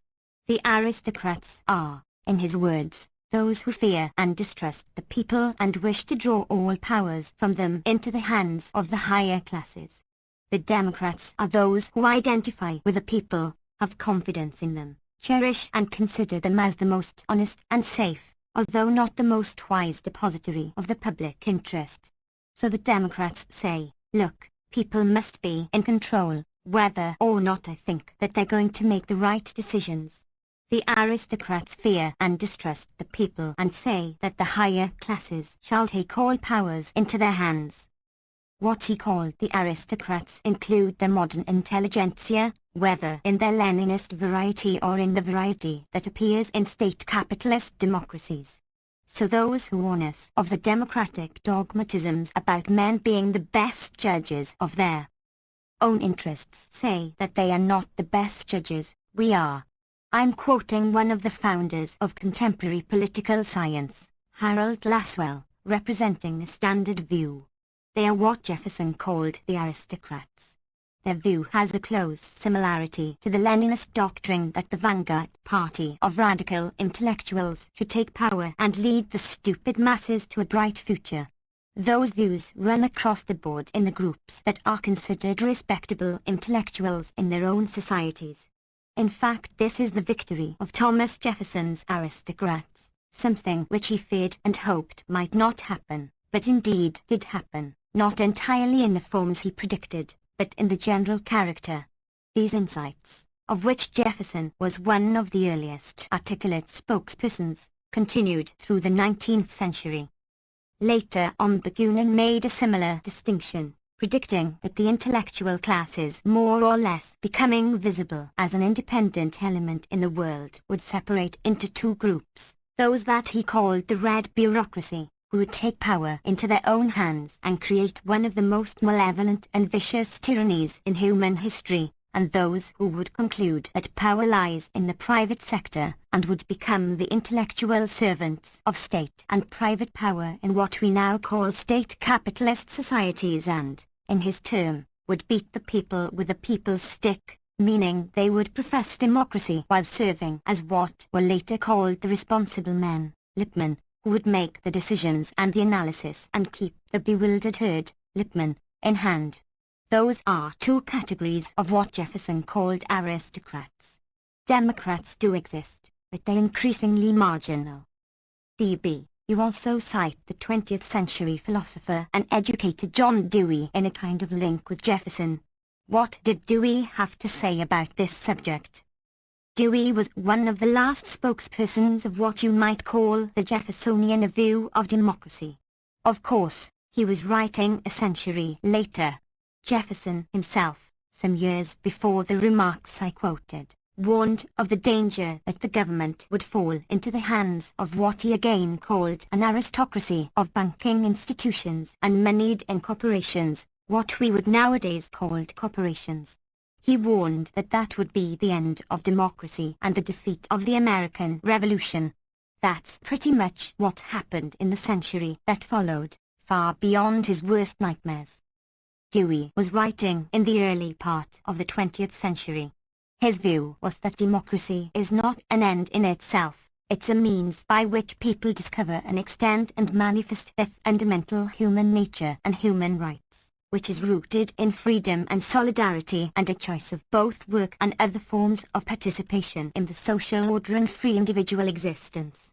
Democracy produces free people, he said. That's the ultimate aim of a democratic society, not the production of goods, but the production of free human beings associated with one another on terms of equality. He recognized that democracy in that sense was a very withered plant. He described politics as the shadow cast on society by big business, namely by Jefferson's banking institutions and moneyed corporations, of course vastly more powerful by this time. He felt that that fact made reform very limited if not impossible.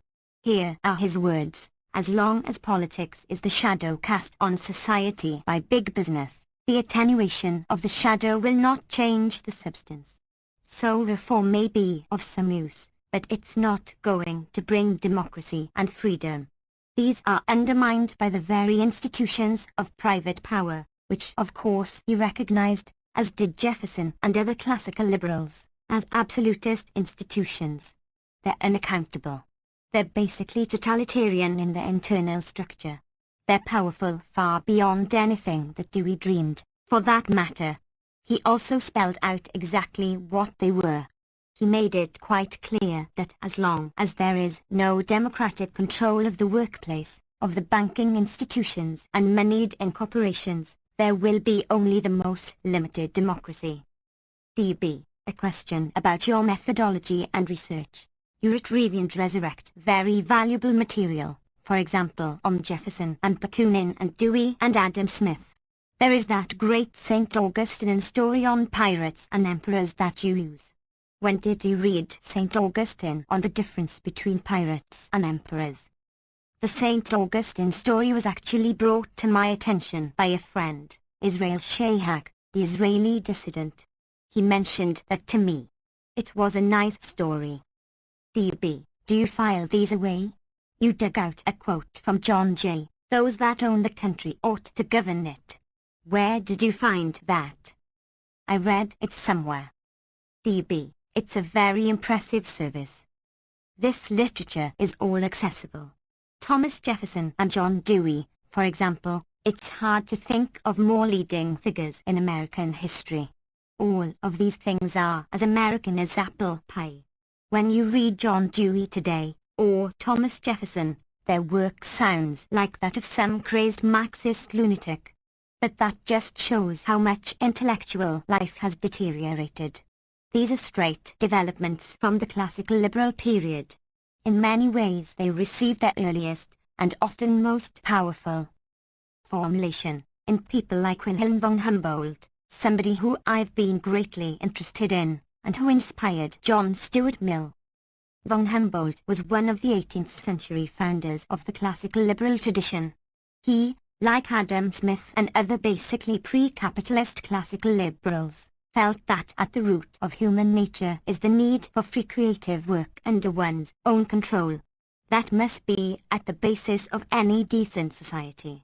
Those ideas run straight through to Dewey. They are of course deeply anti-capitalist in character. In the 18th century, Adam Smith didn't speak of himself as anti-capitalist because this was pre-capitalist, but you can see exactly where it's leading. It's leading to the left libertarian critique of capitalism, which in my view grows straight out of classical liberalism and takes various forms. It takes the Deweyian form of a sort of workers' control version of democratic socialism. It takes the left Marxist form of people like Anton Pannekoek and Rosa Luxemburg, and it feeds directly into the libertarian socialist anarchist tradition. All of this has been grossly perverted or forgotten in modern intellectual life. I think that those traditions are rich and internally fairly consistent, and I even think they can be traced back to earlier origins in 17th century rationalism. DB, let's take Adam Smith, for example. He of course is the icon celebrated by the corporate community as the godfather of capitalism. But your research reveals some very startling information about Adam Smith. It's not really startling. It's well known in Smith scholarship. Recall that Smith, for example, had even given an argument to show that a properly functioning market will tend towards equality and that the perfect system will be one of very extensive and pervasive equality. The closer you reach equality, the closer you reach a perfect society. He also argued that only under those conditions would a market function efficiently. He was very critical of what he called joint stock companies, what we would call corporations, which existed in quite a different form in his day. He had a good deal of skepticism about them because of the separation of managerial control from direct participation, and also because they might, he feared, then turn into, in effect, immortal persons, which indeed happened in the 19th century, not long after his death. It happened not through parliamentary decisions. Nobody voted on it in Congress. This was a significant change in American society, and elsewhere in the world as well, through judicial decisions. Judges, corporate lawyers, and others, simply crafted a new society in which immortal persons, namely corporations, have immense power. By now the top 200 corporations in the world control over a quarter of total assets, and this is increasing.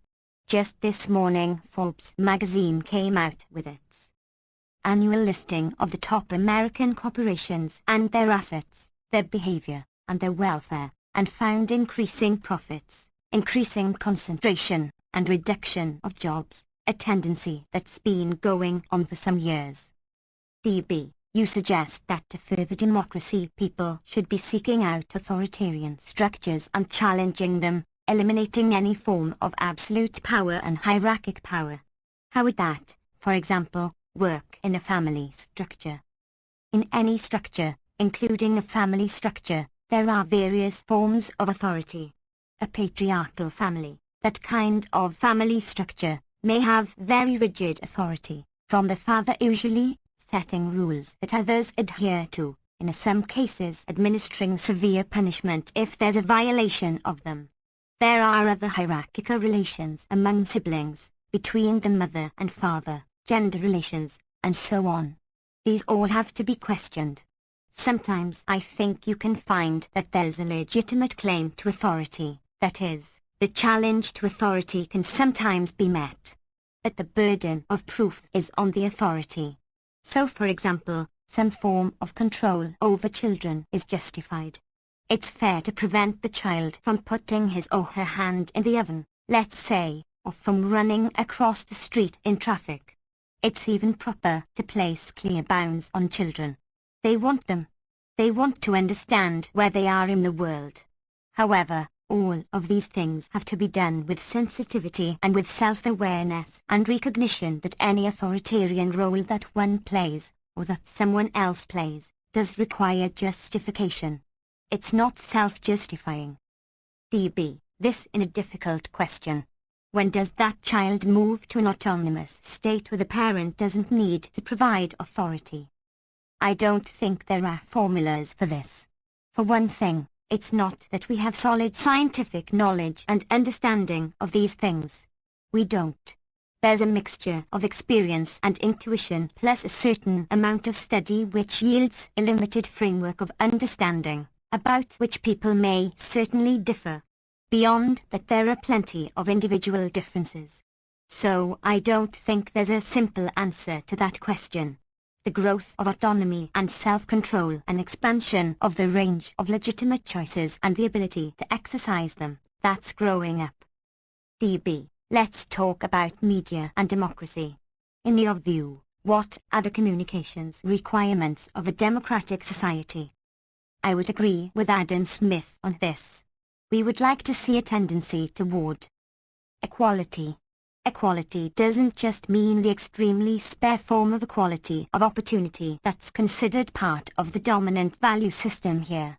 It means actual equality and the ability at every stage of one's existence for access to information and choices and decisions and participation on the basis of that information.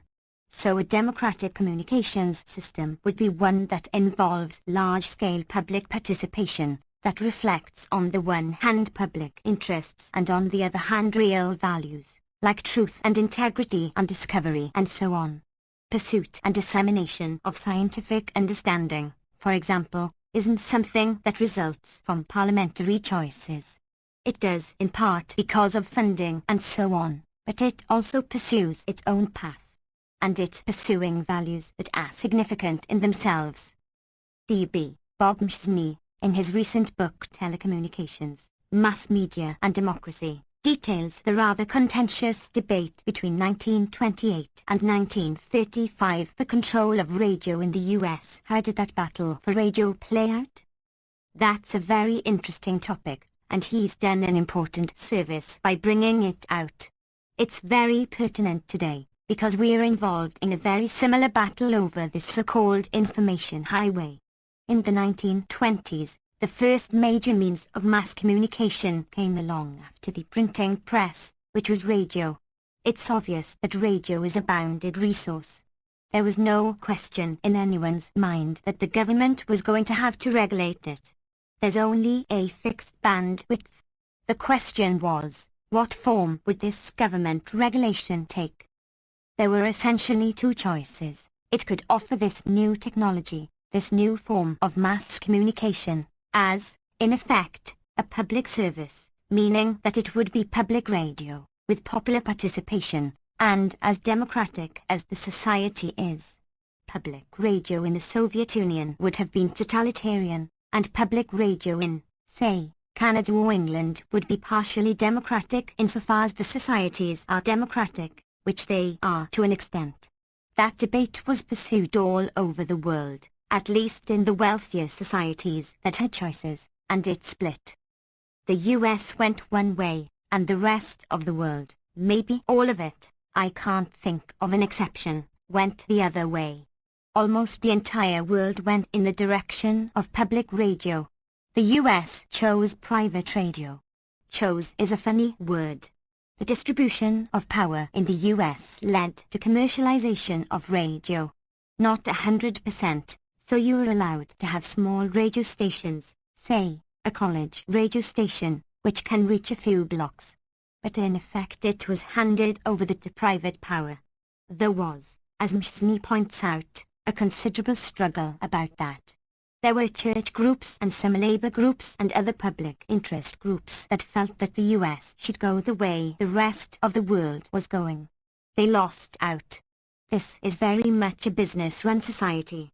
That shows itself in many differences between the US and the rest of the industrial world. Lack of comprehensive health care is another well-known example. In any event, business power won. Rather strikingly, it also won an ideological victory, claiming that handing radio over to private power was democracy because you have choices in the market. That's a very weird concept of democracy, which means that your power in this democracy depends on the number of dollars you have, and the choices are limited to selection among options that are highly structured by the real concentration of power. So it's a very odd notion of democracy, sort of the kind of democracy you get in a totalitarian system. But nevertheless, that was considered democracy. It was widely accepted, including by liberals, as the democratic solution. By the mid and late 1930s, that game was essentially over. It replayed, in the world, at least, about a decade later, when television came along. In the US, this wasn't a battle at all. It was completely commercialized without any conflict.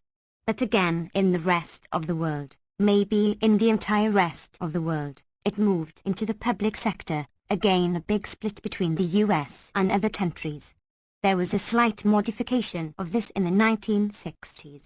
For one thing, television and radio were becoming by then partly commercialized in other societies, too, as an effect of the same concentration of private power that we find in the US, so it was chipping away at the public service function of radio and television. In the US in the 1960s there was a slight opening to public radio and television. The reasons for this have never been explored in any depth, as far as I know. But what seems to have happened is that corporations recognized that it was a nuisance for them to have to satisfy the formal requirements of the Federal Communications Commission that they devote part of their functioning to public interest purposes. So CBS and so on would have to have a big office with a lot of employees and bureaucrats who every year would put together a collection of fraudulent claims about how they had met this legislative condition. That's just a pain in the neck. Presumably, they decided at some point that it would be easier to get the entire burden off their backs and permit a small and underfunded public broadcasting system. They could then claim that they don't have to fulfill this service any longer. That's what happened. So you get public radio and public television, small, underfunded, and by now largely corporate funded in any event. DB, that's happened more and more. PBS is sometimes called Petroleum Broadcasting Service.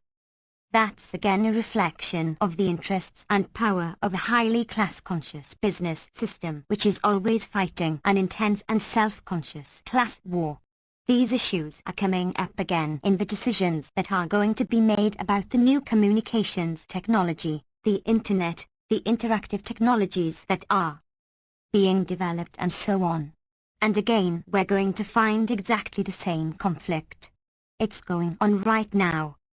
DB. Lorenzo Millam is one of the pioneers of community radio in the US. He had this to say about public broadcasting. Our freedom to be heard has been replaced on radio by mindless call-in programs, endless repeats of the car culture by illiterate Bostonians, sorry, Noam, and national news programs ground out like commercial sausage.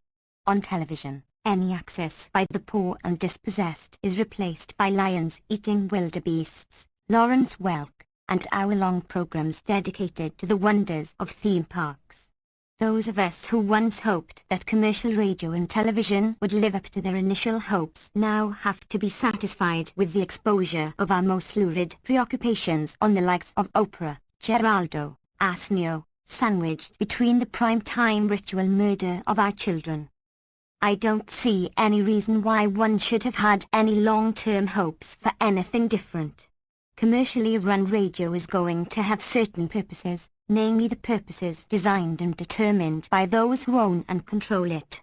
Their purposes are to have a passive, obedient population of spectators in the political arena, not participants, consumers in the commercial arena, certainly not decision-makers and participants, a community of people who are atomized and isolated so they cannot organize to put together their limited resources so as to become an independent and powerful force that would chip away at concentrated power. That's exactly what private business power will naturally want. From that you can pretty well predict the kind of system that will emerge. DB. Does ownership always determine and drive content? In some far-reaching sense it does. That is, if content ever goes beyond the bounds that ownership will tolerate, it will surely move in to limit it. On the other hand, that permits a fair amount of flexibility. So investors don't go down to the television studio and make sure that the local talk show host or news director is doing what they want. On the other hand, there are other complex mechanisms which make it fairly certain that they will do what the owners and investors want. There's a whole filtering process that enables people to rise through the system into managerial roles only if they've demonstrated that they've successfully internalized the values demanded by private power. At that point they can describe themselves as quite free. So you'll occasionally find the sort of flaming independent liberal type. I remember columns by Tom Wicker saying, "Look, nobody tells me what to say. I do anything I feel." It's an absolutely free system. And for him that's just right.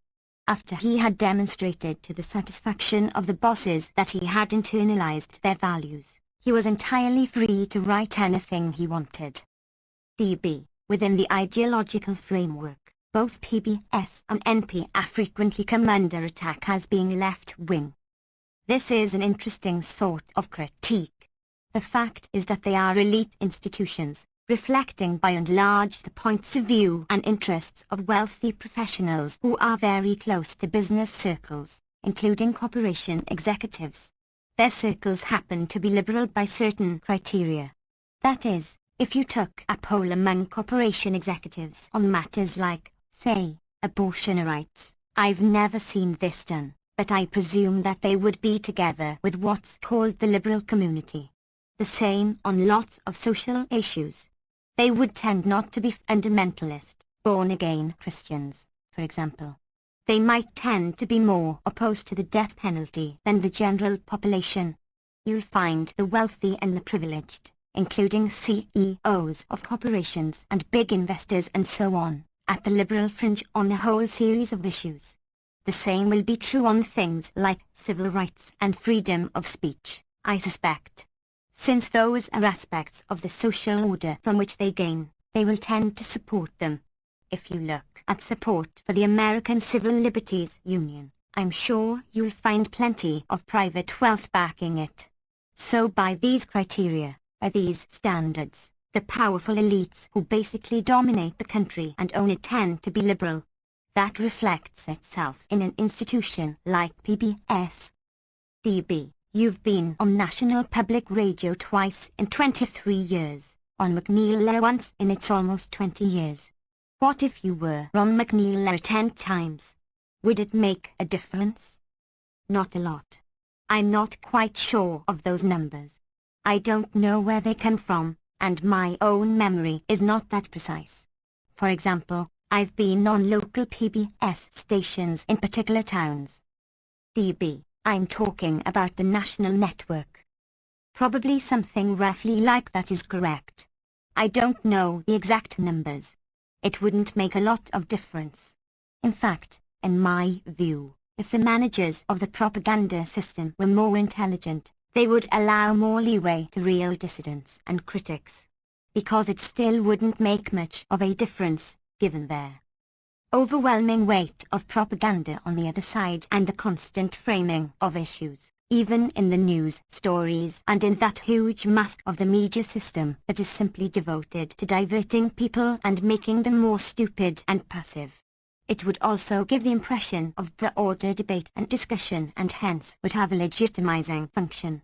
That's not to say I'm against opening up these media a bit, but I would think it would have a limited effect. What you need is something that presents every day, in a clear and comprehensive fashion, a different picture of the world, one that reflects the concerns and interests of ordinary people, that takes something like the point of view on democracy and participation that you find from people like Jefferson or Dewey.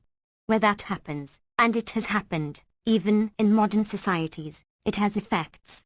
Let's say, in England, where up until the 1960s you did have major mass media of this kind. It helped sustain and enliven a working class culture, which had a big effect on British society. DB, in 1990 we did one of our many interviews. We had a brief discussion about the role and function of sports in American society. I've probably gotten more comments about your comments than practically anything else. Part of it was excerpted in Harper's. You really pushed some buttons on this issue of sports. What's that about? I got some funny reactions, a lot of irate reactions, as if I were somehow taking people's fun away from them. I have nothing against sports. I like to watch a good basketball game and that sort of thing. On the other hand, we have to recognize that there is a role that this mass hysteria about spectator sports plays. It's a significant role. It plays a role first of all in making people more passive, because you're not doing it. You're watching somebody doing it. Secondly, it plays a role in engendering jingoist and chauvinist attitudes, sometimes to quite an extreme level.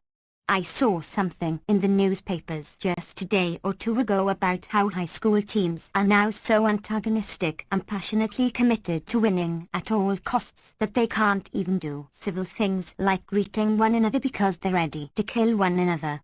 So they had to abandon the standard handshake before or after the game.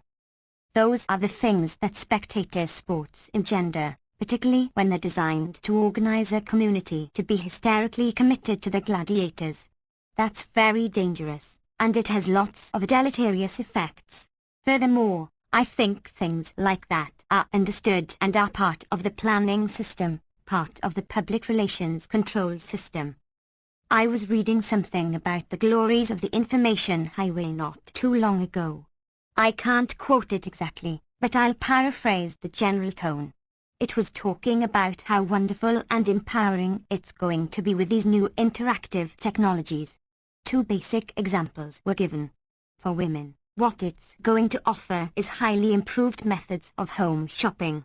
So you'll be able to watch the tube and some model will appear with a commodity and you're supposed to think, God, I've got to have this or my children won't go to college, or whatever the reasoning is supposed to be.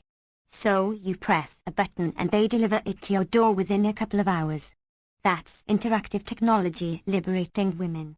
On the other hand, for men the example that was given was the Super Bowl. Every red-blooded American male in the country is glued to it. Now all they can do is watch and cheer and drink beer. But once we have interactive technology, they can be asked, while the quarterback is getting his instructions from the coach about the next play, what the play ought to be. He should throw a pass, or something. They will be able to punch that into their computer and it will go to some central location. It won't have any effect on what the quarterback does, but after the play the television channel will be able to put up the numbers. 63% say he should have passed. That's interactive technology for men. Now you're really participating in the world. Forget about all this business of deciding what ought to happen for healthcare. Now you're doing something really important, deciding what play the quarterback should have called. That reflects the understanding of the stupefying effect of these systems in making people passive, atomized, obedient, non-participants, non-questioning, and easily controlled and disciplined. DB, you also have, at the same time, the lionization of these athletes, or, in the case of Tonya Harding, for example, the demonization. If you can personalize events, whether it's Hillary Clinton or Tonya Harding, you are directing people away from what matters and what is important. The John F. Kennedy cult is a good example, with the effects that that's had on the left. DB, you were at American University in Washington, D.C. in December 1993. A student got up and said, "Isn't it just great? We now have all these computer bulletin boards and the opportunity to be on email and expand our information and awareness, etc." I was very struck by your response. You were talking about our need to have more human contact and that there was a danger in the new technologies. I think that there are good things about these internet communications. There are also aspects of them that concern and worry me. These are intuitive responses. I can't prove it. But my feeling is that people are not Martians, they are not robots, and that direct human contact, and I mean by that face-to-face contact, is an extremely important part of human life and existence and developing self-understanding and the growth of a healthy personality and so on. You just have a different relationship to somebody when you are looking at them than when you're punching away at a keyboard and some symbols come back. Extending that form of abstract and remote relationship, instead of direct personal contact, I suspect that that's going to have unpleasant effects on what people are like. It will diminish people, I think. DB, let's move on to another area. Historian Paul Boyer, in his book When Time Shall Be No More, writes, surveys show that, and I find this absolutely stunning, from 1/3 to 1/2 of the population, he's talking about Americans, believes that the future can be interpreted in biblical prophecies. Have you heard of these things? I haven't seen that particularly number, but I've seen plenty of things like it. I saw a cross-cultural study a couple of years ago, I think it was published in England, which compared a whole range of societies in terms of beliefs of that kind. The US stood out. It was unique in the industrial world. In fact, the measures for the US were similar to pre-industrial societies. DB, why is that? That's an interesting question. But it's certainly true. It's a very fundamentalist society. It's like Iran in the degree of fanatic religious commitment. You get extremely strange results. For example, I think about 75% of the population has a literal belief in the devil. There was a poll several years ago on evolution. People were asked their opinion on various theories of evolution, of how the world came to be what it is. The number of people who believed in Darwinian evolution was less than 10%. About half the population believed in a church doctrine of divine-guided evolution. Most of the rest presumably believed that the world was created a couple of thousand years ago. This runs across the board. These are very unusual results.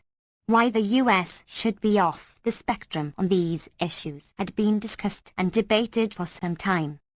I remember reading something by a political scientist who writes about these things, William Dean Burnham, maybe 10 or 15 years ago. He had also done similar studies.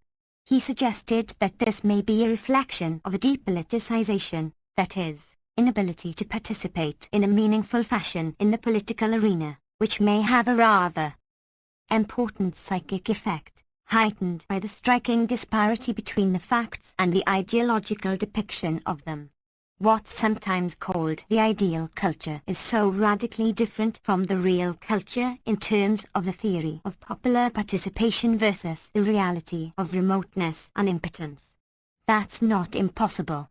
People will find some ways of identifying themselves, becoming associated with others, taking part in something.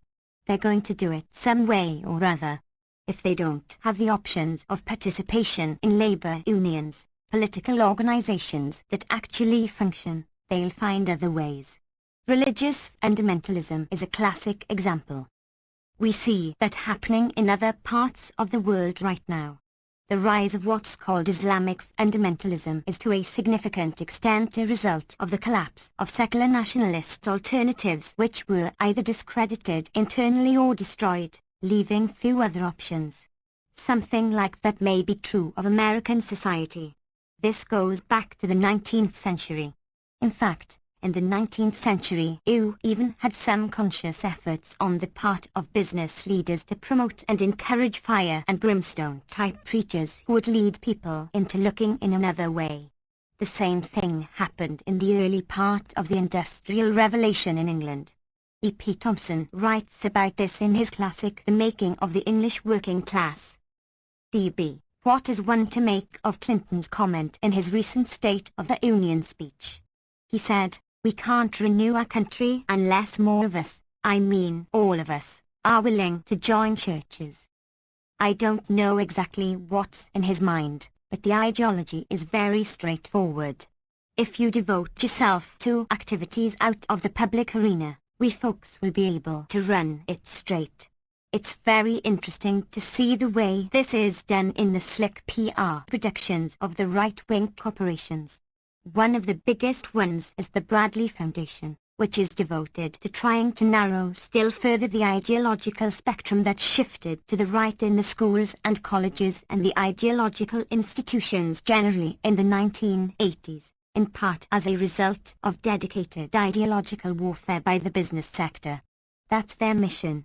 Their director, Michael Joyce, recently published an article on this which I found fascinating. I don't know whether he wrote it or one of his PR guys. It was very revealing in this respect, done in a very slick fashion.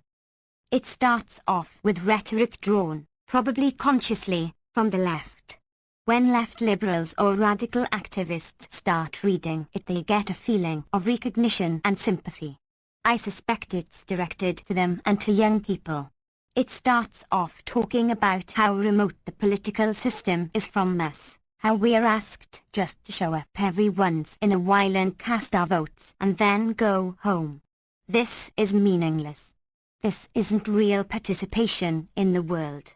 What we need is a functioning and active civil society in which people come together and do important things and not just this business of pushing a button now and then. That's the way it starts. Then you get to page 2. It says, how do we overcome these inadequacies? Strikingly, the inadequacies are not to be overcome by more active participation in the political arena. They're to be overcome by abandoning the political arena and joining the PTA and going to church and getting a job and going to the store and buying something. That's how you fulfill your function as a citizen. That's the way to become a real citizen of a democratic society, by becoming engaged in activities like finding a job and going to the PTA. Nothing wrong with going to the PTA. But there are a few gaps here. What happened to the political arena? That disappears from the discussion after the first few comments about how meaningless it is. Of course, if you abandon the political arena, somebody is going to be there. The somebody who is going to be there is the missing element in the entire discussion, namely, private power, corporations.